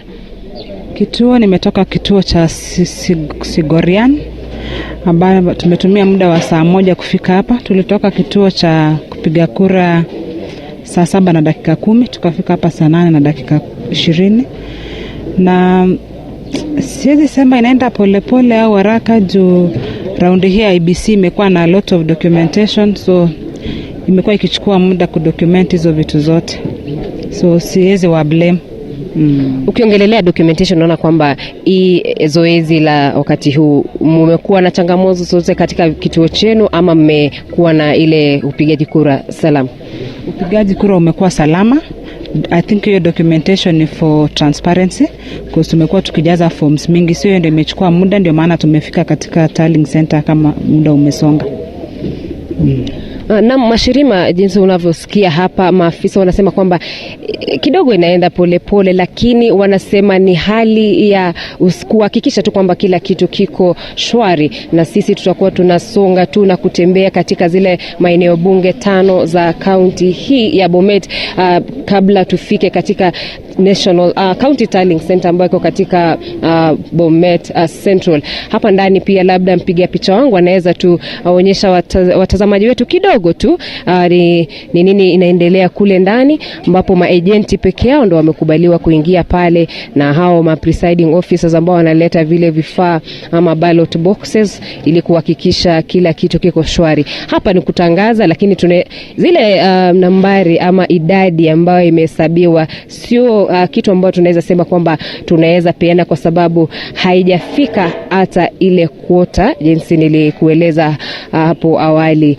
Mashirima, kaunti ya Bomet ina wapiga kura 1736,987 na kipute zaidi inayotazamiwa ni ile ya gavana, na tutakuwa tu tukizunguka na kuangalia ile mambo ambayo yanaendelea hapa, na tutawajuza watazamaji wetu tukiendelea. Mashirima. Naam, shukran Emily hapo kutoka kaunti ya Bomet na bunge la Sotik, na kama nilivyosema ni kwamba yale matokeo ambayo kuna hata hayajafikia robo, kwa hivyo hawezi kusema mengi kuhusiana na hilo. Na mbali na kinyang'anyiro cha urais kuna kinyang'anyiro cha ugavana pamoja na kinyang'anyiro cha ubunge ambacho kwa kweli wengi watakuwa wanangoja kuona ni nani atakuwa mbunge wa Sotik, Chepalungu, Bomet East na Bomet ya Kati, yani Bomet Central. Mwanahamisi. Na bila shaka kwa sasa basi naarifiwa tuende moja kwa moja hadi katika kaunti ya Siaya ambako mwanahabari wetu Sam Ogina tayari yuko tayari kabisa kuweza kuzungumza nasi. Naarifiwa kwamba yuko katika eneo bunge la Alego Usonga. Pengine Sam Ogina, utueleze kufuatia experience ya hapo jana, idadi ya wapiga kura ambao walijitokeza katika kaunti hiyo inalingana vipi na wale ambao walikuwa wamesajiliwa? Ilikuwa ni ya kuridhisha ama ilikuwa imezidi matarajio ya watu? Hali iko namna gani kwa sasa? Na kama kura za urais tayari zilikuwa zimeshahesabiwa katika eneo hilo, je, ni nani ambaye anaongoza na ni nani ambaye anamfuata kwa karibu? Shukran sana Mwanahamisi. Katika studio zetu hapo Nairobi, niko katika Tallying Center ya Alego Usonga, eneo bunge la Alego Usonga, na hapa ni Siaya Institute of Technology. Hapa ndipo wanajumuisha yale matokeo yote ya maeneo ya vituo za kupiga kura katika eneo bunge hili la Alego Usonga. Na hapa labda tuseme kuwa kuna vituo vya kupigia kura 230 na hivi tunavyozungumza mule ndani ambapo ndipo wanafanya kujumuisha matokeo hayo.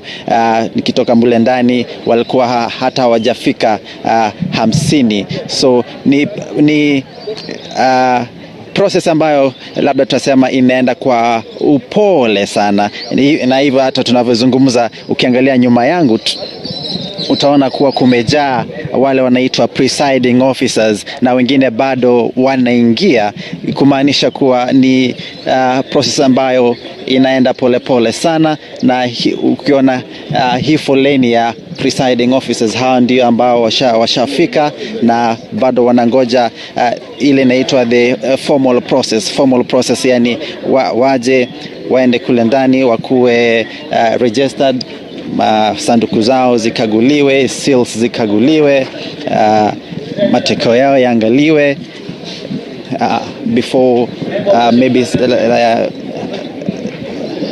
unaona vile foleni ilivyo. Hii yote inafaa iende, alafu waingie katika kituo hiki, na pale ndio presiding officers wanafaa kuingia wakaguliwe, alafu ndio hiyo process iweze kumalizika na matokeo yao yajumuishwe, alafu ndio Wakenya ama wakazi wa Alego Usonga wajulishwe kuwa ni haswa wako ama taswira inakaa namna gani. Unaona, labda ongee na moja ama wawili. Acha ni anze na madam hapa ambaye naona umeketi chini.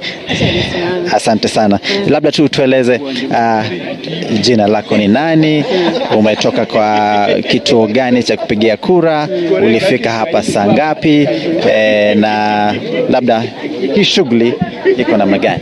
Okay. Kwa majina naitwa Morina Tieno Witi, nimekuwa presiding officer Baragulu Primary School Station Center Stream 01, na anyway imekuwa tu vitu vimeenda sawa sawa, hatujakuwa na shida yoyote. Hata saizi tukirudisha ballot papers, ballot boxes and other things needed, tumeona tu wanatumia ticket numbers. Sasa hakuna ile rabsha ya watu kufanya nini kungangana, so things are so smooth. Tumekuwa tuko sawa, by the way, tuko sawa. Voting session has been okay and well. Wewe inakaa uko na nguvu sana. Nina nguvu. Tulikuwa tunaingia, unapewa meal card. Vitu vimekuwa vimeundwa vizuri mpaka saa hizi asubuhi nishapata kasima changu na nyama. Sasa mimi niko sawa kabisa. Shukrani sana. Asante. Labda ndugu, wewe nawe? Ama Kiswahili si mdomo chako? Tulienda kwa the same center Baragulu. Mimi ni Steven Otieno. Tulikuwa DP Presiding Officer. Tulitoka juzi na tumerudi leo. Tumefanya vizuri. The turnout was good and we hope for the best of this day. Yeah. Labda kwa stream yako turnout ilikuwa namna gani in terms of percentage? It was around 76 point something. Yeah. Na hapa umefika saa ngapi? Hapa tulifika saa 11. Yeah. Naona hauko mbali sana kuhudumia because tunatumia line. Yeah, sasa ukikuja unachukua tiketi yako na unaenda. Asante sana. Hivyo ndivyo hali ilivyo Mwana Hamisi. Wacha tuwalao wafanye kazi zao hapa. Umesikia kuwa unapofika katika hii tallying center hii, kitu cha kwanza ni utakuja upokee ticket namba yako, alafu ungoje kwa foleni, alafu utakapofikiwa hapo ndipo utapeleka stakabadhi zako zikaguliwe, alafu matokeo yako yaweze kujumuishwa na matokeo mengine ya presiding officers wengine ambao wamefika hapa.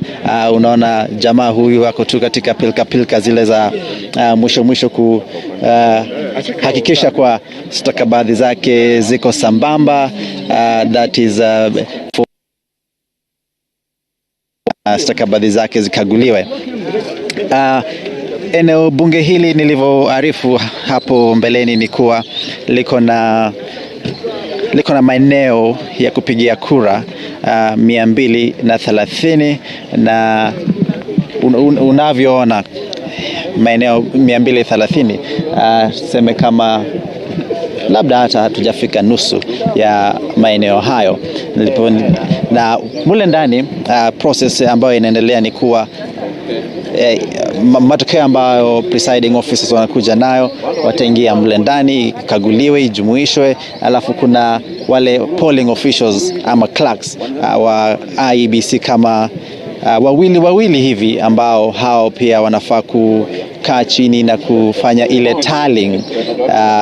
The reason why there are two polling officials, just to make sure that whatever it is that they're doing, the tallying of that exercise, they're able to reconcile those figures. So at least giving the benefit of doubt, at least two individuals doing the tallying, and of course just to make sure that that exercise, there's that synergy of the numbers. So from this constituency tallying center, of course tutakuwa tunaelekea katika county tallying center. Hapo ndipo tutaweza kujua ni mbivu na mbichi kati ya gavana, mbivu na mbichi kati ya seneta na ule mwakilishi wa kike wa bunge haswa, na pia tutajua kwa jumla Siaya County imeweza kupigia kura kwa rais namna gani. So hivyo ndivyo hali ilivyo hapa katika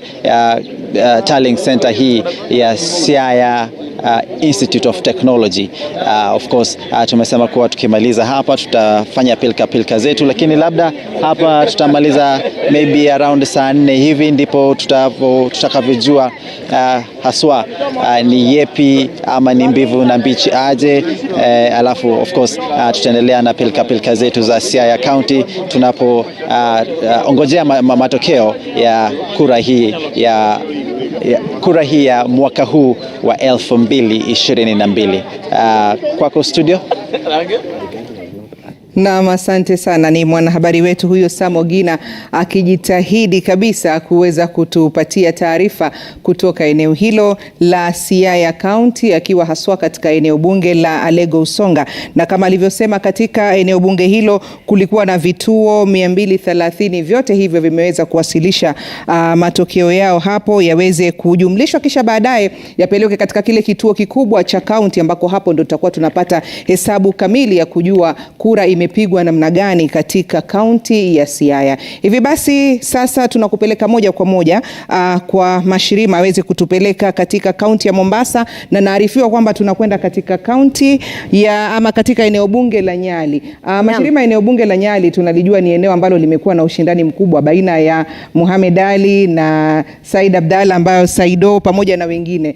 Sijui anaitwaje Mtalaki kule, ana yapi ya kutueleza kuhusiana na. Bila shaka kama ulivyosema eneo bunge la Nyali limevutia wagombeaji 10, kati yao huyu wa UDM Mohamed Ali na Said Abdalla wa ODM. Lakini la msingi ni kujua kwamba ni vituo vingapi vya kupigia kura katika eneo bunge la Nyali ambavyo maafisa wake tayari wamefika katika kituo hicho cha kujumlisha kura. Mtalaki, hujambo? Natumai kwamba usiku umekuwa mwema. Labda unaweza kutueleza ni maafisa wangapi wa Iebc katika vituo vya kupigia kura eneo la Nyali ambao wameweza kufika katika kituo hicho cha kujumlisha kura? Na Mashirima, kufikia sasa katika eneo bunge hili la Nyali ambapo tunatarajia kutakuwa na ushindani mkali hususan katika kiti cha ubunge, maeneo ambayo yameweza kuwasilisha matokeo yao na vile vijisanduku ambavyo vimeweza kudhibitishwa kufikia sasa ni 14 kati ya vituo 195 ambavyo vipo katika eneo bunge hili la Nyali.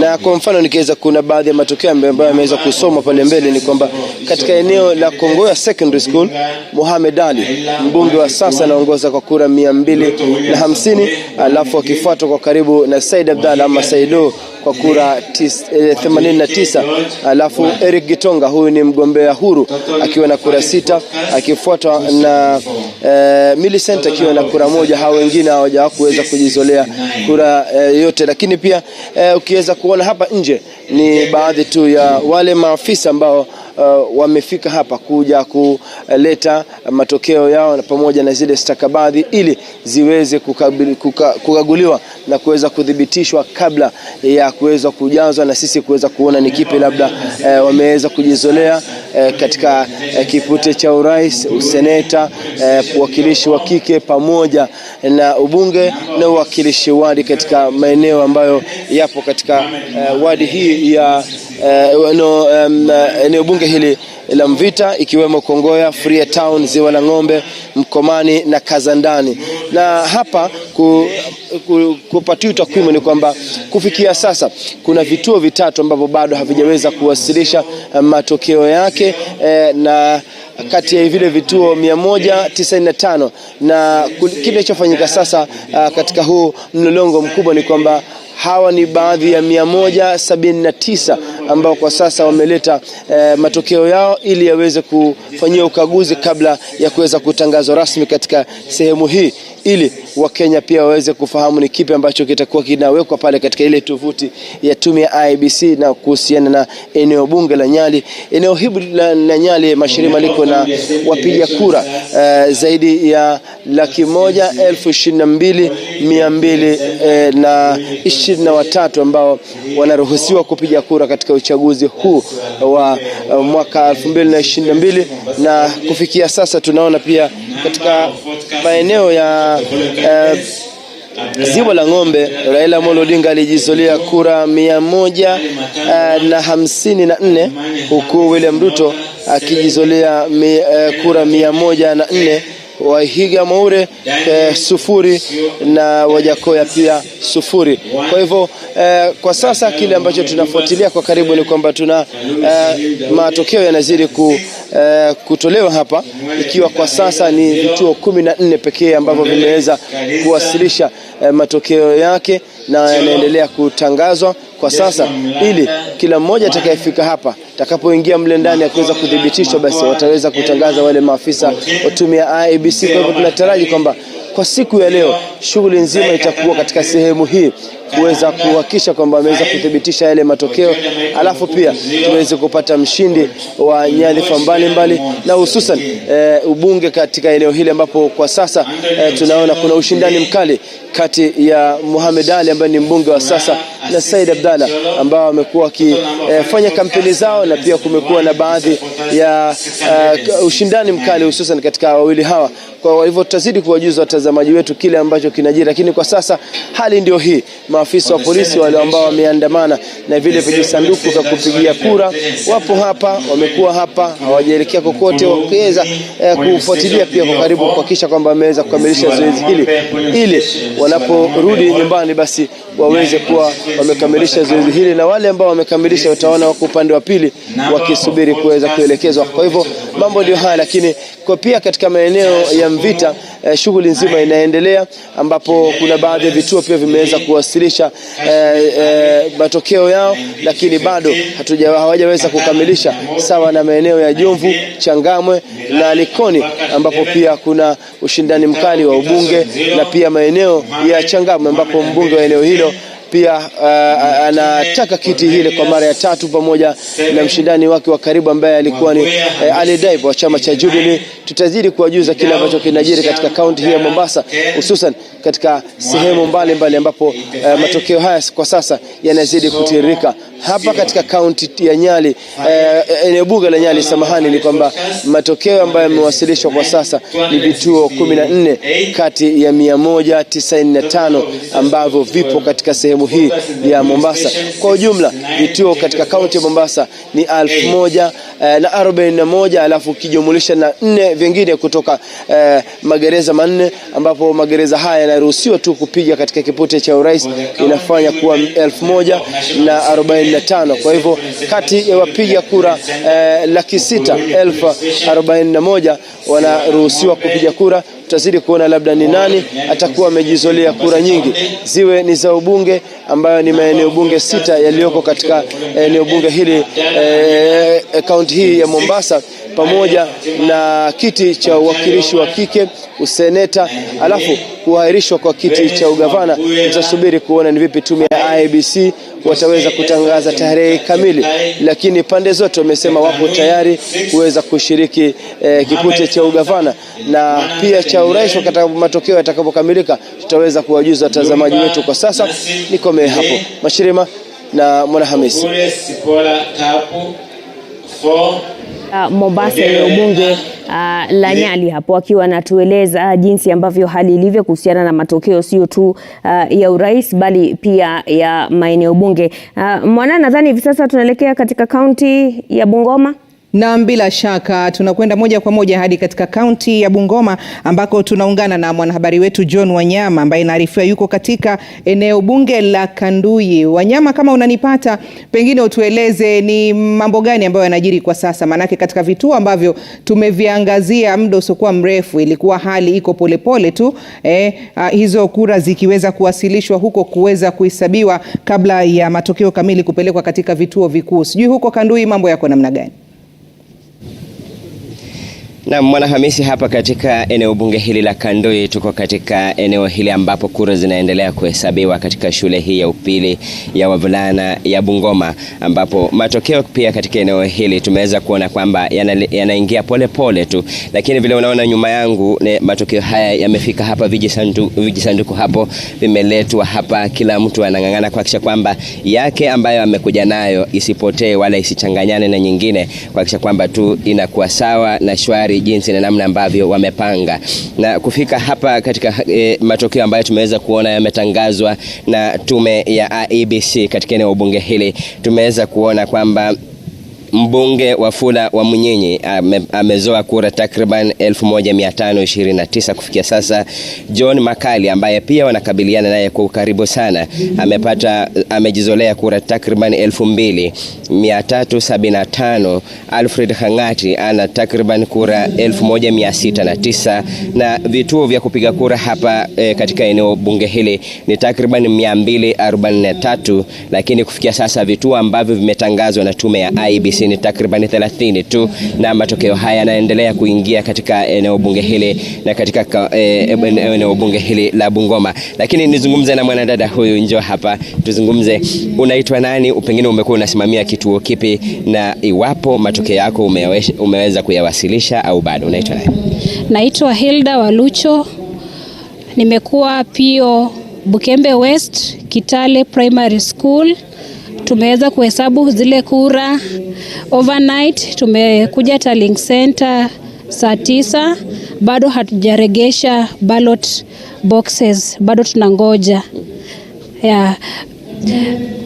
Na pengine shughuli nzima ilikuwaje kuhesabu kura hadi kufika hapa? Pengine unaona zoezi hili linaenda polepole ama unaonaje?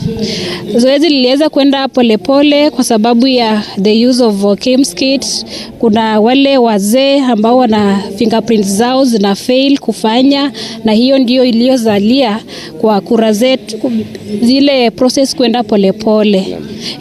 Otherwise ilimekuwa mzuri, hakujakuwa na wizi wowote, hakuna visa vyovyote ambavyo vimeweza kuripotiwa katika eneo bunge letu. Na pengine ulifika hapa saa 9, pengine unaona matokeo yako utawafikisha saa ngapi kwenye ukumbi huu wa matangazo? Niliweza kusajiliwa kuwa nambari 63 na natarajia kwamba nitaweza kuwasilisha hizi matokeo mwendo wa saa 5 kamili hivi. Naam. Najua hamjalala kabisa. Hatujalala, evidence ni macho. Asante sana. Na Mwanahamisi, vile umeweza kusikia kutoka kwa mwanadada huyu, anasema kwamba hawajalala.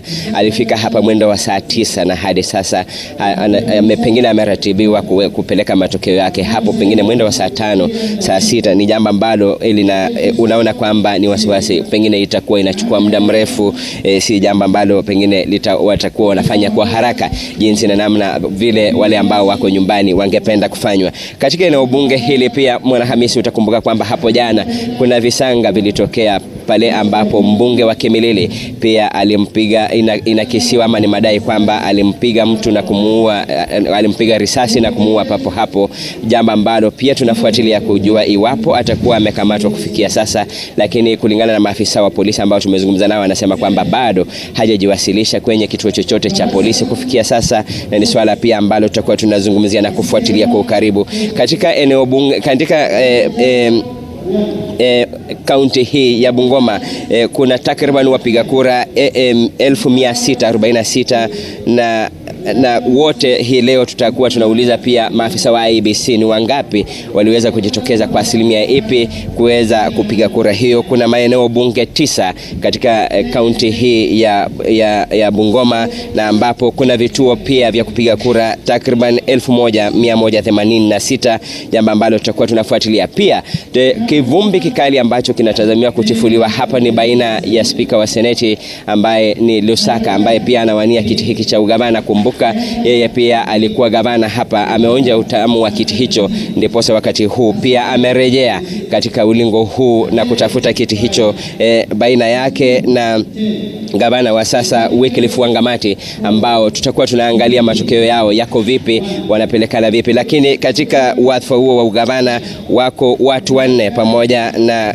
Zakaria Barasa wa UDP na Martin Ndiwa Simoto ambaye ni mwaniaji huru katika eneo hili. Kwa hivyo, Mwanahamisi, katika kaunti hii tutakuwa tunakuja kwenu kuwajuza ni yapi ambaye ameweza kujiri, ni nani ameweza kujinyakulia kazi yake amepewa na wananchi, kwani hapo jana waliandikisha historia na kufanya uamuzi, na wenye uwezo ambao wanaandika viongozi kazi ni wananchi, na iwapo wamewapeleka nyumbani, basi sisi kama runinga ya Citizen tuko hapa ange pamoja na mpika picha wangu Cheptai na Miss kuhakikisha kwamba tunawaletea yote yanayojiri katika eneo hili la Bungoma. Mwanahamisi. Na asante sana Wanyama kwa hayo. Ni mwanahabari wetu huyo John Wanyama akija nasi moja kwa moja kutoka kaunti ya Bungoma. Kwa hivi sasa basi naarifiwa tuelekee huko Bomas, manake kituo hicho cha Bomas kuanzia sasa, yani siku ya pili baada ya kupiga kura, kinakuwa ni kituo ambacho macho yote yanakuwa yanaelekezwa kule, manake pale ndipo ambapo patatokea msema kweli. Kuna ule msemo ambao wenzetu walikuwa wanasema kwamba the fat lady atakuwa anatueleza nini. Bila shaka hapo ndipo macho yote yatakuwa yanaangazia ni nini ambacho kitakuwa kinatokea, ni nani ambaye atakuwa amepata nini. Yote haya yatakuwa yanapatikana huko. Kwa hivyo nimpokeze uskani hivi sasa mwenzangu Nimrod Tabu akiwa pamoja na Ayub Abdikadir ambao wako huko watueleze mengi. Pengine Ayub, kama unanipata hivi sasa, ni kipi ambacho kinaendelea haswa huko Bomas? Mwana Hamisi and Mashirima, good morning from the Bomas of Kenya. We are live from our field studio here at the Bomas of Kenya, where the Iebc is housed until the declaration, determination and the decision where the Iebc will announce the next president of the Republic of Kenya. Remember, this is the National Tallying Center for the presidential election, and the returning officer to that effect is the chairperson of the poll commission, Wafula Chebukati. And I am with my colleague Nimrod Tabu here. Good morning, Nimrod. A lot happened, polling underway in many polling stations across the country, counting, I mean. Good morning to you too, Ayub. Bila shaka kama ulivyosema, matokeo bado yanaendelea kutiririka katika maeneo mengi tu, kama ninavyotuarifu wanahabari wetu. Ni dhahiri shahiri kwamba ni siku ndefu nyingine ya kuhesabu kura zaidi. Ukiangalia katika maeneo mengi, kwa mfano Lion Hill kuhusiana na kiti cha seneti, Tabitha Karanja alikuwa anaongoza wakati huo katika eneo hilo, lakini matokeo ni mengi. Ukiangalia Jamhuri Primary School hapa katika kiti cha urais, nafikiri maeneo ambayo yamehesabu kura katika sehemu ile tayari yameshawasilisha matokeo kwa urais, lakini bado idadi inaendelea kuongezeka. Hatuwezi kuthibitisha, hatuwezi kusema mengi kwa sababu sasa hivi matokeo ni yale ya awali, kama kwa kimombo wanavyosema provisional results. Ukiangalia katika maeneo mengi kuna baadhi ya waoniaji ambao tayari wameshaungama kwamba wameshindwa, lakini bado uchaguzi haujatangazwa hata katika maeneo bunge kuweza kubashiri nani ameshinda kiti cha ugavana kikamilifu, nani ameshinda kiti cha seneti na kadhalika. Lakini ndio hali ilivyo katika ukumbi wa Bomas, tukisubiri kwamba kutakuwa na makamishna kama ulivyosema ukiongozwa na mwenyekiti Wafula Chebukati kuweza kueleza zaidi. And Mwana Hamisi and Mashirima, just status update, because the media center is at the moment inactive. The last presser was issued yesterday night by the poll commission, a prayer session followed by the welcoming of the results transmission phase of the general election by the chairperson of the commission, of Wafula Chebukati.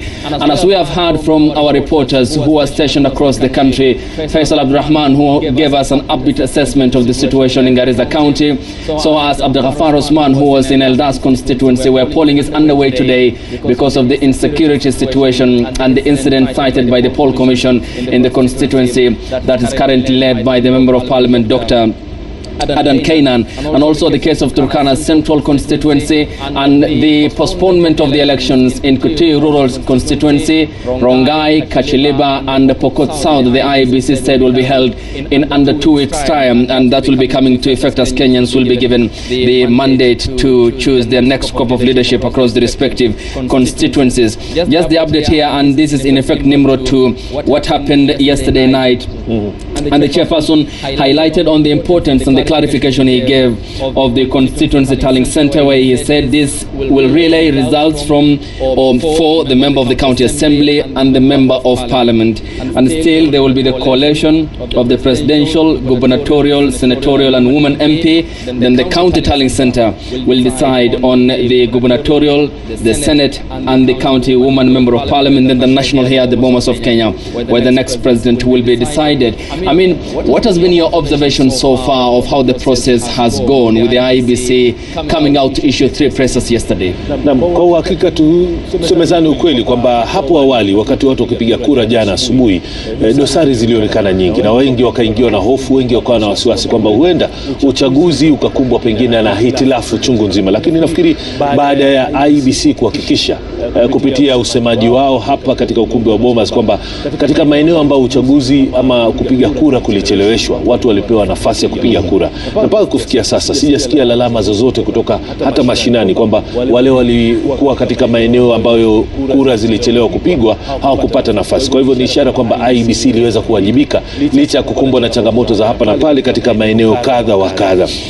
Nakumbuka pia baada ya matokeo kuanza kutokea, hakuja kuwa na tashwishi, hakuja kuwa na hisia ama wasiwasi wa kwamba kuna sehemu ambapo matokeo pengine hayawezi kuweza kutolewa kidijitali ama kielektroniki kuweza kufika hapa. Na kufikia sasa nafikiri ni idadi kubwa tu ya zile fomu 34A ambazo tayari zimeweza kujumlishwa, isipokuwa lazima ziweze kuthibitishwa kama tunavyofanya sisi katika chaguo la Kenya ama Kenya's Choice hapa Citizen, ni kwamba lazima tuweze kuthibitisha kila fomu ambayo inaingia, na kwa sasa hivi nafikiri ni fomu pengine zaidi ya 8,000 hivi ambazo tumeweza kuthibitisha. Ndio unaona kura zile ambazo hawa wagombea urais wameweza kupata kufikia sasa. Lakini zaidi nieleze tu kwa nini pengine hatua hii ya kujumlisha kura inachelewesha, na nikupe mfano kama anavyotueleza mwanahabari wetu Rahma Rashid kutoka kule Lamu, ni kwamba zoezi la kujumuisha kura katika kituo cha shule ya msingi ya Mokoe Arid Zone, eneo bunge la Lamu Magharibi katika kaunti hiyo linaendelea kwa mwendo wa pole, kwa mfano. Halafu hadi kufikia sasa anaeleza kwamba ni jumla tu ya vituo 7 pekee vya kupigia kura miongoni mwa kituo cha Hindi, gereza la Hindi ama Hindi Prison, ambavyo vimeweza kujumlisha huko eneo bunge hilo la Lamu la Magharibi likiwa na vituo 144. Sasa unaona vituo bado vinaendelea kuhesabu kura, vituo bado vinaendelea kujumuisha kura. Kwa hivyo kwa mtu yote ambaye anatazama, huenda pengine akawa na hamaki na tamaa ya kupata matokeo ya haraka moja kwa moja, lakini kama wanavyotuarifu wenzetu ni kwamba jinsi matokeo yanavyotokea kule kujumlisha pia kunachukua.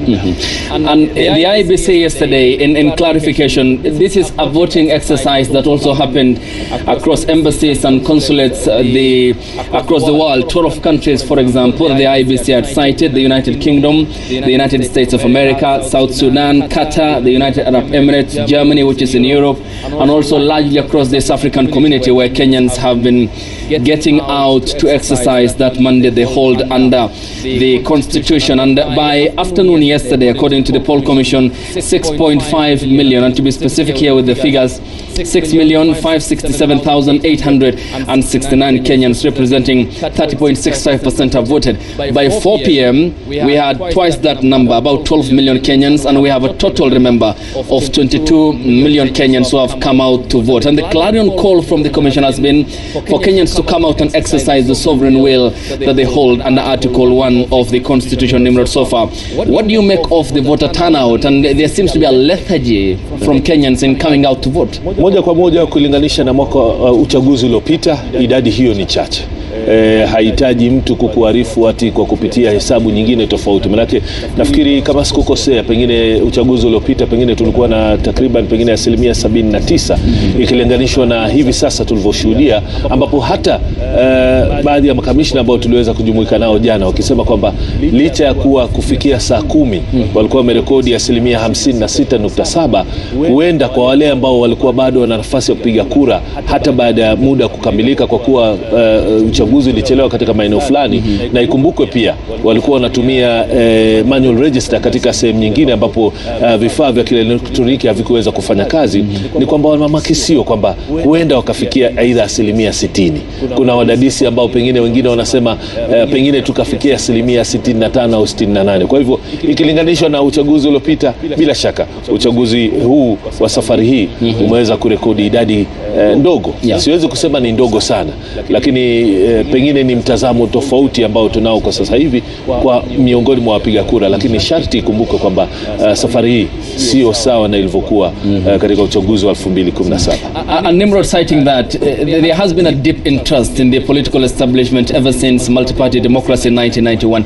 Yes, we had an upsurge in the number of political parties and players within the establishment, but when you look at the performance of the political class ever since then, we had general elections in 1992, in 1997, 2002, 2007, 2013 and 17, but it's still more or less an underperformance from the political class. You look at Kenyans in terms of the opinion polling, they are concerned about unemployment, they are concerned about corruption, and Parliament, which is an institution that is ranked so high, is rather held in obloquy or mistrust by Kenyans, then does this point to a shift in terms of our politics and the paradigm shift thereof in 2027 and going forward, in Kenyans now asking for proper policies that ought to be underpinning the establishment? Bila shaka swali zuri hilo, na nieleze kwamba uchaguzi wa hapa nchini unafanyika mara mbili. Kwanza kupitia mchujo wa vyama, ambapo wananchi wenyewe wanahisi kwamba fulani wa fulani, hata kama ameingia chama ambacho anataka kuwania kiti cha ubunge, kiti cha ugavana, na amekuwa mbunge ama amekuwa gavana au seneta kupitia chama kingine, ni ukweli kwamba wananchi wanaanza pale kumchuja. Kama hakutimiza ahadi zake za hapo awali, anamchujwa pale. Halafu inakuja sasa katika uchaguzi mkuu kama huu sasa, ambapo sasa yule aliyechaguliwa katika uteuzi, japo ni tofauti na wale wengine, lazima pia naye akaguliwe na wananchi kupitia uchaguzi wa kura. Sasa utakuta kwamba mwananchi safari hii ana mahitaji, ana malengo zaidi tofauti. Lakini kumbuka kwamba kidedea kimekuwa ni chama cha UDA, ambacho kimekuwa na umaarufu. Hata katika kura za maoni zimeonyesha kwamba kimekuwa na umaarufu. Sasa kwa chaguo la Wakenya, lazima wao wameangalia nani katika viongozi wale anaonyesha dalili za kuwa atabadilisha maisha yetu, kasoro zilizokuwepo, ili kuwe na mabadiliko. Ukiangalia katika eneo bunge la Nyeri, ambapo wabunge wengi wanatokea katika chama cha Jubilee, katika uchaguzi uliopita, huenda safari hii ikawa tofauti kwa sababu ya mabadiliko ambayo pengine wananchi watakuwa wanataka katika sehemu ile, japo hatuwezi kutangaza matokeo moja kwa moja kuhusu nani alishinda, nani hakushinda, manake bila shaka bado tunaendelea kupokea matokeo. Mwanahabari wetu Martin Munene kwa mfano ametoa matokeo ya awali katika mji wa Nyeri kwa mfano, akionyesha kwamba katika sehemu moja ya kupigia kura, aidha Raila Odinga alipata kura 70, William Ruto akapata kura 297. Katika eneo lingine Raila Odinga akapata kura 99, William Ruto akapata kura 313. Katika sehemu nyingine ya mwisho pengine Raila Odinga akapata 61 kura, William Ruto akapata 240. Kwa hivyo hiyo inaonyesha bila shaka kutakuwa na mabadiliko. Mimi natumai kwamba asilimia na pengine si mdadisi ama mchanganuzi, lakini huenda tukakuta kwamba 60% jamhuri nzima ya Kenya ya viongozi ambao wamekuwepo katika nafasi za uongozi uchaguzi uliopita, safari hii wakajikuta nje. And thank you, Nimrod. And that is the update so far here from the Bomas of Kenya. Later on, we expect more pressers from the commissioners of the commission at the media center, and we expect the National Tallying Center, which is on our left here, where the Iebc will be camping to brief the country, update the nation on what's happening as vote counting exercises underway at the moment across many polling stations in the country. Nimrod and I will be catching up with you later. For now, I'll hand you back over to Mwana Hamisi and Mashirima, who are standing by at our communications center. Back to you. Na asante sana wanahabari wetu hao wako ange hapo katika ukumbi wa Bomas Abdikader, Ayub pamoja na Nimrod Tabu, ambao bila shaka tutakuwa tunaungana nao kila wakati waweze kutupasha atakayokuwa yanajiri huko. Kwa sasa basi nimpokeze mwenzangu hapa aweze kutueleza maeneo mengine pengine wanahabari wetu wanatuandalia nini.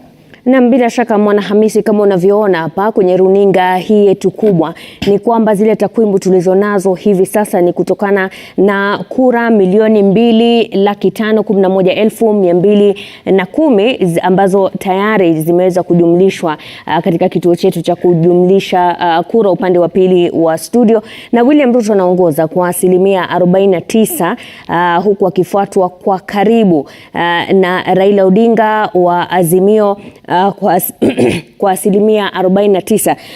Bila shaka ukiangalia hizo takwimu unaona kwamba tofauti ni ndogo sana. Mmoja ni 49.37, wa pili ni 49.36, na kila baada ya dakika kadhaa unaona kwamba hizo takwimu zinabadilika, na tutazidi tu kukueleza mengi kuhusiana na takwimu hizi. Lakini kwa sasa tunaelekea katika kaunti ya Uasin Gishu, ambapo Chemutai Goin amekuwa akifuatilia matukio eneo hilo. Hujambo Chemutai, Kapseret wanasemaje? Na Mashirima, tuko katika ile constituency tallying center ya Kapseret, ikiwa mojawapo ya maeneo bunge katika kaunti ya Uasin Gishu, eneo bunge ambalo lina wapiga kura takriban 74,809, na tutaweza kujua kikamilifu ni wangapi kati yao walijitokeza hapo jana kupiga kura. Tuliweza kuona kuwa kulingana na mwaka wa 2017 idadi ya waliofika katika vituo vya kupiga kura hawakuwa wengi kama ilivyokuwa hapo awali, na labda leo majira ya labda saa 6 saa 7 hivi tutaweza kubaini kikamilifu ni wangapi ambao walijitokeza, tukijua kuwa kuna wawaniaji wa vyeo tofauti. Na kwa picha ambazo unaweza ona kwa sasa ni kuwa wale maafisa wa kusimamia uchaguzi katika zile vituo vya kupigia kura sasa wamefika katika constituency tallying center, ambapo ni eneo ambalo watajumuisha kura kutoka zile polling centers na polling streams kutoka eneo bunge la Kapseret. Na kwa kuangalia tu ambapo maeneo ambayo tuliweza kuzuru, tuliona kuwa eneo hili lina wodi 5, na kati ya hizo wodi 5 kulikuwa na vituo tofauti vya kupigia kura, na kati ya vituo ambavyo vinajulikana kama vile zile shule za msingi, katika vituo hivyo basi kulikuwa na vituo vingine vidogo vidogo, na kuna maeneo ambayo yalikuwa na kati ya 6, kuna mengine ambayo yalikuwa na 16, na kuwa katika eneo hili sasa wanaweza kuweka pamoja yale matokeo kutoka zile stream zote, waweze kuwajumuisha, kisha sasa waweze kututangazia kikamilifu kura ambayo kila mwaniaji katika nyadhifa tofauti aliweza kuzoa. Na tunajua kuwa yale matangazo ya kura ya urais ambayo yatatangazwa katika hii constituency tallying center kama ilivyosemwa na Iebc kuwa itakuwa kikamilifu, na kutoka hapo basi zitapelekwa Nairobi, ambapo sasa tutaweza kujua ni kura ngapi ambayo labda kinara wa Azimio ama mwaniaji urais wa Azimio Raila Odinga aliweza kuzoa. Yule wa UDA William Ruto ambaye pia ni naibu rais aliweza kuzoa. Je, George Ojakoya wa Roots Party alizoa ngapi, na pia David Mwaure wa Agano aliweza kuzoa ngapi? Kwa sasa unaona kuwa maafisa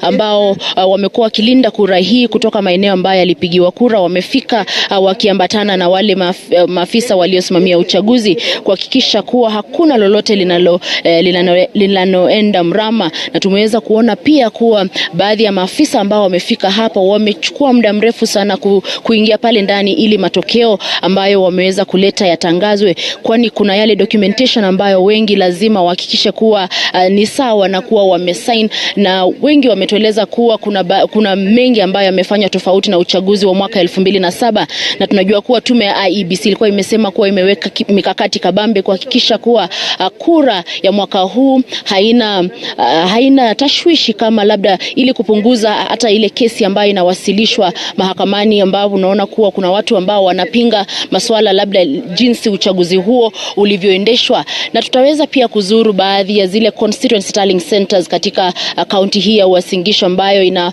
wapiga kura zaidi ya 509,000 kuweza kubaini jinsi shughuli inaendelea katika maeneo hayo. Lakini kwa sasa hapa tumeelezwa na yule ambaye ni msimamizi wa eneo hili kuwa huenda mwendo wa saa 6 hivi tutaweza kubaini kikamilifu jinsi kura iliendeshwa katika eneo bunge la Kapseret, na labda tuweze kubaini kura ambayo kila mmoja ambaye aliwania kiti ameweza kupata. Na Mashirima, kidogo tulisikiza pale Nimrod na Ayub wakizungumza kuhusu jinsi kura imeendeshwa katika maeneo tofauti, na tunajua kuwa hapa kuna lile joto la kisiasa. Tunajua kuwa mwaniaji urais wa chama cha UDA ndiye ambaye katika eneo la Uasin Gishu ana umaarufu, na kuwa kuna wale ambao waliwania vyeo tofauti kupitia chama chake. Tumeweza kuona kuwa kwa maeneo ambayo walikuwa na ushindani na hata wale ambao waliwania na chama cha Jubilee na vyama vingine, basi kuna wale ambao wameweza kuwashinda hata wale ambao wameshikilia viti hivyo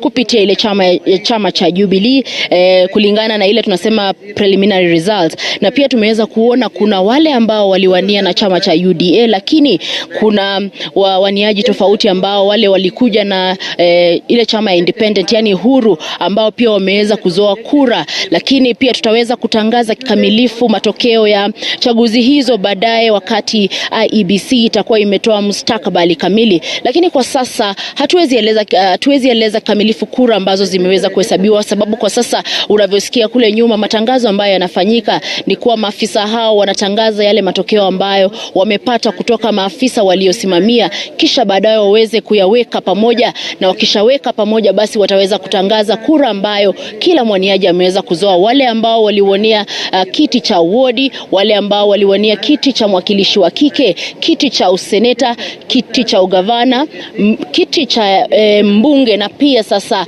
ile ambayo Wakenya wengi pia wanasubiri kujua ni ile ya urais, kujua kila mmoja ameweza kuzoa kura idadi gani, na je matokeo wale wapiga kura ambao walijitokeza walikuwa wangapi, sababu kumekuwa na ile tashwishi kuhusu ile voter turnout ikilinganishwa na chaguzi za hapo awali ambapo tumeona Wakenya wengi wakijitokeza, na kumekuwa na masuala mengi kuhusu hata eneo hili la Uasin Gishu. Ni kwa nini labda watu wengi hawakujitokeza kama ilivyotarajiwa? Je, Wakenya wamechoka? Je, kuna wale ambao walikuwa wanahofia usalama wao? Na je, ni masuala gani ambayo maybe huenda yaliathiri kujitokeza kwa wapiga kura hao kuhakikisha kuwa wanapata nafasi kuchagua viongozi ambao wanaona kuwa watapeleka mbele labda ama watatatua masuala ambayo yanawahusu? Na labda kidogo kabla sijarejesha studio, unaona kuwa vifaa ama vile vijisanduku ambavyo ndani yake kuna zile karatasi za kupiga kura ambazo sasa zinaonyesha idadi ya kila mwaniaji zinaendelea kuwasili. Ukiona pale magari kama mwenzangu Chirchira anaweza onyesha kuwa unaona kuwa pia magari zinaendelea kusafirisha vifaa hivyo kuleta katika eneo hili ambalo limewekwa usalama umelindwa. Na labda kidogo tu kuwaeleza kuwa kando na hapo awali ambapo ungeona kuwa labda wafuasi wa baadhi ya wanasiasa wanafika katika maeneo ambayo kura inahesabiwa, wakati huu hawaruhusu wananchi kufika. Wamewaeleza warudi nyumbani, wasubiri hadi wakati idadi takwimu zitakuwa zinatolewa ili nao sasa wapate fursa labda kusherekea. Lakini kwa sasa usalama hapa umelindwa. Ikiwa hauna ile badge ambayo ile inapatia mtu clearance kuruhusiwa kuingia hapa, basi hakuna ambaye anaingia. Tumeweza kuona labda wachache wakiwa pale nje, wafuasi wa wanasiasa tofauti wakiwa wamefika pale wakitaka kuingia hapa, lakini usalama umeimarishwa na maafisa wamesema wasubiri hadi pale ambapo taarifa rasmi itatolewa ama matangazo rasmi ya matokeo ya uchaguzi yatatolewa. Kwa hivyo Mashirima, tunaendelea kutembea kidogo. Tunataka kuelekea katika eneo bunge la Moiben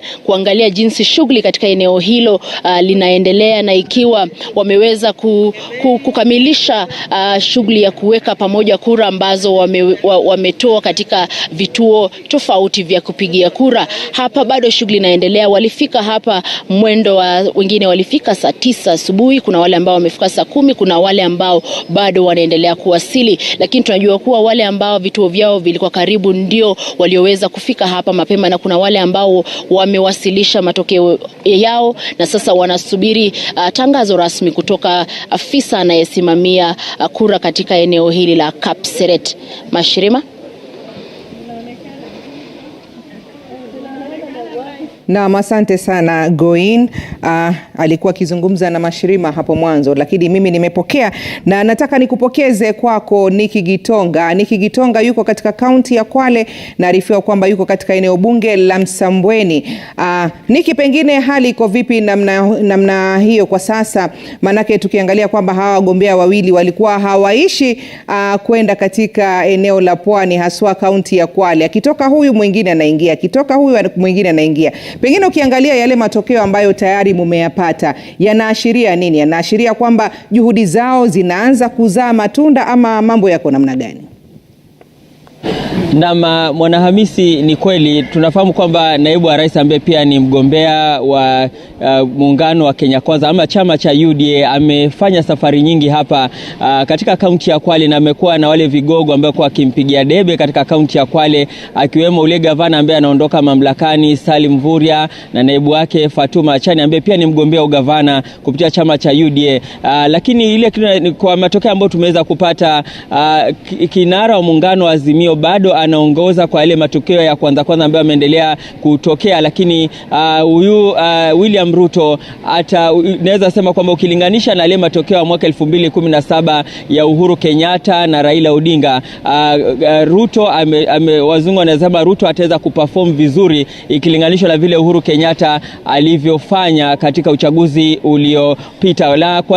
Kwa sasa kwa sababu matokeo yako kwa mwendo upole ni kwa sababu vingi ya vituo vya kupigia kura jana viliweza kufunguliwa kuchelewa kwa sababu ya baadhi ile ya mitambo ya Kimskit iliweza kufeli, na baadaye kama vituo hivyo vikaanza kupigia kura majira ya saa 6, na ndio maana sasa bado mengi ya masanduku ndio yanawasilishwa katika vituo vya kujumlisha matokeo. Kama hapa niko katika kituo cha ujumlishaji matokeo eneo la Babla, na unaona kwamba bado masanduku ndo yanaletwa katika kituo hiki katika eneo bunge la Msambweni. Hadi kufikia sasa kati ya vituo 154 ni vituo 13 pekee ambavyo vimewasilisha matokeo yake katika kituo hiki cha kujumlisha matokeo yote katika eneo bunge la Msambweni, ambao liko na zaidi ya wapiga kura 83,000. Lakini katika zile hisabu za mapema tumeweza kupata kupitia maajenti huenda mbunge katika eneo hili ambaye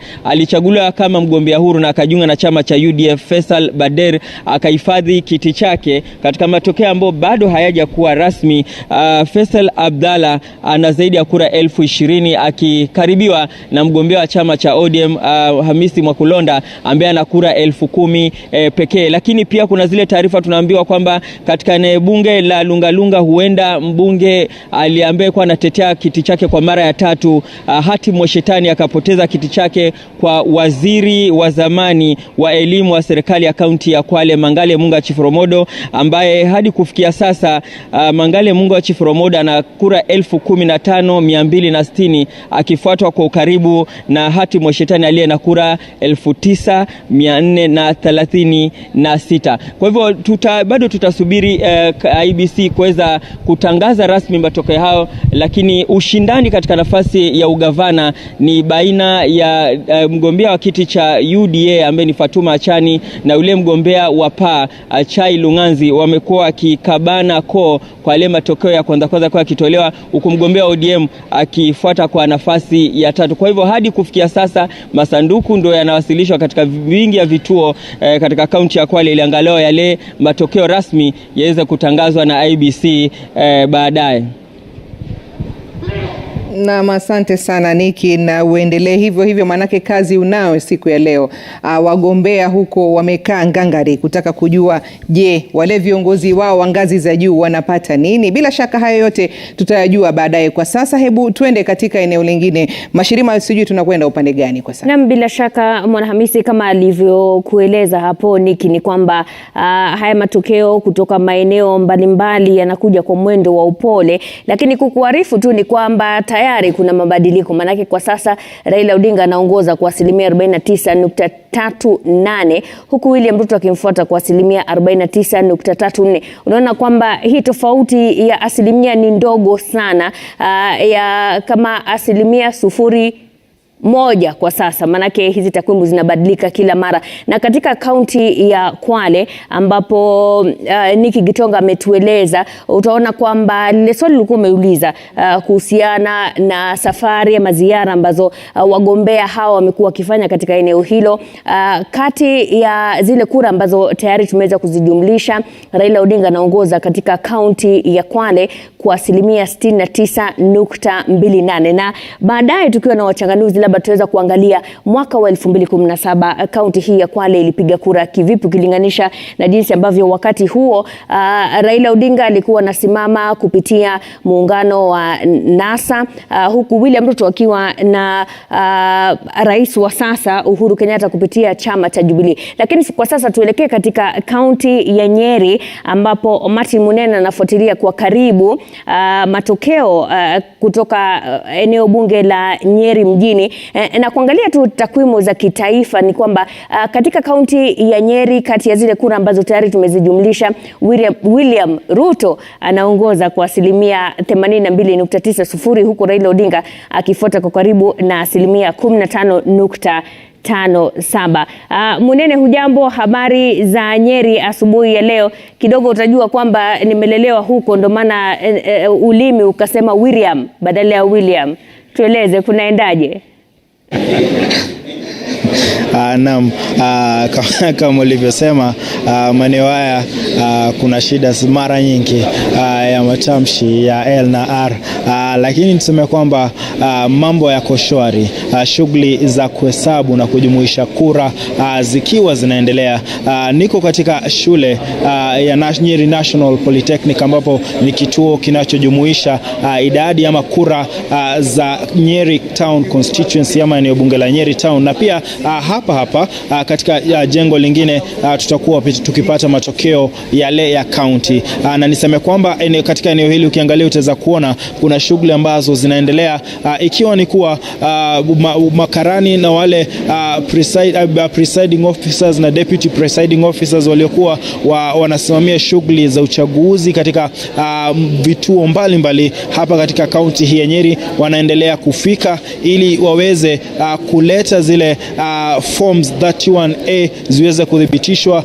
Pia tukiangalia pale nyuma kuna yale masanduku ambayo ni masanduku ya kura ambazo Wakenya na wakazi wa Nyeri waliweza kutia pale. Na nataka kwa kifupi kwanza nizungumze na afisa ambaye amesimamia shughuli za uchaguzi katika eneo bunge hili ili tuweze kujua mbivu na mbichi na jinsi hali ilivyo, kabla tuangazie kaunti ya Nyeri haswa kwa matokeo yale ya urais.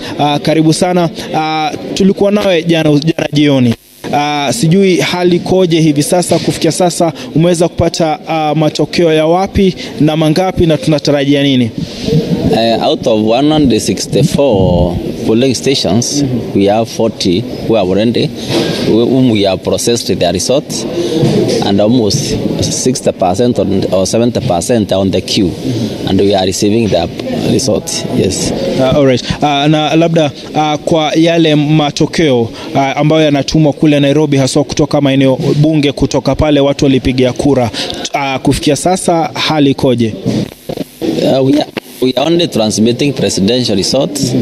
Other results we are keeping to compile because the presidential result is transmitted through something called RTS. Yes. Na labda swali ambalo lingine naweza kuuliza ni tutarajie labda kuanzia saa ngapi? Unasema tuko labda katika vituo 40 kufikia sasa. Labda tutaanza kupata matokeo kama saa ngapi hivi? God willing, by evening I will be declaring the winner, our member of National Assembly and all the county assembly members, or possibly tomorrow morning. Yes. All right, na asante.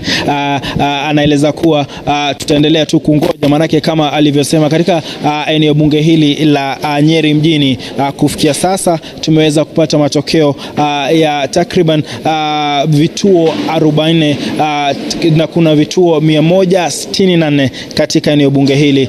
Tukiangalia kule Madhera tumeweza kuarifiwa kwamba karibu vituo 20 kati ya vituo 201 vimeweza kufikisha matokeo katika kituo cha kujumuisha kura. Na tukiangalia katika matokeo ya urais katika kaunti ya Nyeri kufikia sasa, eneo bunge la Mukoroini ambalo liko na vituo 117 tayari, kutoka kule watu walikuwa wanarusha katika vituo vya kurusha kura, watu vituo 117 kati ya vituo 117 tayari vimeweza kutuma matokeo ya urais kule Nairobi, lakini bado lazima itathibitishwa katika kituo cha kujumuisha pale katika eneo bunge. Tukienda Tetu pia asilimia kamili ya vituo 112 vikiwa ama matokeo yakiwa yametumwa kule Nairobi.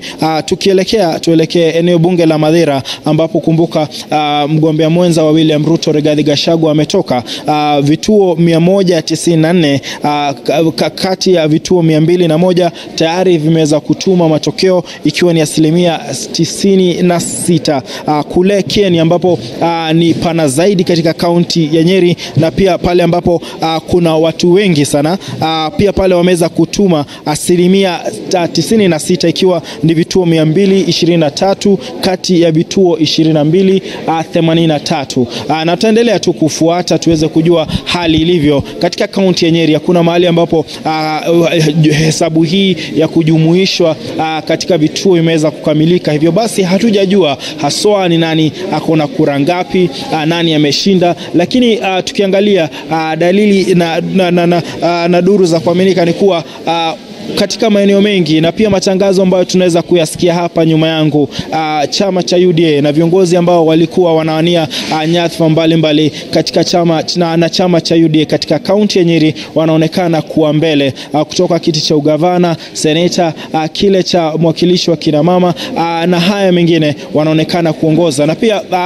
kama ulivyosema hapo awali Mashirima, hata kiti cha urais katika kaunti ya Nyeri inaonekana kwamba Dr. William Ruto ama Daktari William Ruto ako na kura zaidi katika kaunti ya Nyeri kuliko ule Right Honorable Raila Odinga. Lakini tutaendelea tu kufuata tuweze kusikiza katika kaunti ya Nyeri tuweze kujua ni nani ametangazwa mshindi katika maeneo bunge yale 6 na katika nyadhifa mbalimbali. Na Mashirima tutaendelea tu kwa macho pia kuweza kuweka masikio yetu yakiwa yamefunguka tuweze kusikia na tuweze kuona ili tuweze kusema na kueleza Wakenya na wakazi wa kaunti ya Nyeri hali ilivyo. Na kutoka kwangu narejesha kwako studio, mimi ni Martin Monene. Na shukrani Munene kutoka kaunti hiyo Nyeri. Bila shaka tunaangazia sana matokeo katika kaunti mbalimbali, hususan wakati ambapo Mwanahamisi, unajua kwamba kuna uvumi mwingi, taarifa zingine ambazo haziwezi kudhibitishwa zinazoangaziwa katika mitandao ya kijamii, na ni muhimu tuweze kuangazia yale ambayo tunaletewa na wanahabari wetu ili tuweze kutoa taarifa kuhusu matokeo ambazo zimedhibitishwa. Mwana, ndio maana kila siku tunasema iwapo hujakisikia kisa ama taarifa yoyote ambayo imetangazwa katika runinga ya Citizen, ujue kwamba huo ni uvumi. Hapa ndipo mahali ambapo tunatoa hakikisho na matokeo yale ya hakika pia tutakuwa tunakupatia hapa. Tumezunguka sana katika maeneo mbalimbali. Hebu turudi hapa jijini Nairobi ambapo sasa naarifiwa tuungane na Faisal Ahmed ambaye yuko katika kituo cha Upper Hill. Faisal, kama unanipata vizuri, hebu tueleze Upper Hill mambo yanaendelea vipi? Naam, asante sana Mwanahamisi na Mashirima mkiwa studio, na naomba muweze kunikubalia niendelee na lugha ya Kiingereza. My Swahili is not as good as that of Martin Munenes, but we're here at the Upper Hill Secondary School. This is the constituency tallying center for Kibra constituency, and as you can see behind me, there is a flurry of activities. Presiding officers returning the ballot boxes and making sure that all the documents and balloting materials are properly accounted for, and the results that they have from various polling stations are actually put into the Iebc system. Now, and 24 polling centers. Now, there are 9 contestants for the position of Member of Parliament and 59 contestants for the position of MCA. Now, this activity yesterday morning was the reverse. Voters were coming in and casting their votes, but this morning it's actually the reverse. The presiding officers are bringing in the votes that were casted yesterday for counting. And maybe if I can just speak to one of the presiding officers to give us a feel of what happened yesterday and maybe how far they are today with the counting process, and maybe as they bring in the balloting material. Maybe if you can just join me here, please. Maybe what's your name, what polling center were you at, and what has the experience been so far? Yes, my name is Michael Otieno. I was based at Shimoni polling station, that is in Lainisaba ward in Kibra constituency, as a IBC PO, that's presidential officer.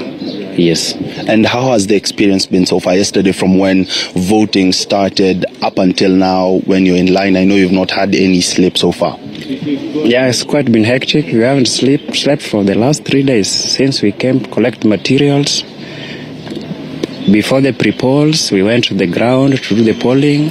Then now we are back again to hand over our materials plus the results, the physical copies. And quite, you see the line since we started streaming here from around 5. And it is a thorough exercise, very vigorous, because each item you took, it must be counter-checked one by one.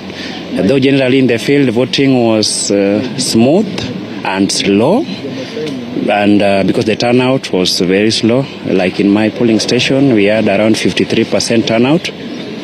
So we are really worried. The numbers, these elections, Kenyans, I don't know what has happened, but they have not taken it seriously. Yes. Okay, thank you very much.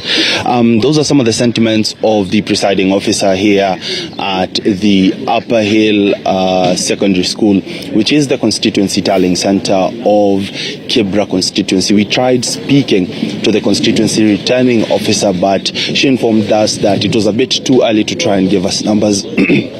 I beg your pardon, to try and give us numbers or to try and give us a feel of who is actually taking the lead when it comes to the vote counting. But in a few hours, she has promised that she will have more information, and she'll be able to give us that information that we will in turn relay to our viewers and back to you in studio. Now, from here, we will be heading to different polling stations and polling centers in and within Nairobi to give our viewers a feel of how now the tallying exercise is actually going on. Mashirima and Mwanahamisi. Na mwanahabari wetu huyo Faisal Ahmed akiwa katika kituo cha Upper Hill hapa jijini Nairobi, na hivi sasa moja kwa moja tunaelekea katika kaunti ya Nakuru tuweze kuungana na Marian Nyambura. Marian, kama unanipata, pengine tueleze hali iko namna gani kwa sasa.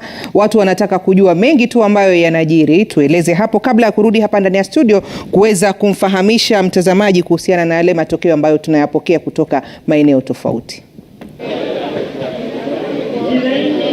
Mwanahamisi na Mashirima mkiwa studio, katika kaunti ya Nakuru tuko katika kituo cha mafunzo ya Anwai Kiti, ambalo ni eneo ambalo kwa sasa kura ama kujumuishwa kwa kura za eneo bunge la Nakuru Mashariki inaendelea hapa. Kama unaweza ona kwa sasa ni kuwa kile ambacho tumeweza kuarifiwa kwa sasa, kama unaona ni foleni ndefu sana tu, ambapo kumbuka katika eneo hili bunge la Nakuru Mashariki kuna vituo vya kupigia kura 206 pekee, ambapo kwa sasa tunaweza kuarifiwa kuwa katika eneo ambalo sasa wanajumuisha kura takriban vituo vya kupigia kura 20 peke yake ndivyo vimeweza kuwasilisha baadhi ya vifaa vya kupigia kura. Kwa hivyo kwa sasa foleni ni ndefu sana. Tuliweza kuarifiwa kuwa baadhi ya wale ambao maafisa wa Iebc ambao waliwasilisha stakabadhi ama vifaa hivi vya kupigia kura walianza kufanya hivi hapo jana jioni, na basi kufikia sasa bado zoezi hili linaonekana litaendelea hadi pale muda wa saa 3 saa 4 hivi ndipo wataweza kujumuisha baadhi ya ama kuweza kupata stakabadhi hizi ama vifaa hivi vyote kutoka kwa wale ama maafisa wa Iebc tofauti tofauti. Kila ambacho tumeweza kuona hapo ndani ni kuwa wanaendelea tu kujumuisha polepole, ikizingatiwa kuwa pia lazima wahakikishe kuwa vile stakabadhi tofauti za maafisa hao ambao wametoka kutoka vituo hivi tofauti tofauti ni vya ukweli, na kisha baadaye wanaweza kuvitangaza. Vile vile pia tumeona kuwa kinyang'anyiro cha ugavana, cha useneta, kile cha mwakilishi wadi, mwakilishi wa ubunge, ni baadhi ya tofauti ambazo tumeweza kuona kuwa huenda zitaonyesha kuwa kuna kinyang'anyiro kikali pale pale. Katika kinyang'anyiro cha ugavana tumeona kuwa kuna wagombea 6 tayari ambao tunaweza kuona vile zile results matokeo zimeweza kutolewa polepole kwa mwendo wa polepole. Katika zile results za useneti kuna wagombea 10 ambao tunatarajia kuwa huenda leo jioni tutajua mbivu na mbichi. Kwa ile Mbele ya mwakilishi wa ubunge kuna wagombea 14 ambao tutajua mbivu na mbichi kama nilivyosema hii leo jioni hivi. Kwa hivyo kwa sasa kile ambacho kinaendelea ni kuwa zoezi hili ambalo la kuweza kujumuisha kura hizi katika eneo bunge la Nakuru Mashariki inaonekana kuwa itachukua muda mrefu. Hii ni awamu ya 3. Awamu ya kwanza ilikuwa kupiga kura, ya pili kuhesabu kura. Sasa ni kuweza kujumuisha kura katika eneo hili bunge la Nakuru Mashariki. Tumeweza pia tangu mwendo asubuhi tumeweza kuzuru vituo tofauti vile vya kujumuisha kura katika maeneo bunge. Kumbuka Nakuru ina maeneo bunge 11. Kwa hivyo maeneo bunge kama Nakuru Magharibi, kama Kuresoi Kaskazini na Kuresoi Kusini, maeneo kama Njoro, maeneo kama Bahati, maeneo kama Naivasha, tumeweza kuona hatua ni kama hii ambapo baadhi ya maafisa wa Iebc ama wale polling clerks wameweza kuwasilisha vifaa hivi tofauti kwa maeneo ya kujumuisha kura ya maeneo bunge. Kwa hivyo kile ambacho tumeweza kuona ni kuwa bado ni kusubiri tu kujua mbivu na mbichi. Huenda zoezi hili zima la kuweza hawa maafisa kufika hapo ama kuweza kufika katika kituo hicho cha kujumuisha kura inaweza chukua muda wa saa 3 hivi saa 4 kuweza kuwasilisha stakabadhi hizi. Katika kaunti ya Nakuru kile ambacho tumeweza kuona ni kuwa kuna vituo 2055. Kwa hivyo katika maeneo haya yote tunaona kuwa zoezi hili bado linaenda kwa mwendo wa upole. Kwa hivyo basi tutasubiri kujua kile ambacho kitaendelea, kinyang'anyiro hiki kikiwa cha ugavana, cha useneta, kile cha mwakilishi wadi na vile vile mwakilishi wa kike na mwakilishi wa ubunge. Katika kaunti ya Nakuru vile vile katika kituo hiki kina wapiga kura katika kituo hiki eneo bunge la Nakuru Mashariki tumeweza kuarifiwa ndilo lina wapigaji kura wengi zaidi katika kaunti ya Nakuru, ikizingatiwa kuwa wana 125,551. Kwa hivyo ikizingatiwa kuwa kati ya wapigaji kura wote katika kaunti ya Nakuru 1,54,856 katika eneo hili bunge la Nakuru Mashariki ndipo kuna wapigaji kura wengi zaidi kwenye maeneo bunge. Kwa hivyo tutasalia hapa, kama umeona foleni tu ni ndefu bado. Tutasubiri tu kujua mbivu na mbichi, baadaye tutajuza mtazamaji wetu mengi baadaye kuhusiana na baadhi kile ambacho kinaendelea hapo ndani kuhusiana na kujumuisha kura. Kile ambacho pia tumeweza kuarifiwa ni kuwa mbunge wa Nakuru Mashariki David Gikaria bado amesalia rumande kufuatia kukamatwa kwake hapo jana. Kwa hivyo swala hili pia tutaweza kufuatilia siku ama masaa yanapoendelea kusonga na kujuza mtazamaji wetu mengi zaidi. Kumbuka alikamatwa hapo jana kuhusiana na tuhuma za kuweza kusababisha vita, madai ya kusababisha vita kwenye maeneo ya kupigia kura, moja ikiwa Lanet na nyingine ikiwa eneo la kupigia kura la Naka. Kwa hivyo tutasalia tu hapa kuwapa hatua kwa hatua taarifa kamili kuhusiana na zoezi hili la kujumuisha kura katika maeneo tofauti katika kaunti ya Nakuru. Lakini kwa sasa katika eneo hili, eneo bunge la Nakuru Mashariki, bado zoezi linaendelea na kama unavyoona foleni ni ndefu, na tutazidi tu kusalia hapa kujuza mtazamaji wetu mingi zaidi. Na Marian Nyambura huyo akiwa Nakuru Mashariki akitueleza yale yanayojiri. Muda usiokuwa mrefu tutakuwa tunaungana na mwanahabari wetu Collins Shitiabai, lakini kabla kwenda kwake nimpokeze uskani Mashirima, manake tumetoka Nakuru. Mashirima, wengi watataka kujua kulingana na takwimu zetu ambazo tuko nazo hapa, je, wapiga kura wameanza kuonekana kuelekea upande gani? Ni takwimu zinatuonyesha nini katika upande pengine wa urais, vile kura zilivyokuwa zinatiririka kwenye kaunti hiyo? Mwanahamisi, kama unavyoangalia hapa ni kwamba kufikia sasa kutoka kituo chetu cha kujumlisha kura tumeweza kupokea matokeo kutoka vituo vya kupigia kura 8,641 kati ya vituo vya kupigia kura zaidi ya 46. Kwa hivyo bado idadi ni ndogo, lakini kama unavyoona tena mambo yamebadilika. William Ruto wa UDA yuko juu, Raila Odinga wa Azimio akifuatwa na George Wajakoya wa Roots, kisha David Waihiga wa Agano. Lakini katika kaunti ya Nakuru ambapo Merian ametoka kutuarifu hapo kuhusiana na hali ilivyo katika kaunti ya Nakuru, William Ruto anaongoza kutoka matokeo yaliyotoka vituo 270 kati ya 2050. Kwa hivyo bado idadi ni ndogo. Sasa tunataka kuelekea katika kaunti ya Trans Nzoia ambapo William Ruto anaongoza kwa asilimia 50.15 kwa kifuato kwa karibu na Raila Odinga kwa asilimia 48.49. Kisha pia utaona hapa kwamba kati ya vituo 757 ni vituo 188 pekee ambavyo vimeweza kuwasilisha matokeo, lakini tunazidi tu kuendelea kujumlisha matokeo haya kadri tunavyopata hizi form 34A kutoka vituo vya kupigia kura mbalimbali. Lakini kwa sasa kama ulivyosema awali, hebu tuelekee katika kaunti hiyo Trans Nzoia ambapo Collins Shitiabai yupo. Hujambo Shitiabai, hali iko vipi? Je, wale maafisa wa kusimamia vituo vya kupigia kura wamefika katika eneo bunge ambapo upo? Mashirima, hapa niko katika eneo bunge la Saboti, kaunti ya Trans Nzoia, na ukiangalia nyuma yangu ni maafisa na ambao wanasimamia shughuli za kupiga kura na pia maafisa usalama ambao wamefika katika eneo hili ili kuhakikisha wanaleta zile kura kutoka katika vituo vya kupiga kura hadi katika kituo hichi cha St. Joseph's Girls ili kujumuisha matokeo ya eneo bunge la Saboti. Na hapa katika eneo bunge la Saboti inawapiga kura 87,384. Ni asilimia 21 ya wapiga kura wote ambao wanapiga kura katika eneo hili, na wapiga kura wote katika kaunti ya Trans Nzoia ni wapiga kura 1,398.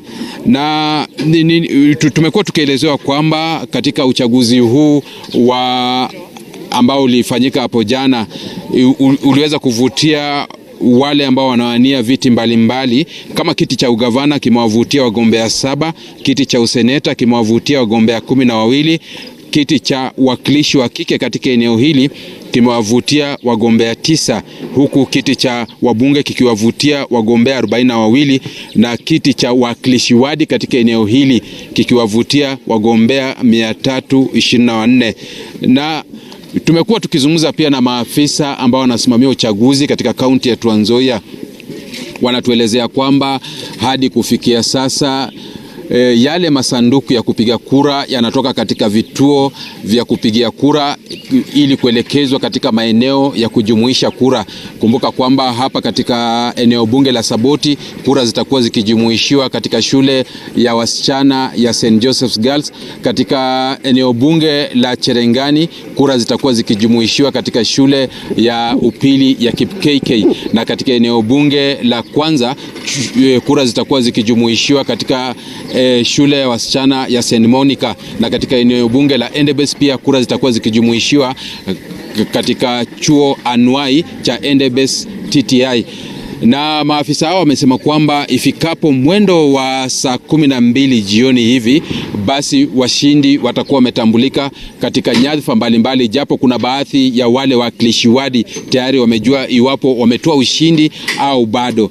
Na hapo jana shughuli za kupiga kura hakuna ghasia zozote ambazo ziliweza kushuhudiwa, na pia nimekuwa nikizungumza na afisa mkuu ambaye anasimamia idara ya polisi katika eneo hili. Amekuwa akituelezea hakuna lolote ambalo wanatarajia italeta msukosuko ama ghasia za baada ya uchaguzi, kwani uchaguzi umekuwa ukiandaliwa katika hali ya utulivu hapa katika kaunti ya Trans Nzoia.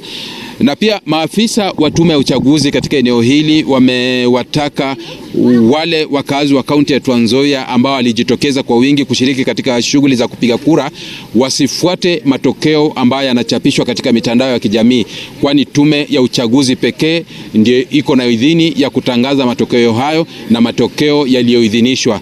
Ni swala ambalo bado ndaendelea kufuatilia hapa katika eneo bunge la Saboti na kaunti ya Trans Nzoia kwa ujumla ili kuletea mtazamaji wetu yanayo yanayojiri hapa katika kaunti ya Trans Nzoia na pia matokeo ya viti mbalimbali katika kaunti ya Trans Nzoia kulingana na vile kura ilipigwa hapo jana. Kutoka kwangu hapa katika shule ya upili ya St. Joseph katika kaunti ya Trans Nzoia, mimi ni Collins Shitiabai, kwako Mashirima. Na shukran Shitiabai hapo kutoka kaunti ya Trans Nzoia. Kama nilivyokuarifu awali, hivi ndivyo takwimu za kaunti ya Trans Nzoia zilivyo kwa sasa. Tukiangalia za kitaifa ni kwamba hadi kufikia sasa William Ruto wa UDA anaongoza kwa 49.46. Raila Odinga anamfuata kwa karibu na 49.27. George Wajakoya anafuata hapo kwa nambari ya 3 kwa 0.47. Na kama unavyoona hapa, hizi takwimu zinatokana na zile kura ambazo tumeweza kujumlisha za milioni 2,608,565 na imebadilika tayari. Mwanahamisi, unavyoona hizi takwimu, sijui wageni wako wanahisia zipi kuhusiana na haya matokeo ambayo tunaendelea kuyapata? Na bila shaka kama tulivyokueleza awali kabla ya kuanza ni kwamba hatuko peke yetu ndani ya studio. Tunao wachanganuzi, mawakili ambao wamejihami na taarifa ambazo watakuwa wanatupatia maoni yao, mtazamo wao kuhusiana na uchaguzi huu ambao kura zake zinazidi kuhesabiwa. Haya basi, nianze kuwatambulisha. Ninaye hapa Eric Theuri, wakili, na Javas Bigambo. Karibuni sana ndani ya studio. Najua mumekaa sana mpaka tumezungumza mengi tu mpaka sijui nianzie wapi. Lakini mwanzo ninataka tu munipatie mtazamo na maoni yenu kuhusiana na hizi takwimu vile zinavyoingia kwa sasa. Je, uchaguzi huu unauona namna gani? Asante sana kwa kutualika kwenye studio. I think tunaweza sema kuwa ule uchaguzi ambao umelifanyika jana, kwa mtazamo, kwa vile tunavyotazama sasa, kwanza kulikuwa na very low turnout ya voters, na yale masiku ambayo yanakuja pengine itabidi tujiulize ni nini ambacho kimefanya wapiga kura kukosa kujitokeza kwa wingi. Lakini wale ambao walijitokeza, sauti yao itasikika, na kwa vile tunavyoona results zinakuja polepole, and I think tukifika jioni ya leo pengine tutakuwa na mtazamio mzuri kuonyesha kuwa hii election inaelekea upande gani. Kwa saizi utaona kuwa inabadilika na ile ambayo the results zile ambazo zimekuja ni kidogo sana kuweza kubashiri nani atakuwa mshindi katika uchaguzi huu.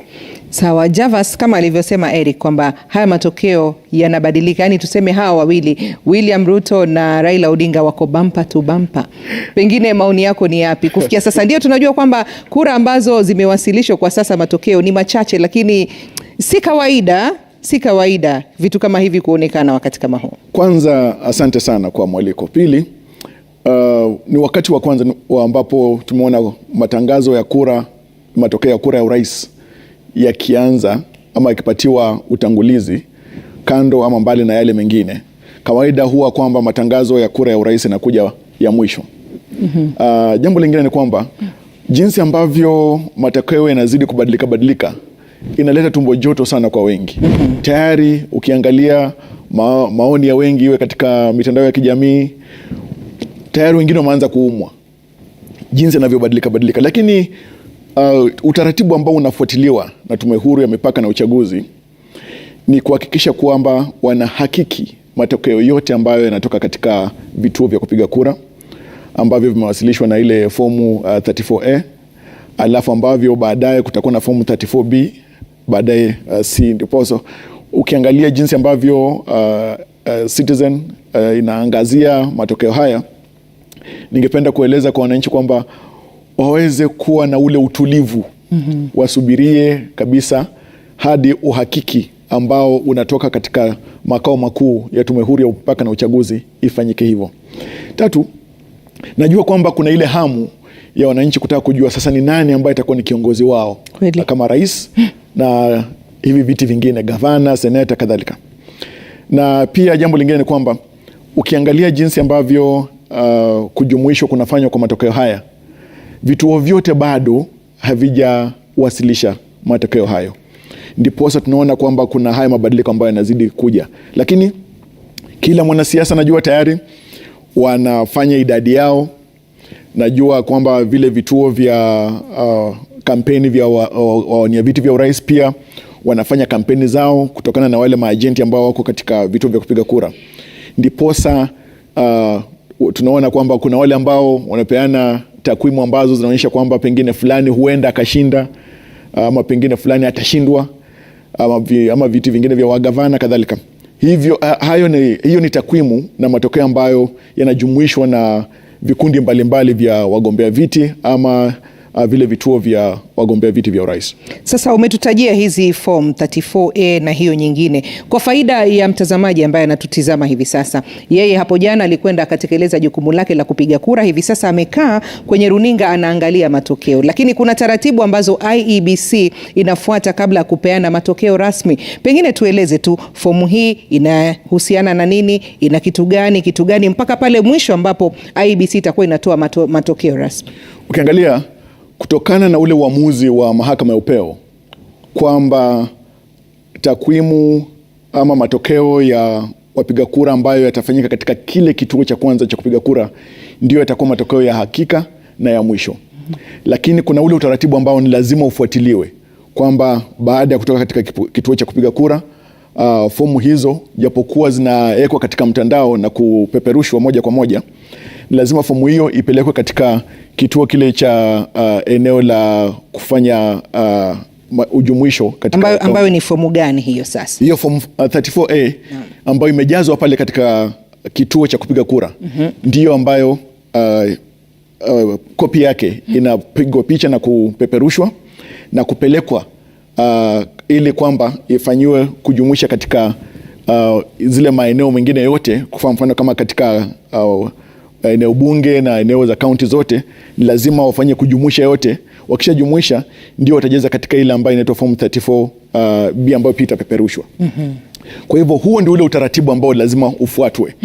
Ni kwa sababu ya utaratibu ule wa form 34A, 34B kadhalika ndio inafanya kwamba matokeo haya kutangazwa rasmi na Tume Huru ya Uchaguzi na Mipaka inaonekana kwamba inaenda kwa polepole sana.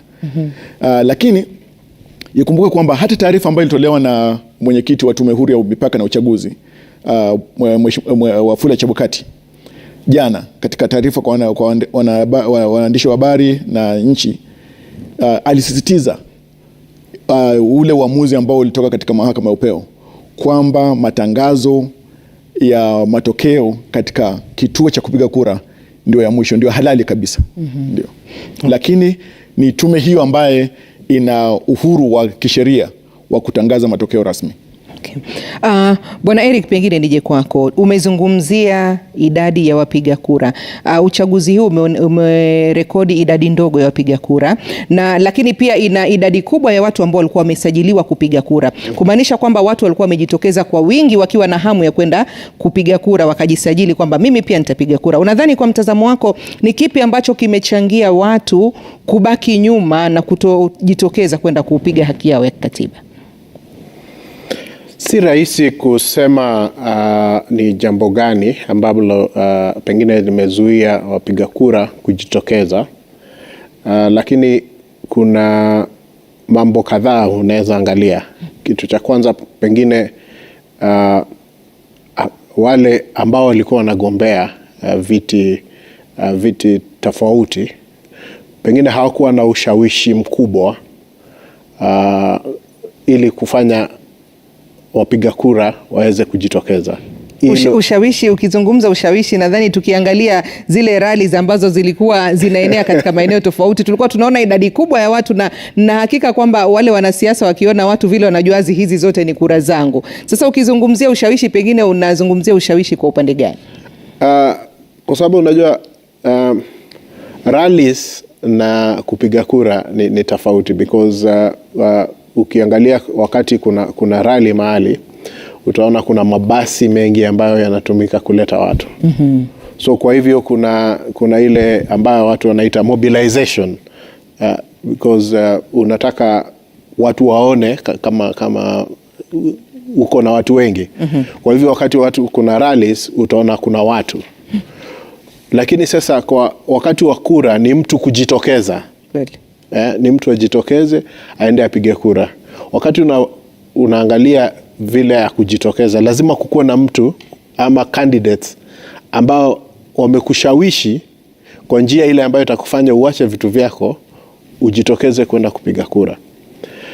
Kitu cha pili pia lazima tuangalie, kuna idadi kubwa ya wale ambao wamesajiliwa kupiga kura ambao ni wa umri mdogo, kuanzia maybe miaka 18 mpaka around 35. Itakuwa vyema baadaye kuangalia kama hao ambao ni wengi pia walijitokeza, because kuna idadi kubwa sana ya vijana ambao hawana kazi, ama kama wana kazi ambazo haziwalipi vizuri, kile ambacho kinaitwa underemployment. And hiyo vijana, kuna a lot of frustration. There's a lot of anger, and that inamaanisha pia inaweza kuwa one of the factors ambayo imefanya watu kuona hakuna haja ya kupiga kura. Wanapiga kura lakini hawaoni matokeo yake, ama faida yake. So kwa hivyo inaweza kuwa is a factor, because ukiangalia previous elections and this election, there's about 20% of the voter turnout that haikutokea kulingana na previous elections, which tells you kuna shida mahali, kuna shida mahali, na I'm sure a lot of watu wengi watakuwa najaribu kuangalia, kutaka kujua ni nini ambacho kilisababisha hii low voter turnout, ambayo sasa inafanya hata kuweza kupredict inakuwa vigumu, kwa sababu unaangalia matokeo ya mwaka uliopita 2017, kuweza kubashiri 2022 itakuwa vipi. So kwa hivyo ni vigumu. So kwa hivyo kitu ambacho tutafanya ni kungojea tu yale the processes that Iebc has to go through, so that watupatie the final tally, tujue sasa nani ambaye amepatiwa jukumu na wananchi kutuongoza. Sawa. Javas, bado tuzengee tu hapo, tukizungumza tu kuhusiana na hii idadi. Kuna suala ambalo huwa linajitokeza kila wakati wa uchaguzi. Wakati wa uchaguzi kuna watu ambao wanajua ni wakati wao wa kula ili waweze kupiga kura. Sasa ukiangalia hii swala la watu kula wakati wa kura, je, limeathiri vipi pengine namna watu wanavyopigia kura hawa wagombea wawili ambao wanaonekana wakifukuzana kwa karibu? Mwanzo, siasa tunavyojua ni mchezo wa karata, kuna kupata na kupoteza, na tokana na hivyo tunaona kwamba kuna mambo mbalimbali ambayo wananchi huenda wakatilia manani kabla kwanza kujitokeza, na pili kuamua ni kwamba ni nani ambaye watakayemwamini na kura yao katika ile nafasi mbalimbali za uongozi. Kwa hivyo, kwa sababu ya idadi ndogo ya kujitokeza kwa wapiga kura, tofauti na jinsi ilivyokuwa imetegemewa ama imekusudiwa, naweza sema kwamba wengi hawakuwa wamejazwa na roho kwa sababu mbalimbali. Moja, ukiangalia kwa mifumo tofauti ya utawala ambayo imekuwepo, hata hii ambayo inafikia kikomo ya Mheshimiwa Uhuru Kenyatta, Kwanza yale waliokuwa wameahidi haija tekelezwa kwa matakwa na matarajio ya wananchi. Kwa mfano ukiangalia kwa uchaguzi wa mwaka 2017 yale ambayo serikali ya Jubilee ilikuwa imeahidi kupitia baadaye masuala ya manifesto yake na Agenda 4. Ukiangalia utekelezaji wa Agenda 4 ni karibu 40% ama 45%. Mengi yamesalia bila kutekelezwa. Kwa hivyo wananchi wanajiuliza, je, ina umuhimu gani ni amini zile ahadi ambazo zinatolewa katika kampeni na nijitokeze kwenda kupiga kura kwa watu ambao kwa vyama ambavyo havitatekeleza ahadi zao? Pili, tume kwa ukweli, gharama ya maisha sasa hivi gharama yake iko juu sana, na kipato kimesalia pale ama hata kimeenda chini. Kuna wengine ambao wamepoteza kazi, hata ukiangalia janga la corona kadhalika. Wengine baada ya corona mishahara haijarudi kwa pale pale. Mishahara haijarudi, kuna wale ambao walipoteza kazi zao, kuna wale ambao walipoteza biashara zao zilifungwa kadhalika. Na inaonekana kwamba serikali haijatilia na hata viongozi hao hawajatilia maanani jinsi ambavyo maisha ya wananchi yalivyo na mwelekeo wao. Kwa hivyo pale ambapo wananchi wataona kwamba viongozi wao hawatilii maanani mambo ambayo yanayohusu kila siku, utaona kwamba viongozi wao hawawajali. Jambo lingine ni kwamba tumekuwa tukisikia viongozi wengine wakijipiga vifua sana. Sasa tunapata kwamba kama viongozi ama kiongozi fulani atajipiga kifua kwamba matokeo lazima yatakuwa ni haya, basi mwananchi anasema kwamba kama matokeo basi ni hayo, kura yangu ni ya nini? Kwa hivyo kuna mambo mbalimbali ambayo yanachangia. Tatu, jinsi ambavyo vyama vya kisiasa vilifanya mchujo. Kuna wale ambao ukiangalia sasa hivi ambao walikuwa ni wagombea viti huru ambao watashinda viti mbalimbali, na vyama vyao vya kisiasa ambao walikuwepo awali ama kabla kwenda kwa mchujo, ni kwa sababu vyama havikuamini kwamba utafanya mchujo ambao ni wa haki na ulio sawa. Pili, vyama vilikuwa na upendeleo kwa viongozi wengine, wanasiasa wengine, na kuwachuja wengine ambao pengine hawakuwa katika nafasi bora sana ya uhusiano na wakuu wa vyama. Kwa hivyo pale ambapo unapata wananchi wengine ambao walijitokeza kupigia wale ambao ni wagombea huru, ilikuwa ni kuadhibu ama kutoa funzo kwa vyama vya kisiasa. Na wengine wanaona kwamba iwapo wale ambao walikuwa wamependelewa ama walikuwa ni viongozi wao bora wakati wa mchujo walinyimwa tiketi na vyama, basi wanaamua kwamba warushe mikono kwenye hewa, waseme kwamba basi hawatajihusisha katika uchaguzi. Kwa hivyo mambo mengi sana huenda yakachangia idadi ndogo ya kujitokeza kwa wapiga kura.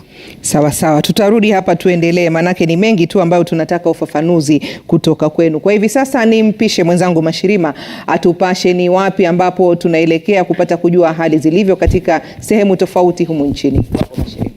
Na asante Mwanahamisi. Hivi sasa nataka kuelekea katika kaunti ya Homa Bay ambapo Laura Otieno amekuwa akifuatilia matukio ya kura kuanzia wakati ambapo walikuwa wanajitayarisha kusambaza vifaa vya kura hadi jana wakati ambapo uchaguzi ulivyofanyika na hadi wakati huu ambapo kura zinazidi kujumlishwa, na hivi sasa yupo katika mji wa Homa Bay. Hujambo Laura, habari za asubuhi. Je, wanasemaje ama katika eneo hilo matokeo ya kura yako vipi? Manake mbali na kinyang'anyiro cha urais kuna kinyang'anyiro ambacho kina ushindani mkali katika wadhifa wa ugavana ambapo Gladys Wanga anapeperusha bendera ya ODM. Evans Kidero alisimama kama mgombea huru baada ya kukosa tiketi hiyo ya ODM.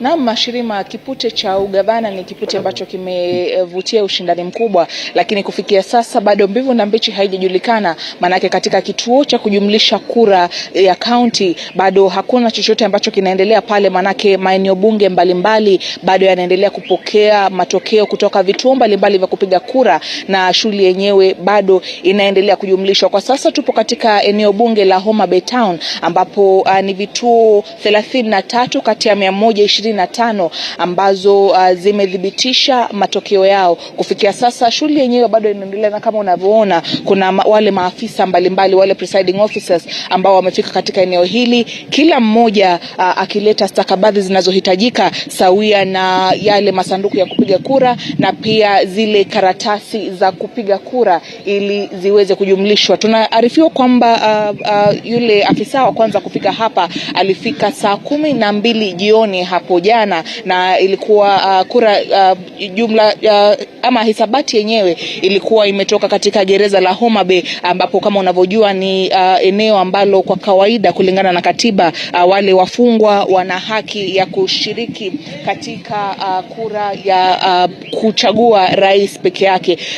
Wale wengine pia walikuwa wanaendelea kuja polepole, na kufikia saa 7 za usiku kulikuwa na vituo 7 peke yake ambazo zilikuwa zimefika hapa na kuweka yale matokeo yao kujumlishwa. Ila kufikia sasa kama unavyoona foleni inaendelea kuwa kubwa. Tumezungumza na msimamizi wa shule ya kujumlisha kura katika eneo hili, na anasema kuwa vituo zote 125 zimefika hapa, lakini kufikia sasa ni 33 pekee ambazo zimepata takwimu zao kujumlishwa. Tutakuwa tunaenda katika maeneo bunge mengine mbalimbali kuangalia jinsi ambavyo kinyang'anyiro kitakuwa, lakini pengine nikupe tu takwimu za eneo hili.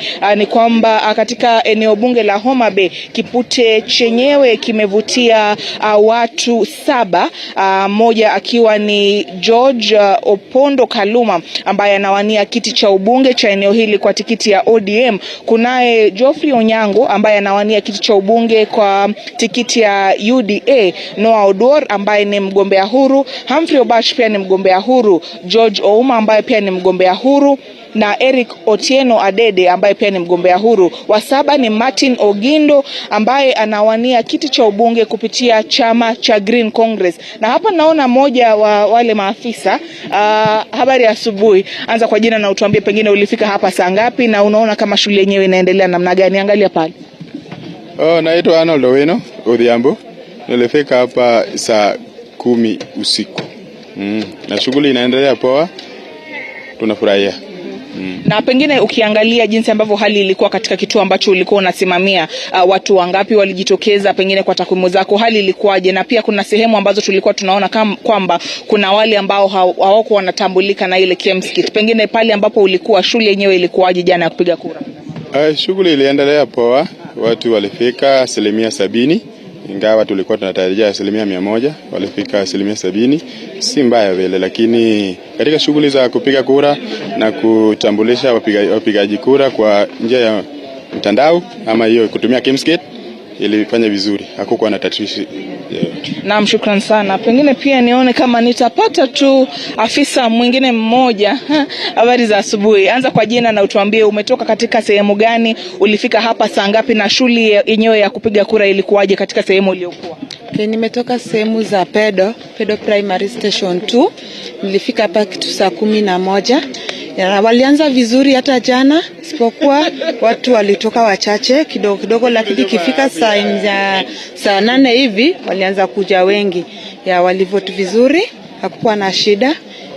Na hapa pengine naambiwa kwamba kuna watu ambao wamepewa tikiti ili uingie kule. Pengine tikiti yako ni ya namba ngapi na unatarajia kwamba utaingia kule ndani saa ngapi? Tikiti yangu ni namba 52 na sijui nitaingia saa ngapi, maybe itakuwa hata saa 5 ama saa 7 hivi, juu wanaenda pole kidogo. Na tumechoka. Watu hawajalala 3 days, no sleeping. We are very tired, very hungry. Pole sana, pengine ndio ile hali ya kazi, lakini kama ulivyosikia Mashirima, ni swala ambalo tutavalia njuga. Pia tutaenda katika maeneo bunge mengine kuangalia jinsi ambavyo shughuli ya kujumlisha kura inaendelea, na hivi sasa pia nasikia kwamba kuna kituo cha 35 ambacho kinadhibitisha takwimu za kura kwa sasa. Hivyo basi ni swala ambalo tutavalia njuga na kuwajuza watazamaji wetu kuhusiana na matukio katika kaunti hii ya Homa Bay, haswa katika kinyang'anyiro cha ugavana ambayo kama ulivyosema ina wagombea 3, pia sawia na kinyang'anyiro cha useneti ambacho kina wagombea 5, na pia vile kipute cha mwakilishi wa kike ambayo ina wagombea 7. Mashirima. Naam, shukran Laura hapo kutoka kaunti nambari 43, kaunti ya Homa Bay, akiwa anatuletea matangazo hayo kutoka Homa Bay mjini. Kwa sasa tuelekee katika kaunti nambari 37 ambayo ni kaunti ya Kakamega. Brenda Wanga amekuwa akifuatilia taarifa ama matukio kutoka eneo hilo. Anaungana nasi kutoka eneo bunge la Lurambi ambalo ni mojawapo ya maeneo bunge 12 katika kaunti hiyo ya Kakamega. Habari za asubuhi Brenda. Tunajua kwamba Kakamega ni mojawapo ya kaunti ya Kakamega na Mombasa ambapo uchaguzi wa ugavana uliahirishwa. Je, kufikia sasa matokeo ya kura ya nyadhifa hizo zingine ikiwemo ya urais yako vipi? Na Mashirima, tupo hapa katika shule ya Kakamega Hill Primary katika eneo bunge la Lurambi katika kaunti ya Kakamega. Jinsi ulivyosema, kaunti hii ni mojawapo ya kaunti ambapo uchaguzi wa gavana haukuweza kufanyika hapo jana baada ya hitilafu iliyotokea katika uchapishaji wa kura za kiti cha ugavana. Hata hivyo, uchaguzi katika viti vingine vitano uliendelea ilivyokuwa imetarajiwa, na kufikia sasa katika kituo hiki cha kujumlisha kura za eneo bunge la Lurambi ni kwamba matokeo hayo yameanza kutiririka tangu jana mwendo wa saa 2 usiku. Kufikia sasa inakisiwa kwamba matokeo yote kutoka vituo vyote 178, viwili vikiwa katika magereza katika eneo hili la Lurambi, yashawasilishwa hapa katika kituo hiki. Kufikia sasa ni kwamba tunaelezwa na afisa anayesimamia shughuli hii ni kwamba 50% ya matokeo kutoka vituo vyote visawasilishwa hapa, na shughuli inayoendelea sasa hivi ni kujumlisha kura hizo zote kutoka vituo hivyo, kura za kiti cha urais, kura za eneo bunge la wakilishi wa eneo bunge la Lurambi, kiti cha useneta, wakilishi wa wanawake na wakilishi wa wodi kutoka wodi zote ambazo zipo katika eneo hili. Afisa wa Iebc anayesimamia shughuli hii akitueleza kwamba shughuli hii inaendelea vilivyo, na kufikia mwendo wa saa 5 ama saa 6 mchana atakuwa ameweza kujumlisha kura zote za urais na kwa kimombo wanasema kugenerate ile form 34B ambayo anahitajiwa kupeleka katika kituo kikuu cha kujumlisha kura za urais pale Nairobi katika eneo la Bomas. Lakini kufikia sasa unavyoona ni kwamba kuna maafisa wengi tu kutoka vituo mbalimbali vya kupiga kura bado wanajaribu kuwasilisha stakabadhi zao ama matokeo yao kwa afisa mkuu hapa tulipo sasa. Kwa kimombo tunasema ni kwamba ni receiving desk. Unaona kwamba kuna watu wengi ambao wameshinda tu hapa usiku kucha wakisubiri kupata fursa yao ya kuwasilisha matokeo yao. Kufikia sasa ni kwamba matokeo ambayo yatatangazwa hapa ni matangazo ya uchaguzi wa mbunge wa eneo hili la Lurambi, vile vile matokeo ya wawakilishi wa wodi, matokeo wodi 6 yatatangazwa kutoka hapa, lakini matokeo ya uchaguzi wa seneta na uchaguzi wa mwakilishi wa wanawake katika eneo hili, haya matokeo yatawasilishwa katika kituo cha kujumlisha kura cha kaunti ya Kakamega ambayo iko katika shule ya Kakamega High School ambao si muda mbali sana kutoka mahali hapa tulipo. Kwa hivyo matokeo ambayo yatatangazwa kutoka hapa yatakuwa tu ya mwakilishi wa bunge katika eneo la Lurambi na vile vile wawakilishi wa wodi 6 katika wodi ambazo ziko katika eneo bunge hili. Matokeo ya urais yatawasilishwa kutoka hapa hadi Nairobi katika eneo la Bomas ambapo the National Returning Officer ambaye pia ni mwenyekiti wa tume ya uchaguzi Wafula Chebukati atazipokea fomu hizo pamoja na zingine kutoka maeneo 11 kutoka kaunti hii ya Kakamega. Atajumlisha matokeo hayo yote baada ya kujumlisha na maeneo mengine yote katika nchi hii ya Kenya, na baadaye kuweza kueleza Wakenya kwamba ni nani atakayekuwa amepata ushindi katika kura ya urais. Lakini kufikia sasa Mashirima ni kwamba anapopokea matokeo hayo kutoka kwa kila kituo cha kupiga kura, anapokea zile form 34A, anadhibitisha kwamba matokeo ambayo yameandika katika hiyo fomu na matokeo ambayo yako katika hivi visanduku yanaridhiana kabla ya kuandika ile form 34B ambayo sasa ataiwasilisha kule Nairobi. Kwa hivyo Mashirima, ni hali ya kungoja tu tujue ni nani atakayetangazwa kuwa mshindi wa eneo bunge hili la Lurambi, maeneo ya wakilishi wa wodi, vile vile tutajua kupata kujua kujua kwamba ni nani atapata kura nyingi ama atazoa kura nyingi za urais kutoka eneo hili la Lurambi. Nikurudishe kwako Mashirima. Brenda, kabla hujaondoka, kulikuwa na sehemu kama za Matungu ambapo shughuli ya kupiga kura ilianza kuchelewa kutokana na kufeli kwa ile mitambo ya KIMS. Je, walimaliza kupiga kura saa ngapi? Na Mashirima, kuna maeneo kadhaa katika kaunti hii yote ya Kakamega. Kuna vituo 154 ambavyo viliathiriwa na kufeli kwa KIMS kit kufanya kazi hapo jana. Kwa hivyo upigaji kura ulianza mwendo wa saa 6, saa 7 kwa baadhi ya vituo hivyo 154, lakini kulingana na sheria za Iebc ni kwamba iwaje uchaguzi ulianza kama umechelewa, vituo hivyo viliendelea na uchaguzi huo kwa masaa 11 jinsi inavyotarajiwa na Iebc. Kwa hivyo kuna vituo ambavyo vilikuwa vinafunga kupiga kura mwendo wa saa 6 za usiku, wengine saa 7 za usiku, lakini cha msingi ni kwamba kila kituo kilipata masaa 11 kuhakikisha kwamba wale wote ambao walikuwa wamefika labda asubuhi kujaribu kupiga kura wakaambiwa kwamba KIMS kit haifanyi, wakaambiwa warejee baadaye, wakati ambapo ile kwa kimombo wanasema manual register ilikubaliwa kutumika. Kwa hivyo kuanzia wakati ambapo manual register ilianza kutumika hadi kituo kilipofunga ni masaa 11 ambayo yalipewa ama yalitengwa kwa kila kituo kuhakikisha kwamba kila mwananchi ambaye alikuwa ananuia kushiriki katika uchaguzi mkuu alipata nafasi ya kufanya hivyo. Katika kituo hiki ama katika eneo bunge la Lurambi kulikuwa na vituo viwili tu ambavyo vilikuwa na tashwishi kidogo ama changamoto kidogo kulingana na kifaa cha KIMS kit ambapo kilikuwa kinafanya kazi kwa kasi ambayo haikuwa inaridhisha.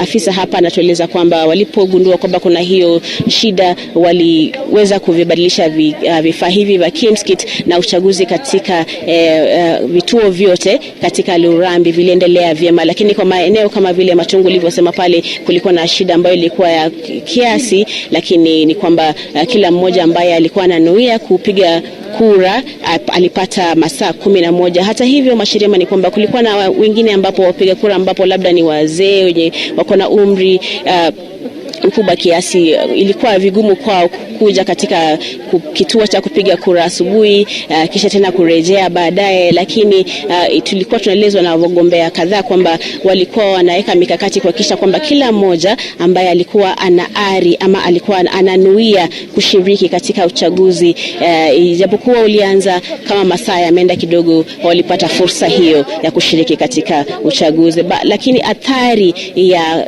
kufeli kwa hivyo KIMS kit ni kwamba uchaguzi ama ile turnout wanasema kwa Kiingereza katika county hii, katika maeneo bunge mengi ilikuwa imepunguka kidogo, ikichangiwa vile vile na kule kusitishwa kwa uchaguzi wa kiti cha ugavana katika county hii. Mashirima. Shukran Brenda hapo kutoka eneo bunge la Lurambi, kaunti ya Kakamega. Hivi sasa tunataka kuelekea katika kaunti ya Makueni ambayo sawa na Kakamega ilikuwa na changamoto mbalimbali na walichelewa katika baadhi ya vituo vya kupigia kura kutekeleza shughuli hiyo. Tunaungana naye Michael Mutinda ambaye ndiye mwanahabari wetu katika eneo hilo la Makueni, kaunti ya Makueni. Hujambo Mutinda, uko katika eneo bunge lipi, na labda unaweza kutueleza baadhi ya vituo vilivyokuwa na changamoto hapo jana vilifungwa saa ngapi? Naam, Mashirima Kapombe, kama ulivyosema, Makueni ni mojawapo ambayo ilikuwa na matatizo ya KIMS kit ambazo zilifeli hapo jana katika eneo bunge la Kibwezi Magharibi, lakini kwa sasa niko katika kituo cha kujumlishia kura cha eneo bunge la Makueni katika shule ya upili ya wavulana ya Makueni, na ni kwamba kama unavyoona nyuma yangu hapa ndivyo mkoko na alika maua hapa, ndio wale maafisa ambao wanasimamia uchaguzi wameweza kuleta masanduku na zile kura ambazo zimepigwa katika vituo mbalimbali vya kupiga kura kwenye eneo bunge hili la Makueni. Eneo hili lina vituo vya kupigia kura 240 na kufikia sasa ni vituo 96 peke yake ambavyo vimeweza kudhibitishwa na afisa wa Iebc wa eneo bunge hili, tukiwa na vingine zaidi ambavyo vinangoja ama maafisa wanangoja kuhakikisha kwamba wanadhibitishwa yale matokeo ambayo yametoka kule, na pia kuna vituo ambavyo bado havijafikisha matokeo yake pekee katika eneo hili. Kwa hivyo ni safari ndefu, safari ya kungoja matokeo hayo. Kumbuka kinyume na chaguzi za awali ambapo yale matokeo yanawekwa katika ukuta na labda unaweza kujua nani ambaye anaongoza, nani ambaye anamfuata.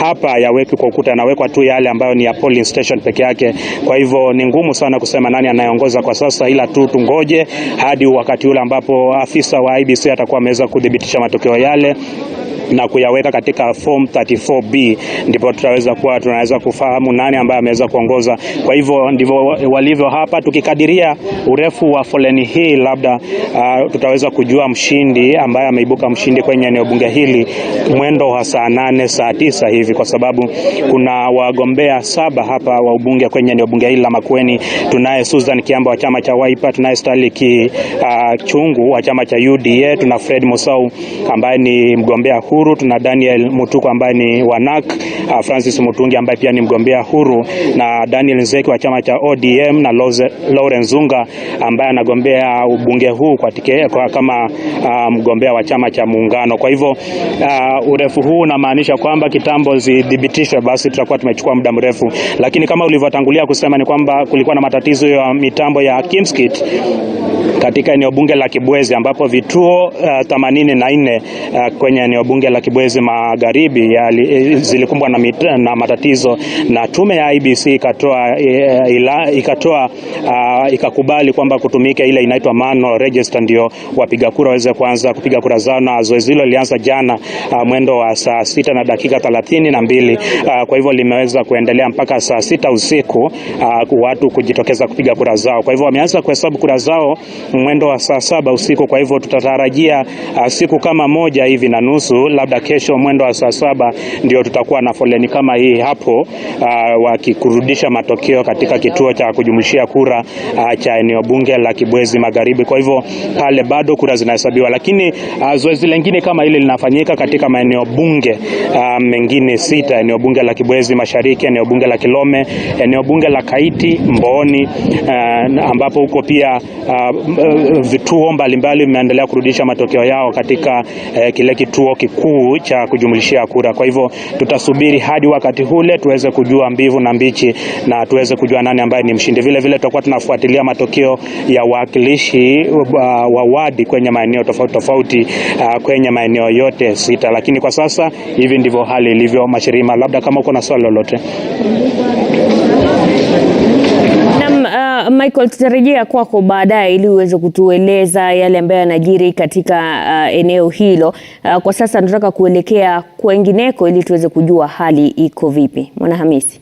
Na bila shaka na tunarudi hapa jijini Nairobi, manake pia hapa Nairobi tunao wanahabari wetu katika sehemu mbalimbali, na kwa hivi sasa tunaungana na Gatete Njoroge.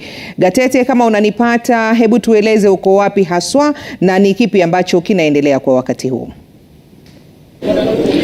Naam, asante sana Mwanahamisi Amadi. Tunakuja moja kwa moja kutoka katika shule ya upili ya Jamhuri. Hiki ndiko kituo cha kujumlisha kura zote kutoka eneo bunge la Starehe, na kwa sasa Mwanahamisi ni kwamba ni maeneo 17 tu ambayo ya matokeo yao yameweza kudhibitishwa na kutangazwa na msimamizi wa tume ya uchaguzi ambaye anatambulika kama the returning officer, ambaye ameweza kutangaza matokeo 17. Katika eneo bunge la Starehe kuna vituo 259 ambazo ni za kupigia kura, na kwa sasa Mwanahamisi ni kwamba matokeo kutoka vituo 242 bado zinaendelea kufika. Iwapo unaweza tu tazama kando yangu, ni kwamba hivi ni baadhi tu ya matokeo ambayo yameweza kufikishwa hapa, lakini kuna wale ambao maafisa wa IEBC ambao bado wanaendelea kufika hapa kuleta matokeo. Na katika eneo bunge la Starehe ushindani mkubwa ni katika kiti cha mbunge, kwani mbunge wa sasa hakuwa anatetea kiti chake, yule ni Charles Jagwa, na wale ambao ni washindani wakuu ni Amos Mwago wa Jubilee na Simon Mbugua wa UDA. Kulikuwa tuna washindani watatu. kulikuwa na Amos Mwago wa Jubilee, kulikuwa na Simon Mbugu wa UDA na Mary Mumbi wa chama cha Usawa. Kwa hivyo ushindani mkubwa ni kati ya wawili hao, mwaniaji wa Jubilee na yule wa UDA. Kwa sasa Mwanahamisi, ni kwamba shughuli hii huenda ikachukua siku nzima, kwa ajili pia inaenda polepole, na tunaona pia maafisa wa Iebc wanaendelea kufika hapa. Usalama umeimarishwa, tumeona maafisa wa usalama wakiwa hapa wakihakikisha kuwa shughuli nzima inaenda vile inavyopaswa. Na Mwanahamisi, hatutakita kambi tu hapa, tutazidi kutembea katika maeneo tofauti katika kaunti ya Nairobi. Tutazuru maeneo ya Embakasi kujua tu hali ilivyo, kujua jinsi shughuli ya kuhesabu kura inavyoendelea na kuendelea kuwajuza watazamaji wetu ni yepi yatakuwa yakiendelea. Mwanahamisi. Na asante sana Gatete, mwanahabari wetu huyo Gatete Njoroge akitupasha na ujiri. Na tukiendelea kusalia hapa jijini Nairobi, naarifiwa kwa sasa tuelekee katika eneo la Kasarani ambako tutakuwa tunaungana na mwanahabari wetu Mary Muoki. Mary, kama unanipata vizuri, kipi kinaendelea kwa wakati huu? Tumefika hapa Kasarani ambapo ndiko constituency Tallying Center. Muda mchache uliopita tumetoka Roysambu kabla ya kuja hapa, na hali hapa ni kama vile tuliacha Roysambu. Wako na around 240 polling stations, lakini kufikia sasa wamejumuisha matokeo ya kutoka stations 18 tu peke yake. Ninajuzwa kwamba walianza kuhesabu saa 9 hivi asubuhi ya kuamkia leo, takriban masaa 10 tangu voting ilipo ama kupiga kura kulipofungwa jana. Naarifiwa pia kwamba kufikia sasa kwa yale matokeo ambayo yameingia, kumbuka eneo la Kasarani lina wapiga kura ambao wamejiandikisha ni 155,000 kutoka wodi 5. Na kufikia sasa yule ambaye anaongoza ni John Chege ambaye anaongoza na kura 1929. Huyo amesimama na chama cha UDA, akifuatwa na mbunge wa sasa ambaye ni Masi Gakuya, anamfuata na kura 1677, wakifuatwa na Joshua Amona ambaye ana kura 16.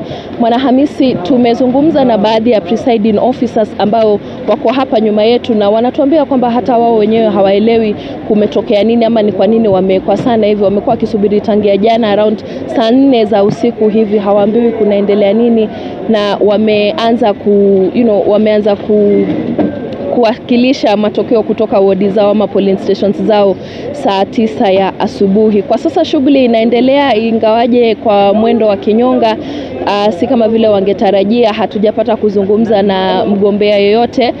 Wale ambao tumeongea nao kwa simu wamesema pia hawajaridhika na vile shughuli nzima inafanyika. Tumejaribu kuongea na wale returning officers watuambie kunani, mbona wamechelewa kuanza hiyo Tallying Center. Wamedinda kuzungumza nasi, pengine baadaye wakimaliza kujumuisha matokeo wataweza kuzungumza nasi. Ni hayo tu kwa sasa, Mwanahamisi. Naam, shukran mwanahabari wetu huyo Mary Muoki akituletea matangazo yake hayo moja kwa moja kutoka Kasarani, akitupasha namna mambo yalivyo. Kwa vile basi tumeangazia maeneo bunge mawili hapa jijini Nairobi, naona nimpishe mwenzangu Mashirima upande wa pili aweze kutuonyesha takwimu ziko vipi. Je, wakazi wa Nairobi wameanza kupiga kura namna gani, ama matokeo yao ya kura walizopiga jana yameanza kuonekana namna gani? Baina ya hawa wagombea wawili, pengine ni yupi ambaye tayari ameonekana na uzito ameanza kupata kura nyingi za wakazi wa Nairobi? Na bila shaka kitaifa unaona kwamba bado William Ruto anaongoza kwa asilimia 49.76, huku Raila Odinga akifuata kwa karibu na asilimia 48.96. Na hizi takwimu kama ninavyosema zinaenda zikibadilika kila dakika kadri tunapopokea form 34A kutoka vituo vya kupigia kura. Tunajumlisha katika kituo chetu cha kujumlisha kura hapa Citizen, kisha tunaweka takwimu hizo hapa, na kufikia sasa unaona kwamba zile kura tayari ambazo tumezijumuisha ni 2,761,023. Lakini katika kaunti ya Nairobi, katika baadhi ya maeneo ambayo tayari tumeweza kuangazia, nadhani hiyo ndio kaunti ya Nairobi, na bila shaka Raila Odinga anaongoza kwa asilimia 57.88 huku William Ruto akimfuata kwa karibu na asilimia 39.78, kisha George Wajakoya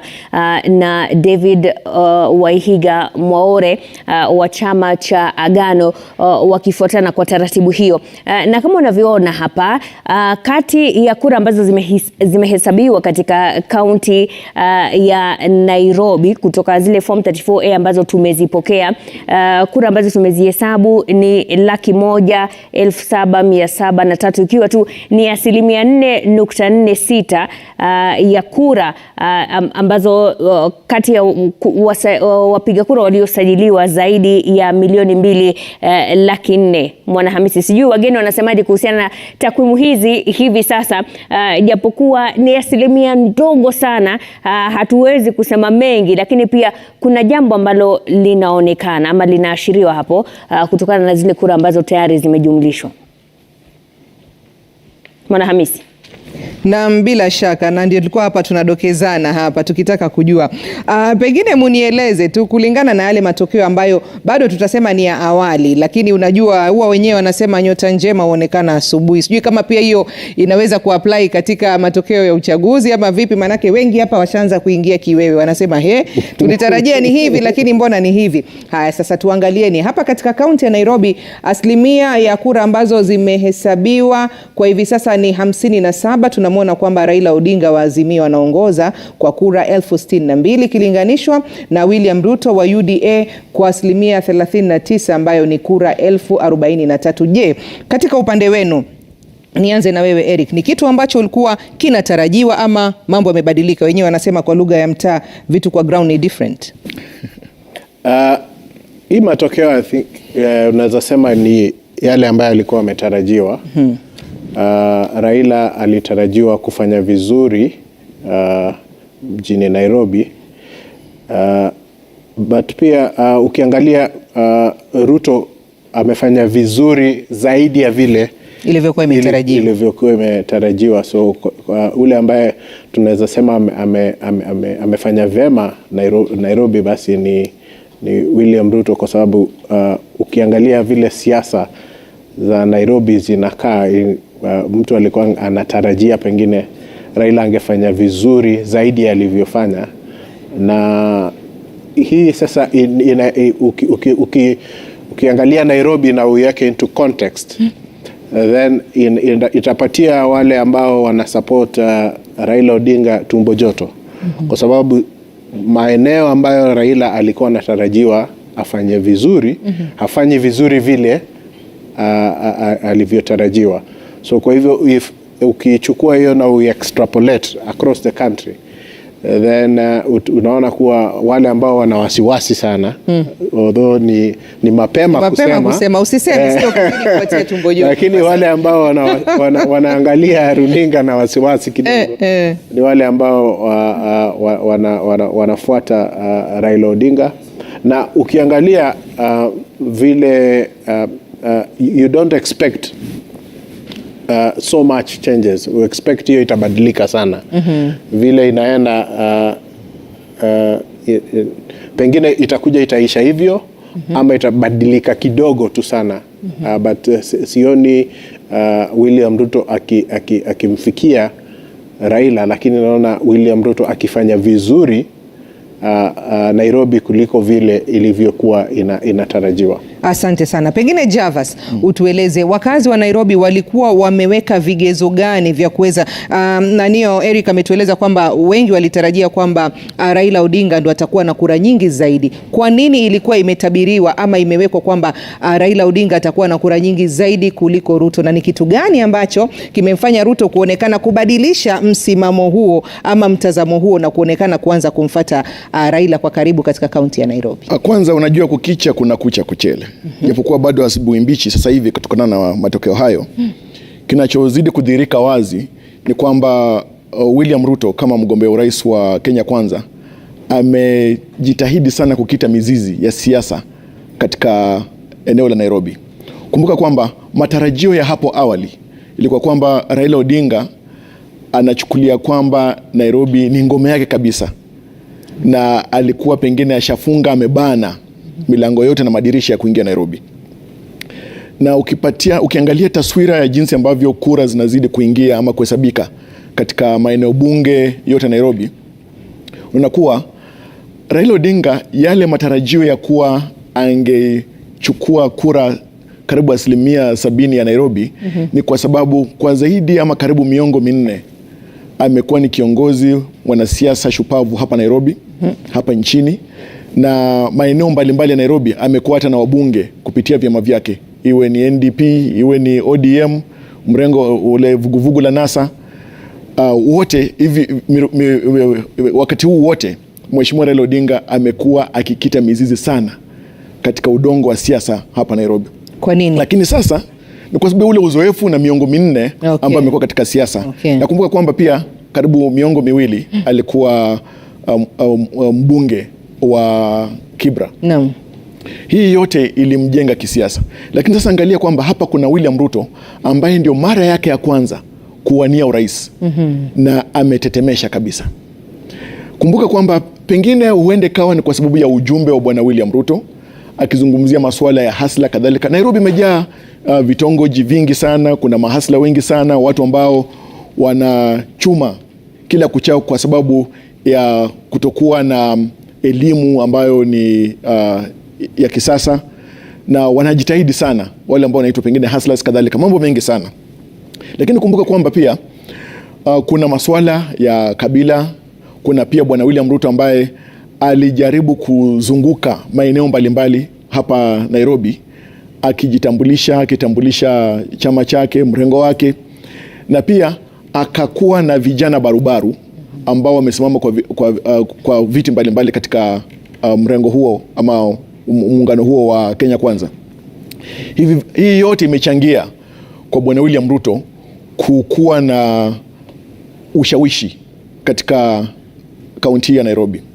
Japokuwa bwana Raila Odinga bado yupo mbele, lakini haifai kwamba yeye ama pengine hata wafuasi wake wakuwe na utulivu kwamba bado Raila atashinda Nairobi. Ndio atashinda, lakini je, iwapo atashinda lakini mgeni amekuja, alikusuta, amekusongesha, na sasa hata amekutoa sebuleni.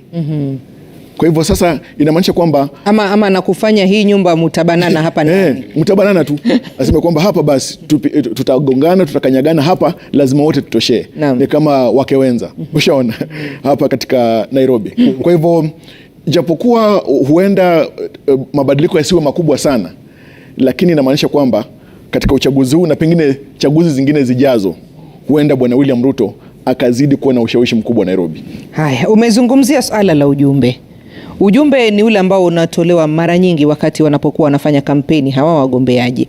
Na katika siku za lala salama, wakati walipokuwa wanakaribia kufunga kampeni, kuna mambo mengi ambayo yalijitokeza. Tulimwona William Ruto akitoa kauli ambazo pengine wengine waliziona hizi zinaweza kumsaidia katika kupata kura, wengine wakaona pengine kauli hizi zinaweza zikamchongea katika kupoteza kura fulani. Upande mwingine naye Raila Odinga alikuwa na kampeni kimya kimya, lakini Rais Uhuru Kenyatta ondoka alikuwa naye ana kampeinia kivyake. Yaani kila mtu alikuwa anatoa cheche zake na maoni yake na kauli zake. Kwa mtazamo wako Eric, unadhani hizi kauli na hizi kampeni za lala salama zimeathiri vipi haya matokeo ambayo tunayaona kwa sasa? Si sana, kwa sababu ukiangalia William Ruto alianza kufanya kampeni mapema sana, na siasa za Kenya lazima uziangalie kupitia mitazamo tofauti. Mtazamo mkubwa ni mtazamo wa kikabila. Ukiangalia zile kampeni ambazo Ruto amezifanya zimemsaidia sana kuweza kupenya katika kabila la Mount Kenya. Huo kupenya kule unaonekana kwa yale matokeo ambayo yanaonekana Mlima Kenya, na pia yale matokeo ambayo yanaonekana hapa Nairobi. Kwa hivyo ujumbe ambao William Ruto alikuwa nao ni ujumbe wa kuwa mimi ni hustler. Kuna wale ambao tunawaita madynasty ambao napigana nao. So kwa hivyo Ruto alikuwa aonekane mnyonge. Na ukimwona wakati wa kampeni za Lala Salama alionekana mnyonge kidogo, mali yualia, nimefinyiliwa, nimefanywa nini. Na hiyo yote iko sambamba na ile message ambayo alikuwa anapeana kila wakati. Kitu cha pili, uchumi pia, bei ya unga tunajua ilipanda, uchumi umekuwa mbaya, watu hawana kazi, watu wana malalamiko, wana mashida mingi. Kwa hivyo Ruto naye pia ujumbe wake ulikuwa huo, na ilikuwa vigumu sana kwa mgombea mwenzake Raila Odinga kukuja kuchukua huo ujumbe, kwa sababu ni ujumbe ambao Ruto alianza nao. Ni kama lile jambo ambalo kila siku unaambia, kila siku ameshinda, yes. Linashika. Na unajua wanasema kuwa saa zingine hata uongo ukisemwa kila unakuwa wakati mtamu, na ukurudia unakuwa mtamu na unakuwa ni kama. So kwa hivyo kwa hii kampeni, mtu ambaye amefanya kampeni yake vizuri na ambaye alikuwa na ujumbe, na huo ujumbe akautambua mapema na akaueneza kila siku na hakutoka kwa huo ujumbe, ni William Ruto. So kwa hivyo yale maamuzi ambayo tunapata si kura, mimi kwa maoni yangu, kura ambazo zimepigwa wakati huu ni kura against Uhuru Kenyatta than for William Ruto. Okay. So William Ruto amekuwa na bahati because amepata kura ya wale ambao wanamtaka, na amepata kura ya wengi ambao hawamtaki Uhuru Kenyatta. Maoni yako James? Ndio, kuna zile kura ambazo zimepigwa za ukaidi, kwa sababu ya masuala ambaye kile mwenzangu amezungumzia, lakini pia kuna mambo mengine ambayo yamechangia. Kumbuka bwana Raila Odinga amewania kiti cha urais kwa chama cha kisiasa cha muungano cha Azimio. Azimio haijakuwa na wagombea viti wengine isipokuwa yeye na Bi Martha Karua. Na kumbuka kwamba hapo awali katika sehemu ya Nairobi, eneo la Nairobi ama kaunti ya Nairobi, kulikuwa na bwana Wanyonyi ambaye alikuwa ametaka kugombea kiti cha ugavana, akatemwa. Sasa hivi ukiangalia, kwa sababu unaangalia mtu kama Senator Sakaja ambaye alikuwa katika Kenya Kwanza na akashikiliwa, bado yeye kijana, yeye ni senator Nairobi, na kwa sababu pia ya ule ushawishi ambao ako nao na amekuwa nao tangu jadi katika Nairobi, ilisaidia pia kuchangia pakubwa. Na kumbuka nilisema hapo awali kwamba bwana William Ruto kuwashika vijana ama watu wenye umri mdogo pia ikaleta msisimuko fulani. Na pale ambapo bwana Raila Odinga kamtema bwana Wanyonyi pia ikachangia, kuna wale ambao walipiga kura hizo za ukaidi. Unajua titi la mama litamu japo la mbwa. Okay. Kwa hivyo ule uzuri ambao ama ufanisi ama na pia ule msisimuko ambao wafuasi wengine, hata wale ambao walikuwa Odinga, kuona kwamba vijana wanaweza pata nafasi katika uongozi, kwamba chama hiki kinapatiana pia nafasi, ilichangia pakubwa sana. Kumbuka ukiangalia pande ule mwingine, mpinzani wa mtu kama Mheshimiwa Sakaja alikuwa ni mtu ambaye alijileta katika kinyang'anyiro kuchelewa na mgeni, na ikaonekana kwamba msukumo huo wa kuwania haukuwa ni wake. Kwa hivyo mambo haya yote yamechangia sana kwa wingi wa kura ambazo bwana William Ruto na Kenya Kwanza wamepata hapa Nairobi. Okay, sawa sawa. Nadhani tuangazie kitu kimoja tofauti tu. Kwa hivi sasa tunajua kwamba watoto wako nyumbani, walipatiwa likizo ya midterm ili waweze kutoa nafasi kwa uchaguzi. Na hapo pia kulikuwa kuna tarehe ambazo zilikuwa zinahitilafiana, nyingine zinagongana. Wengine wanasema tumeambiwa turudishe watoto siku ya Alhamisi, itawezekana vipi? Tumeambiwa, wengine nasema wiki ijayo. Sasa tunataka tuone, maana inaarifiwa kwamba serikali tayari imetoa msimamo dhabiti, yani wa kila mtu anastahili kwenda na tarehe hiyo. Pengine mwenzangu Mashirima, umepata chochote upande huo? Maana na hakika wazazi wako hapa wanafuatilia matokeo, lakini kuna wale wengine ambao wana watoto ambao wanakalia mtihani wa kitaifa mwaka huu, wana ati wanataka kujua, je, tarehe ziko vile vile ama zimebadilika? Na Hamisi, wengi walikuwa wanatarajia kwamba watoto watarudi shuleni siku ya tarehe 11, yani kesho, lakini kutokana na kuwa bado shughuli za kuhesabu kura na kutangazwa kwa matokeo bado inaendelea, Wizara ya Elimu kupitia Waziri Profesa George Magoha imeahirisha tena tarehe hiyo, kwamba watoto sasa watafungua shule wiki ijayo siku ya Jumatatu tarehe 15 mwezi huu wa Agosti. Ndio taarifa ambayo inafika kwenye chumba chetu cha habari hivi sasa, kuwa watoto wanatarajiwa kurudi shuleni ifikapo siku ya Jumatatu wiki ijayo na sio kesho kama ilivyotangazwa awali. Na Wizara ya Elimu kupitia Waziri Profesa George Magoha imesema kwamba wamechukua uamuzi huo baada ya kuona kuwa mchakato wa kuhesabu na kujumlisha kura bado unaendelea. Mwanahamisi. Sawa, Mashirima, kabla uondoke hapo, nataka utuangazie. Kuna eneo moja ambalo hawa wagombea urais walikuwa sana hawatoki huko, eneo la Mlima Kenya. Kila mmoja alikuwa anajaribu kukwea mlima. Japokuwa hivi sasa ni mapema, hatuwezi kusema kwamba ni nani amefanikiwa kufika kileleni, lakini nadhani msema kweli atakuwa anatuonyesha ni nani ambaye angalao ameanza kuonyesha ama juhudi zake za kupanda mlima zimeanza kuzaa matunda. Hebu tuonyeshe msema kweli hapo anasemaje. Na bila shaka kama nilivyokuonyesha awali ni kwamba hizi takwimu zinazidi kuongezeka, matokeo yanazidi kubadilika. William Ruto anaongoza kwa 49.81, Raila Odinga kwa sasa ni wa pili kwa 48.90, lakini kumbuka kwamba haya matokeo ni kutoka vituo vya kupigia kura 9262. Ukiangalia jumla ya vituo vya kupigia kura nchini ni zaidi ya 46,000. Lakini tukiangalia tu katika kaunti mbalimbali, haswa kaunti za Mlima Kenya, nataka kuanza na kaunti ya nyumbani, kaunti ya Nyeri ambayo tuliangazia awali. William Ruto anaongoza kwa 83, huku Raila Odinga akiwa wa pili kwa 15. Tukiangalia kaunti ya Murang'a iliyo chini tu ya kaunti ya Nyeri, William Ruto tena anaongoza kwa 80, akifuatwa na Raila Odinga. Kaunti nyingine ni kaunti ya Nyandarua hapa, ambapo tena William Ruto anaongoza kwa 78, huku Raila Odinga akiwa anamfuata kwa 19. Kuna kaunti ya Kirinyaga, kaunti ambapo anatoka mgombea mwenza wa Raila Odinga, Bi Martha Karua, na William Ruto tena anaongoza kwa 85.06, huku Raila Odinga akiwa anamfuata na 13.84.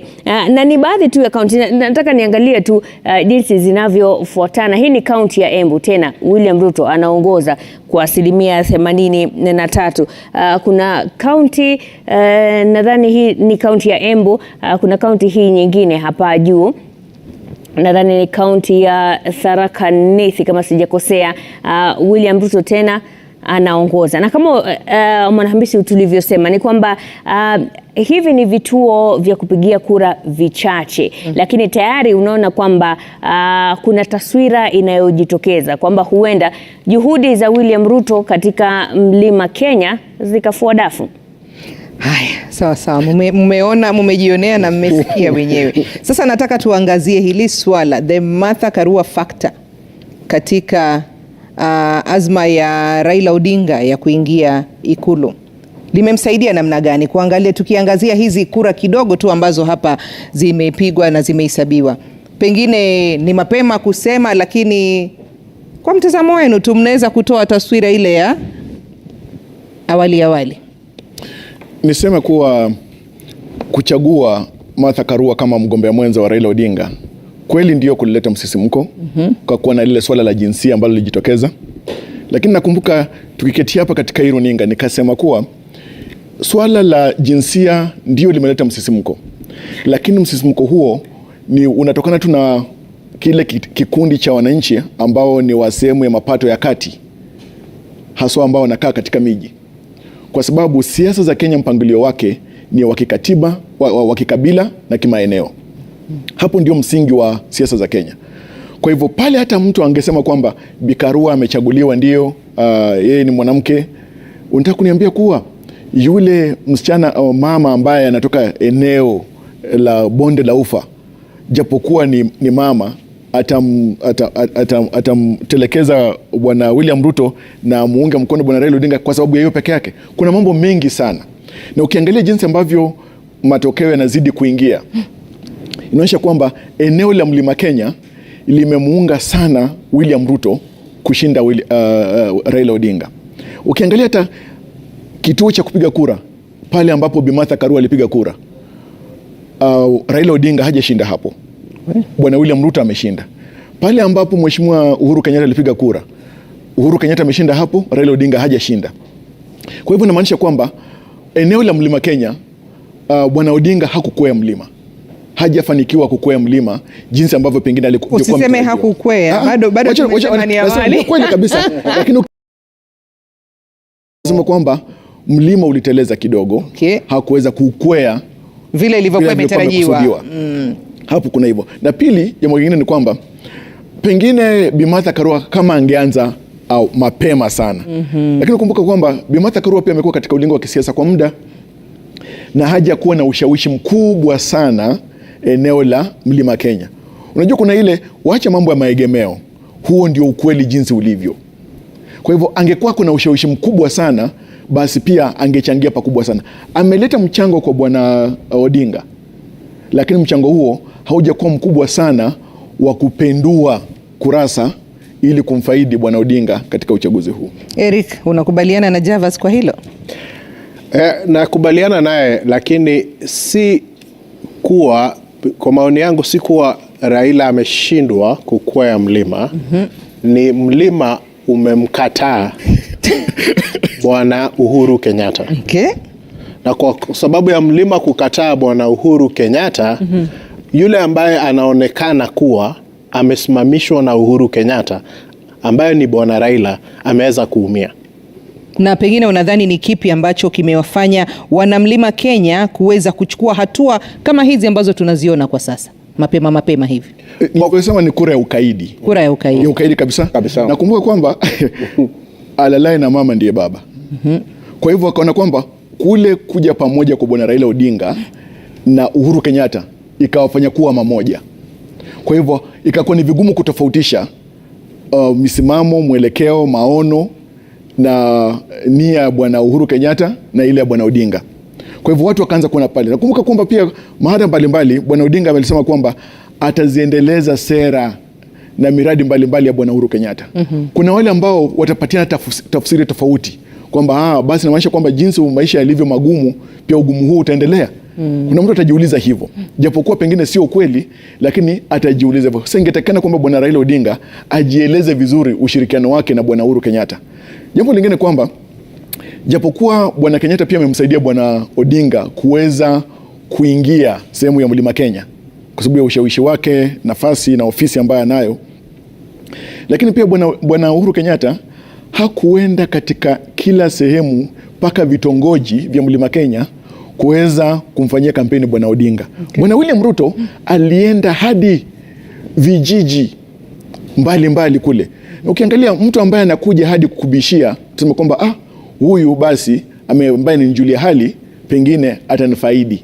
So kuna masuala kama hayo pia ambayo yaliweza kuchangia. Sasa Eric, unadhani Raila Odinga mwenyewe juhudi zake zilikuwa ni za kutosha kuhakikisha kwamba anapata kura za Mlima Kenya? Maanake hapa tumemzungumzia sana Rais Uhuru Kenyatta kwamba yeye ndo alikuwa anamfanyia kampeni. Je, tukija kwa yeye Raila Odinga kama mgombea, alifanya vilivyokuwa vinastahili vya kutosha kuweza kuwashawishi wapiga kura wa Mlima Kenya?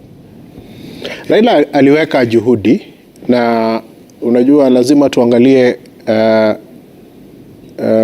kura ambayo iliyopita ya 2017 na utaona kuwa Raila hakufanya vyema Mount Kenya, na sababu ya kuchagua Bi Martha Karua ilikuwa kujaribu kuwa na mgombea ambaye anatoka sehemu ya Mlima Kenya ili kuweza kupata, hata kama hatapata kura nyingi zaidi, but kupunguza kura ambazo bwana Ruto angeweza kupata. Lakini kitu ambacho pengine walifanya kwa makosa ilikuwa kuchelewa kwanza kufanya kampeni zao kama wamechelewa.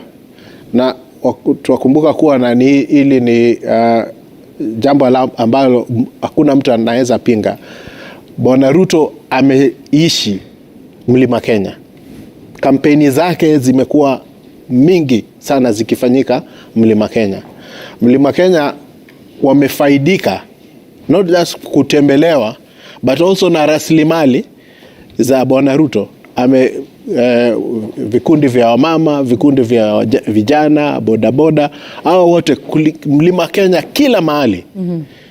Ruto amewatembelea. Sasa ukiangalia ile jukumu ama ile effort ambayo Raila Odinga amejaribu kufanya Mlima Kenya, haungeweza kubadilisha kazi ya miaka kama 2 ama 3 ambayo Ruto alifanya kule Mlima Kenya. Kwa hivyo unamaanisha kwamba wapiga kura wa Kenya wanahitaji mtu atembee na wao safari ndefu, sio leo kwa leo, kwa wao kuweza kubadilisha, hata kama utakuwa una sera nzuri ya aina gani? Kabisa, because unajua kuna kitu ambacho pia kinaitwa loyalty. Unajua saa zingine mtu anaweza kuja kwako mara ya kwanza haumpendi, mara ya pili humpendi, but akija mara mingi unaanza kumbe si mbaya vile tulikuwa tunafikiria. Ni vile ambavyo pia Raila ukiangalia 2017 ameenda Mlima Kenya, watu wakaanza kusema huyu mtu tulikuwa tunafikiria ni mbaya, kumbe si mbaya vile. Lakini sasa tayari tuko kwa Ruto, unaona, na kurudisha Raila na vile Ruto alivyofanya siasa zake. Damage tayari. Alifanya siasa zake kuonekana kuwa shida ambazo mnazipata kwa saa hii si mimi, ni Bwana Uhuru Kenyatta.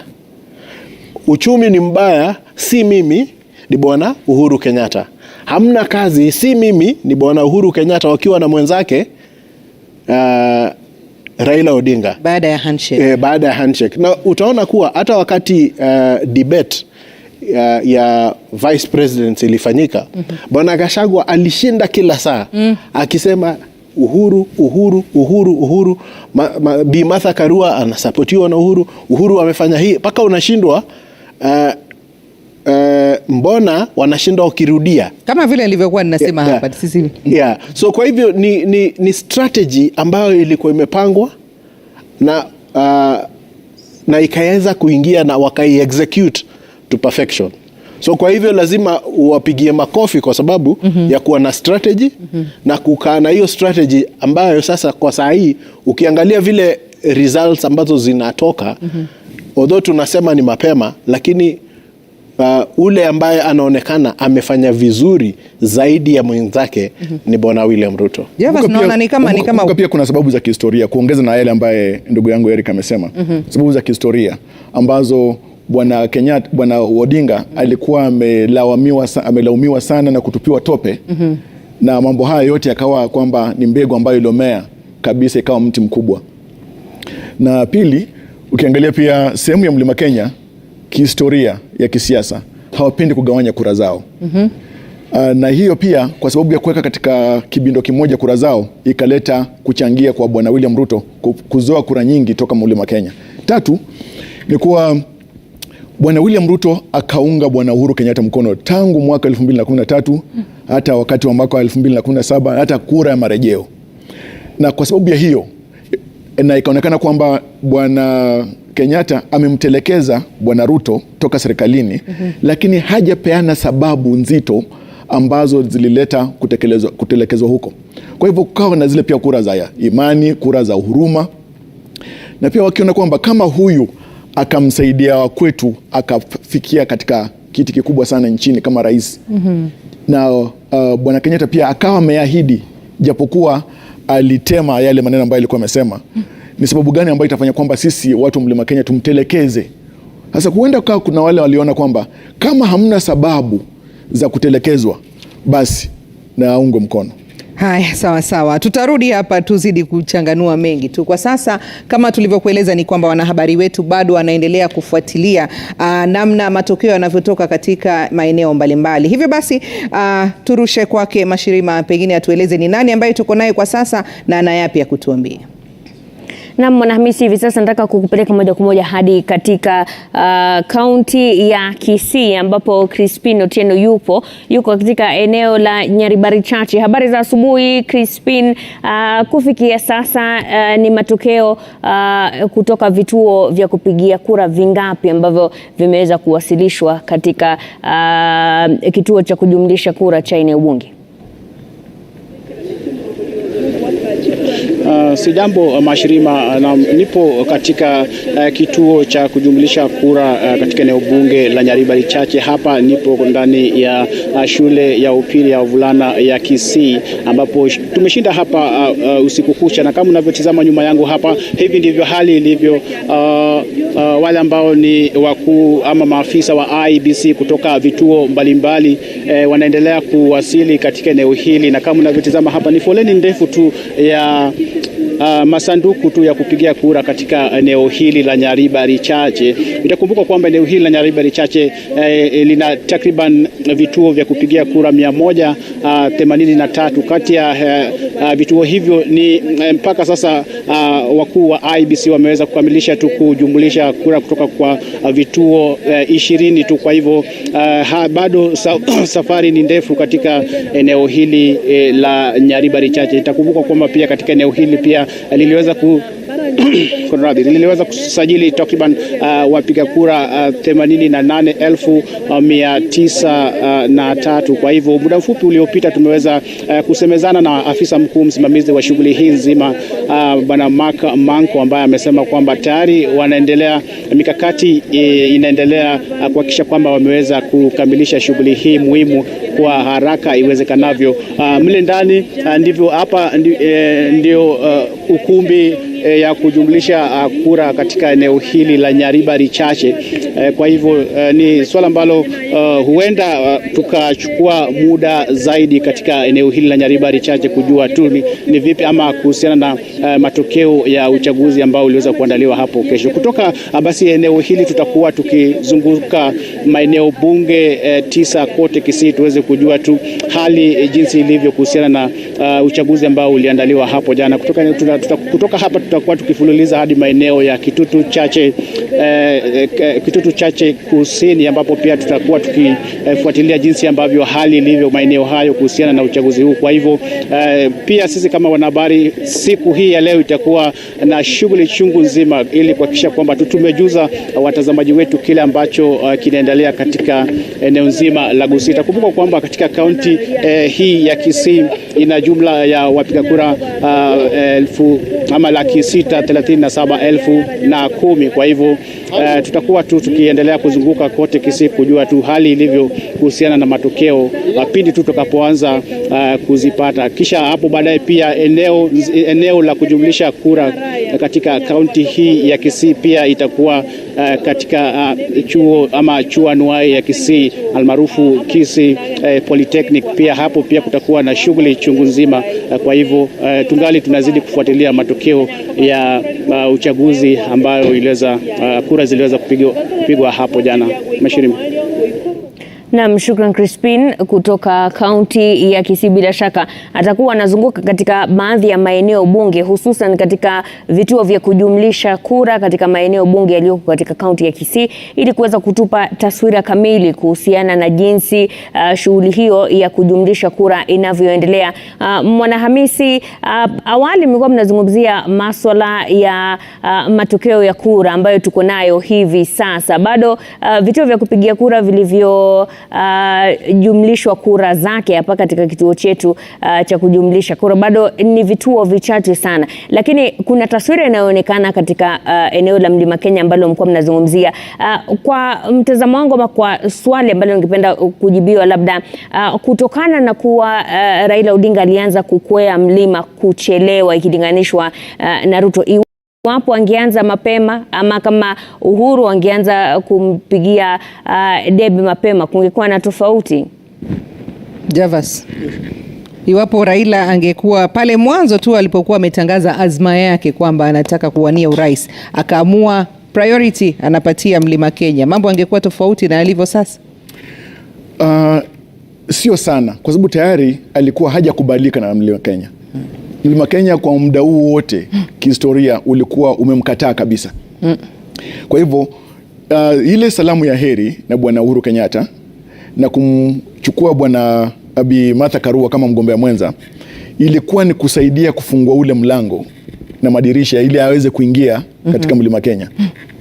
Lakini pia angetafuta njia za watu ambao wamekubalika, wamependeka na kuweza kushawishi eneo la Mlima Kenya kumkubali yeye. Lakini sasa angalia kwamba alichukuliwa na mabwenyenye kwanza. Mabwenyenye hao ile ambayo tunasema kwamba Mount Kenya Foundation haijakuwa na uzito wa ushawishi wa kisiasa, japokuwa hela rasilimali wanazo. Kulikuwa na changamoto kidogo pale. Ingetakikana kwamba waweze kutafuta mbinu mbadala ama mbinu tofauti na ile ambayo ingekuwa karibu sawia na ile ambayo Bwana William Ruto alitumia kuingia Mlima Kenya. Sasa ukiangalia yeye kushirikiana wake na Bwana Uhuru Kenyatta hakumpeleka katika kila eneo Mlima Kenya. Kumbuka wakati ambapo Bwana Uhuru Kenyatta alikuwa na wania kiti cha urais kwa mara ya pili mwaka 2017. Alizunguka kila mahali, kila pembe. Alionekana hata kule Murang'a akifanya kampeni juu ya gari, mvua ikimnyeshea. Watu wakasema jamani, unaona? Alijitolea, amejituma, amenyenyekea. Rais mwenyewe ananyeshewa na mvua na yuko anaongelesha wananchi. Hatujaona wakati huu kipindi hiki Bwana Uhuru Kenyatta akijitokeza hivyo, akijituma hivyo kumfanyia kampeni Bwana Raila Odinga. Japokuwa Bwana Uhuru Kenyatta ameleta miradi mbali na maendeleo katika eneo la Mlima Kenya. Lakini mpiga kura kuna mambo mengi hata ya kisaikolojia ambayo huenda yakamfanya apigie kura mtu fulani ama asimpigie. Kwa sababu tumeona Bwana Raila Odinga akienda mikutano ya hadhara ya kisiasa kule Mlima Kenya, watu wakiwa wengi kila kuchao, lakini hiyo haijaleta wingi wa kura ambao ilikuwa imetegemewa kwamba angepata ama katika uchaguzi huu.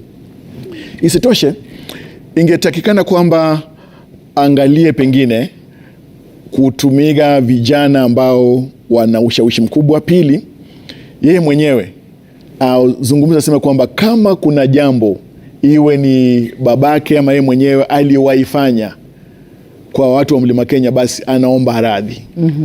Yani ile ionekana kwamba amenyenyekea, amejituma, amekuja na ako tayari kushirikiana na wao, lakini haikuonekana hivyo. Kwa hivyo kutumia hizi mbinu ambazo zimetumika kule kujipiga kifua kwa viongozi wengine, pia kulileta hiyo shida ya kutokuwa na ushawishi mkubwa sana ama kunyoosha ile barabara ya kuingia Mlima Kenya kwa Bwana Raila Odinga. Sawa, hayo tunasema ni ya sasa, hatuwezi kujua, mambo yanaweza kubadilika. Kuna kura za tarakaniti zile ambazo kwa zinashtua wa Kenya. Hatujui za Raila wakati huu ziko upande gani. Bado zinakuja. Na kwa sababu mimi si mganga, basi wacha nisiyagange. Sawa. Nataka tuzungumzie hili swala la Mombasa. Kura za ugavana ambazo zimeahirishwa hadi tarehe 23 ya mwezi huu. Pengine hawa wagombeaji wa kaunti hii na ile kaunti nyingine ambapo pia uchaguzi umeahirishwa hadi tarehe 23 wataathirika vipi pengine kwa mtazamo wako? Maanake mara nyingi watu wanataka wakiingia kwenye uchaguzi wanakwenda wanamaliza, wanapigia kura ni rais ni nani.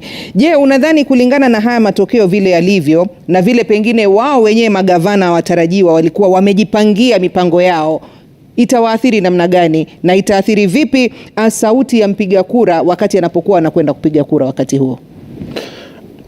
Mipango yote ambao magavana wa Kakamega na Mombasa walikuwa wamefanya, yote yamekunywa maji. Uamuzi wa nani atakuwa gavana wa Mombasa na wa Kakamega utategemea pakubwa nani atachaguliwa kama rais wa nchi hii. William Ruto akichaguliwa, then gavana watakuwa wa mrengo wa Kenya Kwanza. Raila akishinda, then magavana watakuwa kutokana na mrengo wa Azimio. Tunasema hivyo kwa sababu ukiangalia kura ambazo zaja zaonyesha kuwa hata kule Kakamega William Ruto amefanya vizuri zaidi ya pengine vile Uhuru Kenyatta alifanya kwa yale matokeo ambayo tumeyaona, kwa sababu unaona inaonyesha Raila ako around 60%, Ruto around 40%.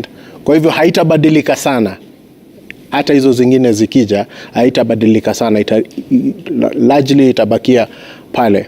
Kwa hivyo kumaanisha upande wa Kakamega pia William Ruto make inroads ambazo kitambo hakukuwa nazo. Kwa hivyo wakipata governor tutarudi utueleze kwa nini kwa hivi sasa Ruto ameweza kuingia katika eneo la magharibi ambapo awali ilikuwa limetajwa kama ni ngome ya Raila Odinga. Lakini pengine kabla ya kumrushia Mashirima, maoni yako kuhusiana na uko kuahirishwa kwa huu uchaguzi wa ugavana? Ningesema kwamba changamoto iliyokuwepo ya kilojistokia ya kusafirisha vifaa vya kupiga kura ndio ilisababisha kuahirishwa huku, na hiyo pia itakuwa sasa na uzito wake jinsi Bwana Eric alivyosema. Wagombea viti mbalimbali vya ugavana upande wa katika jimbo la Mombasa, katika jimbo la Kakamega, wachunge sana bahati isiwape kisogo, kwa sababu iwapo kwa mfano Raila Odinga achaguliwe kuwa rais, atahakikisha kwamba anatumia hela, bidii na ushawishi wote kupata gavana wa Mombasa, gavana wa Kakamega. Iwapo Bwana William Ruto atachaguliwa kuwa rais, pia atatumia fursa hiyo, uwezo, hela, nyadhifa na ule ushawishi, na pia kuwasihi wananchi kwamba kama tayari mimi ni rais, nimeshinda na wingi wa magavana na viti vya ubunge kwa mfano, mbona hivi huyu mmoja tu ama hawa wawili watasalia? Ndio kwa sababu nasema kwamba wale ambao sasa ni wagombea viti hivyo wachunge sana, waombe, wasali kabisa ili bahati nayo isiwape kisogo. Haya, Mashirima, upande huo pengine ni nani ambaye yuko tayari na anatupasha nini katika kile kituo ambacho yuko kwa sasa? Hamisi, hivi sasa tunaelekea katika kaunti ya Uasin Gishu. Awali tulikuwa tumezungumza na Chemutai Goin ambaye alikuwa katika eneo bunge la Kapseret katika kituo cha kujumlisha kura. Hivi sasa anaungana nasi kutoka eneo bunge la Moiben. Chemutai, hali iko vipi hapo sasa, na ukilinganisha na Kapseret, je, kuna tofauti katika jinsi ambavyo shughuli nzima inavyotekelezwa? Na Mashirima, kama ulivyosema, tuko katika County Tallying Center ya Moiben ambayo ni mojawapo ya maeneo bunge katika kaunti ya Uasin Gishu.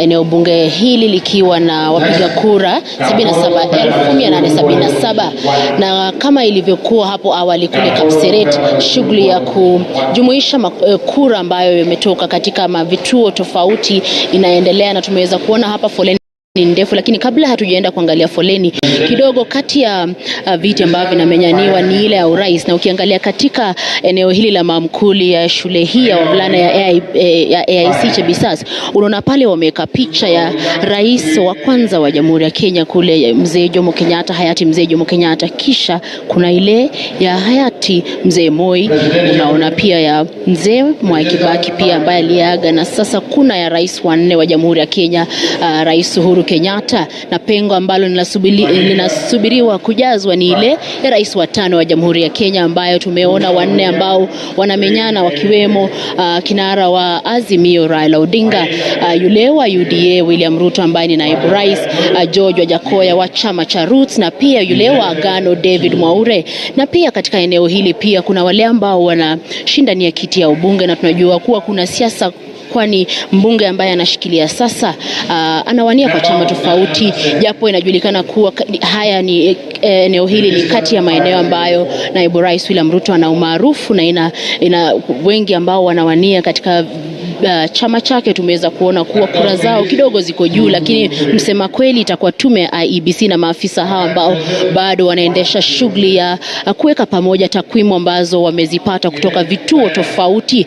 Eneo hili la Moiben, eneo bunge, lina wodi 5, na kura ambazo zimetoka vituo tofauti kutoka hizo wodi 5 sasa zinajumuishwa hapa, kisha baadaye tutaweza kupatiwa taarifa kamili kujua ni wapiga kura wangapi kati ya 77,877 17 walijitokeza kupiga kura, na je, kila ambaye aliwania kiti tofauti, je, amepata kura ngapi? Na Mashirima, ukiona kutokana na picha hizi unaona kuwa foleni ni ndefu na bado wale maafisa ambao walisimamia uchaguzi katika maeneo tofauti bado wanaendelea kuwasili. Tulitarajia kuwa labda huenda mwendo wa saa 6 hivi shughuli hii itakuwa imekaribia kufika tamati, lakini inaonekana kuwa tutaendelea kukita kambi eneo hili kwa muda, labda